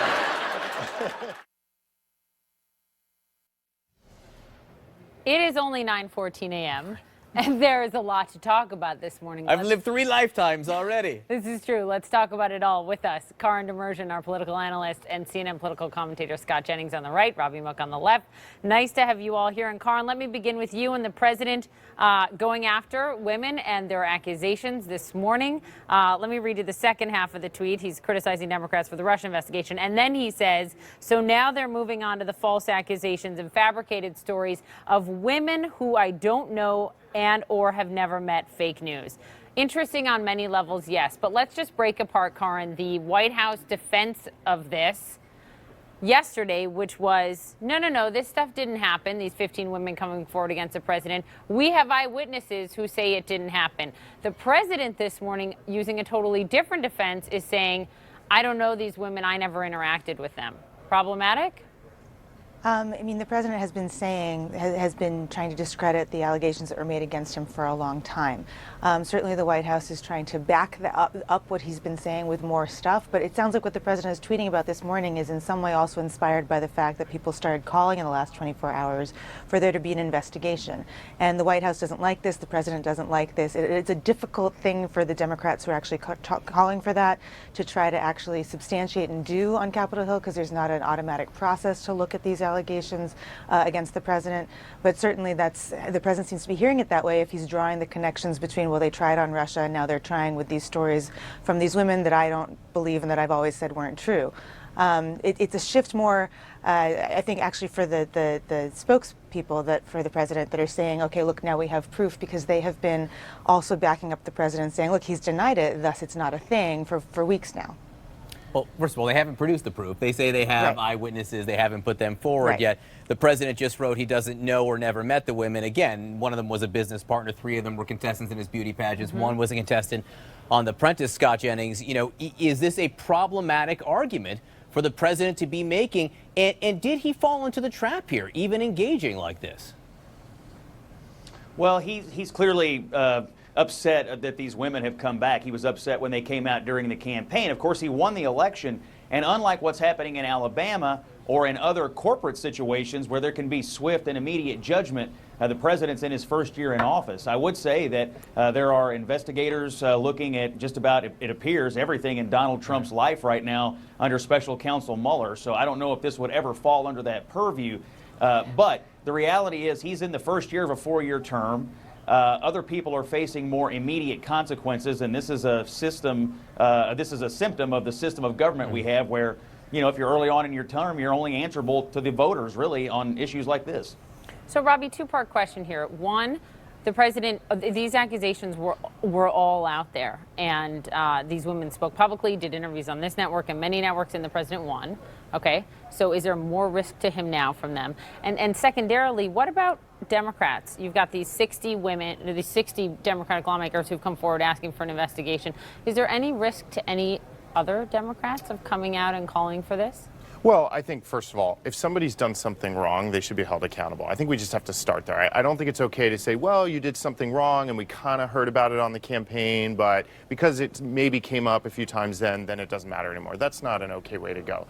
And I think John brought up the key point here. If I were advising the president, which I would never do, but if I was, you know, just pivot to focus on the stuff that matters. Talk about your tax bill. Talk about something else. The fact that he is now attacking these accusers, he is making this more of a problem. He is begging for an investigation, because to deny that he even knew these people, well, now we all want to know, what is the truth? Did you know them? And again, I don't want to dwell on this necessarily, but the language he used here for Senator Gillibrand right now, a sitting U.S. Senator right now, saying that she came to the office begging for campaign contributions not so long ago, and in parentheses, and would do anything for them. Karin, what are we supposed to take away from that? It seems to be intentionally suggestive there. Yeah, I don't want to opine on what the president is thinking, but certainly in this context, it suggests things that you would not want to be suggesting if you're being accused of improper conduct. Look, the president does not take criticism well. We've known this for a long time. When he is criticized about something, he tends to lash out. He tends to not let it go. Certainly his advisors have not been happy with that when it comes to the Russia probe. Perhaps this is going to be no different in that regard. But it is very much in line with what we know of the president's temperament when people say, you know, look at yourself. He's not one to immediately show contrition and start to apologize. Indeed. Scott, to you, let's turn to Alabama because it is a big day and a big morning. Polls are open across Alabama for this hotly contested Senate race. You say, as a Republican and Republican strategist, you know, in many ways, the Republican Party has already lost on this one. Is there any winning for your party coming out of today, no matter which way it goes? No, there's no winning. We've already lost this race. Either Doug Jones is going to go to the Senate from the reddest state in America, which is amazing that Republicans would have figured out a way to lose in Alabama, or we're going to have Roy Moore, who is a brand anvil on the Republican Party. And look, if he wins by a point or two, there's going to be a whole bunch of people out there claiming vindication. See, we were right, and all the establishment people and rhinos were wrong.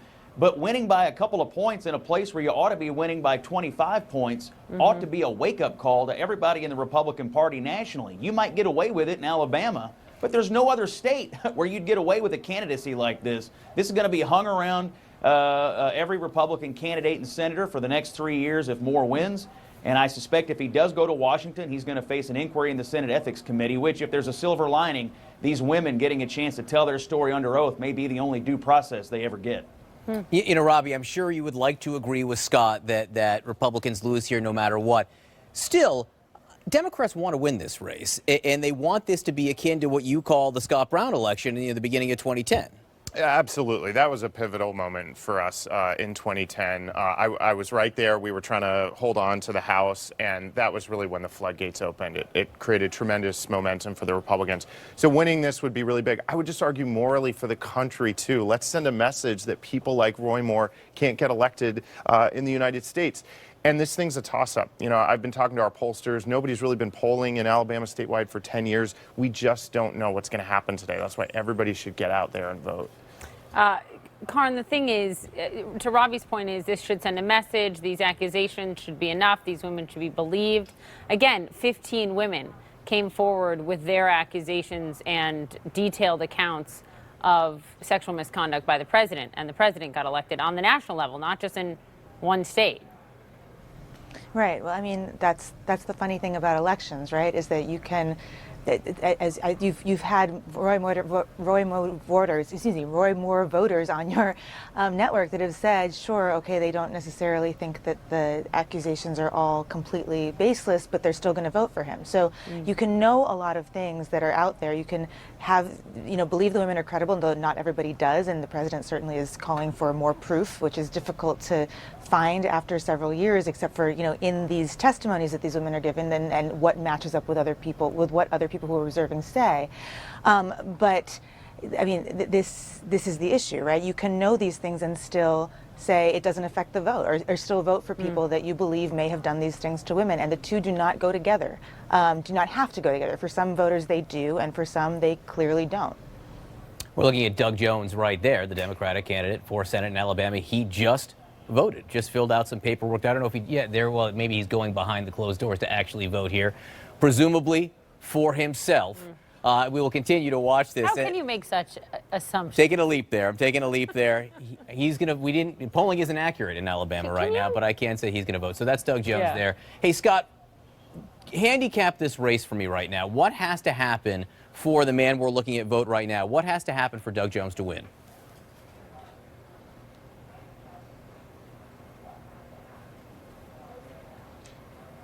I don't know if Scott can hear me.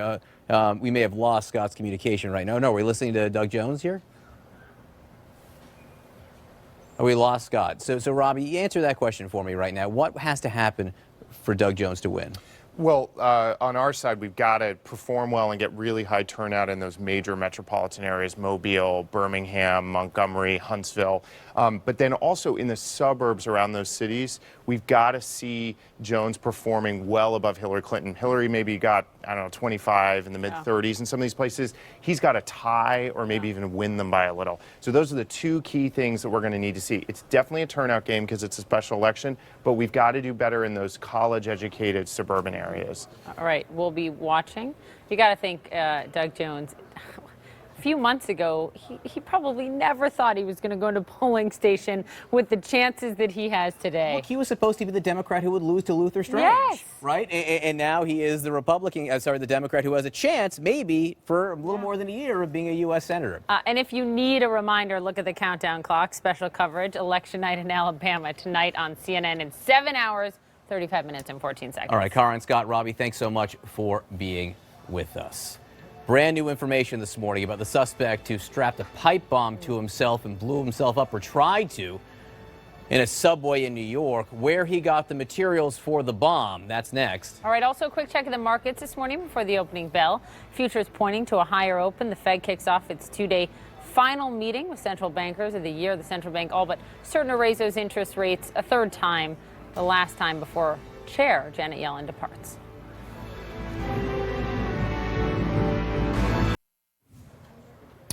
All right, minutes ago, we learned that the man accused of trying to blow up a crowded subway station near Times Square now faces multiple terror-related charges. That is just one of the new developments in this case this morning. Let's go straight to our Bryn Gingras, who's outside of Port Authority in the middle of Manhattan. What have we learned, including the charges, but also about the actual device, this homemade device itself?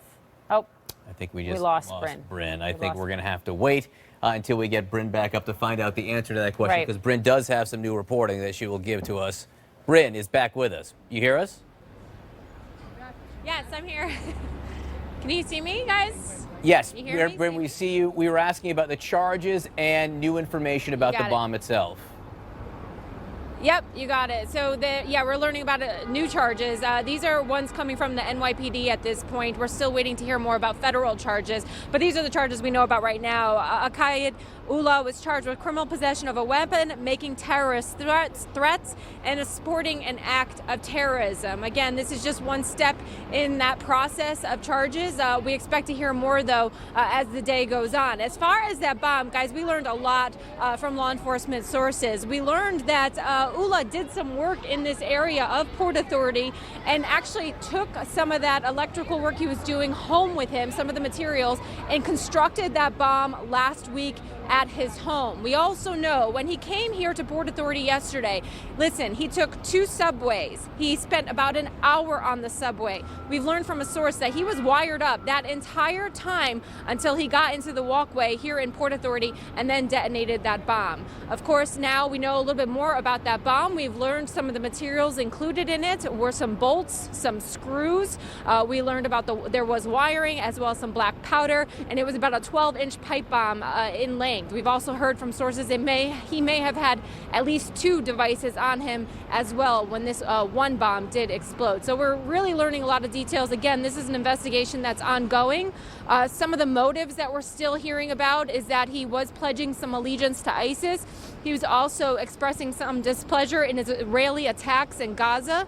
Again, at this point, guys, investigators are taking all of that information that they've learned from him from his hospital bed, the conversations they've been having with him, and moving forward with the investigation, trying to talk to many of his family members that live in this New York City, in the Brooklyn area that we're hearing, and try to sort of corroborate or verify if what he is saying is in fact true. All right, Bryn Gingras for us down at Port Authority. Bryn, thank you so much for your reporting. Joining us now is Democratic Congressman Eric Swalwell of California, member of the House Intelligence Committee. Congressman, thanks for being with us. First, I want to express our condolences to the loss of San Francisco Mayor Ed Lee. I know he was someone you knew out in California right now, 65 years old. I just wanted to say we share our regret along with you and send our thoughts to his family. The president yesterday talking about this terror attack here in New York, he tied it to immigration. He said today's terror suspect entered our country through extended family chain migration, which is incompatible with national security. Congress must end chain migration. president says he'd rather see legal migration based on skills. So what's your reaction to this? Well, first, we're grieving for the victims, hoping they recover quickly and that terrorist faces a New York jury and its justice soon. But this president is willing to blame, a terrorist attack without any facts on anything, that is provocative. It's either Muslims or, a lack of a travel ban fully being enforced. Now it's chain migration. I think he needs to just step back, let the federal investigators and NYPD do their job, and just encourage us all to be more alert and vigilant, because oftentimes it's citizens, not law enforcement, who see something unusual that report it to law enforcement that can stop the next attack. And we need a commander-in-chief to lead right now, not just to stoke fear among all of us, particularly during the holiday season. To be clear, Congressman, do you think that any changes to the current immigration policy after these 2 attacks in the span of 6 weeks in New York City need to change, whether it's a visa waiver program, whether it's this? Do you see any necessary changes? Well, I certainly believe we need comprehensive immigration reform. It was passed in the Senate years ago with 68 bipartisan votes, never got a vote in the House. It addresses a multiplicity of immigration issues, including toughening up what we do to people who come over here and commit crimes. So I'm all for that. But, just legislating by attack and, stoking fear among Americans, I don't think that's helpful. I don't think that's what a commander-in-chief should do. All right, Congressman, the president moments ago wrote about some of the women who have accused him of various forms of sexual misconduct. He called them false accusations, fabricated stories of women who I don't know and have never met. Over the last 24 hours, 4 members of the U.S. Senate have come out calling for his resignation. Let's start there. Do you agree with them that the president should resign because of these accusations? Well, I stand with my 56 colleagues here, congresswomen, who are calling for an investigation in the House Oversight Committee. I think we should understand the facts that there is a reckoning happening in this country, different than what was occurring when the Access Hollywood tape was dropped and those women came forward. And I do think that those women should be heard through that process. But you're not calling for a resignation at this point in time, like no, Senator I understand. I understand their concern. I also want to just really condemn the president for what he just tweeted about Senator Gillibrand. I mean, that was an ugly, suggestive tweet. We all know what he was trying to say there, and it's beneath the office of the presidency for him to conduct himself that way. He essentially said, he did say, she would come to my office all the time asking for money and would do anything to get it. And he put begging in quotes. Congressman, Axios is reporting this morning that some of the president's lawyers are suggesting that a second special counsel is needed to investigate the investigation, as it were, right now. And this is because of some reports that have come out, not just because of Agent Peter Strzok, the guy who had to be removed from the investigation because he had sent pro-Hillary texts and anti-Trump texts before, but also another official who may have had ties to Fusion GPS during the investigation. Do any of these raise any concerns for you about the Robert Mueller investigation? No, Bob Mueller was appointed by President Bush. He was a Republican appointee. He, as Christopher Wray testified to the House Judiciary Committee, is a man of high integrity. But I am worried that there's this effort to undermine this investigation. If you listen to my House Judiciary colleagues last week, they were signaling, Republican colleagues were signaling to the president that they would give him a free pass if he fired Mueller, that he wouldn't face obstruction of justice charges, because they would probably take credit for him firing Mueller, because they would like to see that. That's very concerning. Bob Mueller is someone who acted professionally when he removed the agent, when questions of impartiality were called into question. I don't really know, John, what else you would want him to do in that situation. Would you want him to keep the agent on board? It just doesn't make sense. I think this is because the investigation is getting closer to the president and his family. People have already pleaded guilty, and this is panic setting in. So just the counter argument to that would be, yes, he fired him, but didn't disclose the details of why, didn't put him forward for interviews, and it wasn't known for many, many months after as to why. And then legs, like John just explained, seem to be coming out of this. We hear your argument. Congressman, we appreciate your time. Thank you. Yeah, my pleasure. Thank you. All right, a lot ahead for us. Moments ago, the Democratic candidate in Alabama, Doug Jones, cast his ballot. He's speaking to reporters. We'll head there next.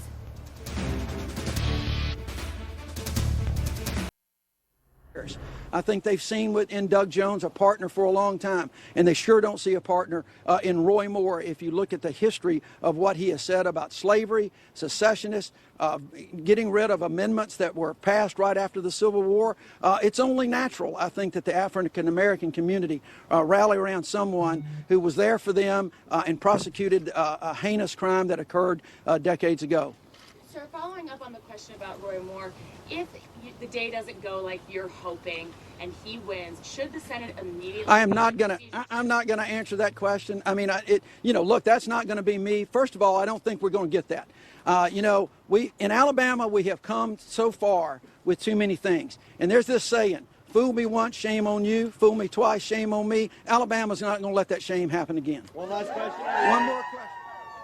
He is betting clearly that he's going to win today. With us, Bill Britt, editor-in-chief of the news site Alabama Political Reporter, someone who has interviewed Roy Moore many times, including the last interview he did over the weekend. Thanks for being with us, Bill. Thank you for having me. It's a pleasure to be with you. It's a cold morning here in Alabama, and it's going to get colder. Speaking like a true Minnesotan, you know nothing about cold, but I'll give that to you. It is election day in Alabama. What will decide the victor tonight? Well, it's going to be turnout. I mean, if turnout is 800,000 or less, Roy Moore wins. If it's 1 million or over, I think most experts would agree that Jones did get out the vote and they'll win. A lot of enthusiasm on both sides. The momentum right now is looking in Mr. Jones's favor. But again, this is Alabama. Nothing is a given. You know, some of the prognosticators are looking at some of the absentee ballot requests in some of the counties that are up or way up: Tuscaloosa, Madison, Lauderdale, Franklin, Morgan, Limestone, Montgomery. Anything that you see in some of these? I know Montgomery is a more Democratic area. Tuscaloosa might be a student area. What do you see here?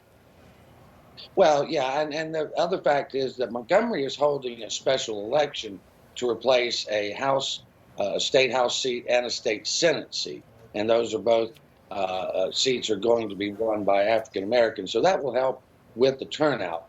As far as what we're seeing in Jefferson counties, that's going to go Jones's way. I think we have to look at Shelby County, which is a suburb of Birmingham, Jefferson County suburb, and see what happens there. I think that's the place to watch. Mobile County is a place to watch, but the rural counties, if voters show up in the rural counties, it's probably all over Jones. The polls were wrong, needless to say, in the general election, and there turned out to be what the Trump team had said there was going to be in this sort of secret Trump vote. Is there a secret Roy Moore vote right now in Alabama? I tend to think so. I mean, we have spent the weekend in Etowah County, which is the home of Roy Moore. My wife, is from here, of course. And we talked to folks at the grocery store and at the filling station. And by and large, if people will talk at all, they say that they're voting for Moore. Now, this is just one small county, and people here do know Roy Moore for years and years. But people say they're leaning that way. Again, it's going to come down to, can Mr. Jones motivate the African American community? I mean, Hillary Clinton did not motivate them very well in the general last year.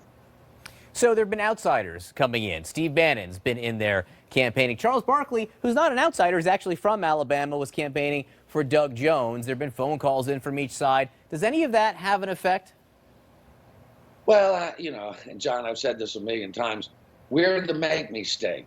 Folks coming in from the outside have had little influence on us in the past. Similarly, if a bunch of Alabamians came to New York City, we probably wouldn't flip a mayor's race. So I don't know. I mean, Bannon is good for throwing out the red meat, but he's not a rock star among the rank and file Republicans here. He is among many. Pardon me. I'm sorry. I thought I heard something. Anyway, I think that's where we are. It doesn't make a great deal. Hopefully that was the first wave of exit polls coming back. Someone telling you where things stand at 9:47 Eastern Time. Bill Britt, great to have you with us. Thank you for walking us through this Alabama election. We think this is the final one today for some time. So we'll talk to you soon, Bill. Thank you. All right. Thank you, too. Y'all have a wonderful day. Me too. All right, a Colorado family faces a heartbreaking choice: pay their mortgage or pay for their son's medicine. Why? They depend on Children's Health Insurance Program, which Congress has not renewed.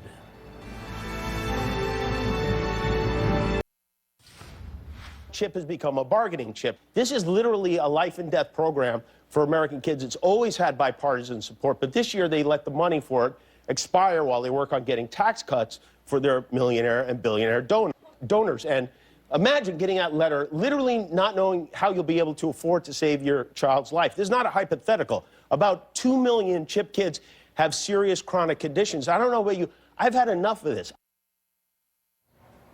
That's Jimmy Kimmel holding his infant son Billy and saying he's had enough of Congress not acting to pass CHIP, or the Children's Health Insurance Program. Funding ran out in September. If they don't do something, it will be completely gone soon. All right, Kyung Law spoke to a family that says without the coverage, they have to make a choice: pay the mortgage or buy their son's life-saving drugs.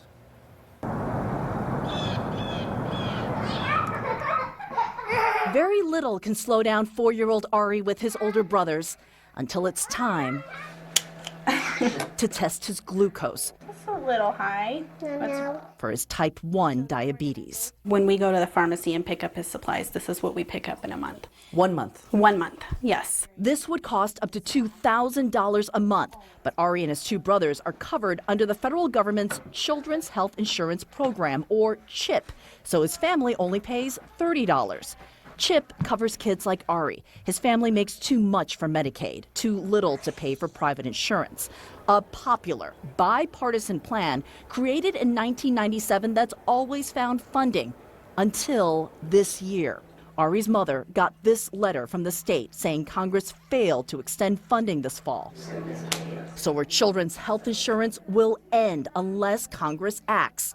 This 4-year-old, whose diabetes has meant emergency flights and ambulance runs to save his life, now trapped with his family in an unimaginable choice. We pay our mortgage, or we pay for the life-saving supplies that my son has to have. We have to choose this first, or Ari would die without insulin. It's your child's life that we're talking about. Yes. Yes, it is. It's not just Colorado's 90,000 children who lose their coverage once federal funding dries up. Every month, state by state, the money will run out. By July 2018, approximately 9 million children of working families nationwide could see their medical coverage disappear. How can that be the case? How can we let ourselves get in this situation? States are left scrambling. Colorado's governor says his state may be forced to prioritize which CHIP children to help. Here's a mind-boggling thing he says. Congressional Republicans and Democrats support CHIP, but can't agree over how to pay for it, battling over tax reform, budget, and Obamacare reform. They'll figure it out, pledged Senate Finance Committee Chairman Orrin Hatch. We're going to do CHIP. There's no question about it in my mind. They're going to debate it back and forth, and they're going to try and get some political benefit. Sometimes there's just got to be doing good, doing the right thing, and not worrying about what can I get in exchange, right? These are kids. How are you feeling today? Pediatrician Christopher Stilla is optimistic Congress will figure out how to cover his CHIP patients like 5-year-old Lanaya Madison. But he's only cautiously optimistic. I'm just really afraid that other things will get in the way that are completely unrelated to health coverage for kids. Politics as of late has been extraordinarily unpredictable. Is that what you're talking about? That's exactly what I'm talking about. I just wish they could spend a day in our life so that they could understand why this is so important to us. It's not a choice for us, and that we need this. Kyung Law, CNN, Loveland, Colorado. Kyung, thank you for that. If they should be able to figure out one thing, it's how to insure 9 million kids in this country. We'll keep on this, of course. Ahead for us, President Trump on the attack going after sitting senators and the women who have accused him of sexual misconduct. The Me Too movement hits the White House as Alabama voters hit the polls.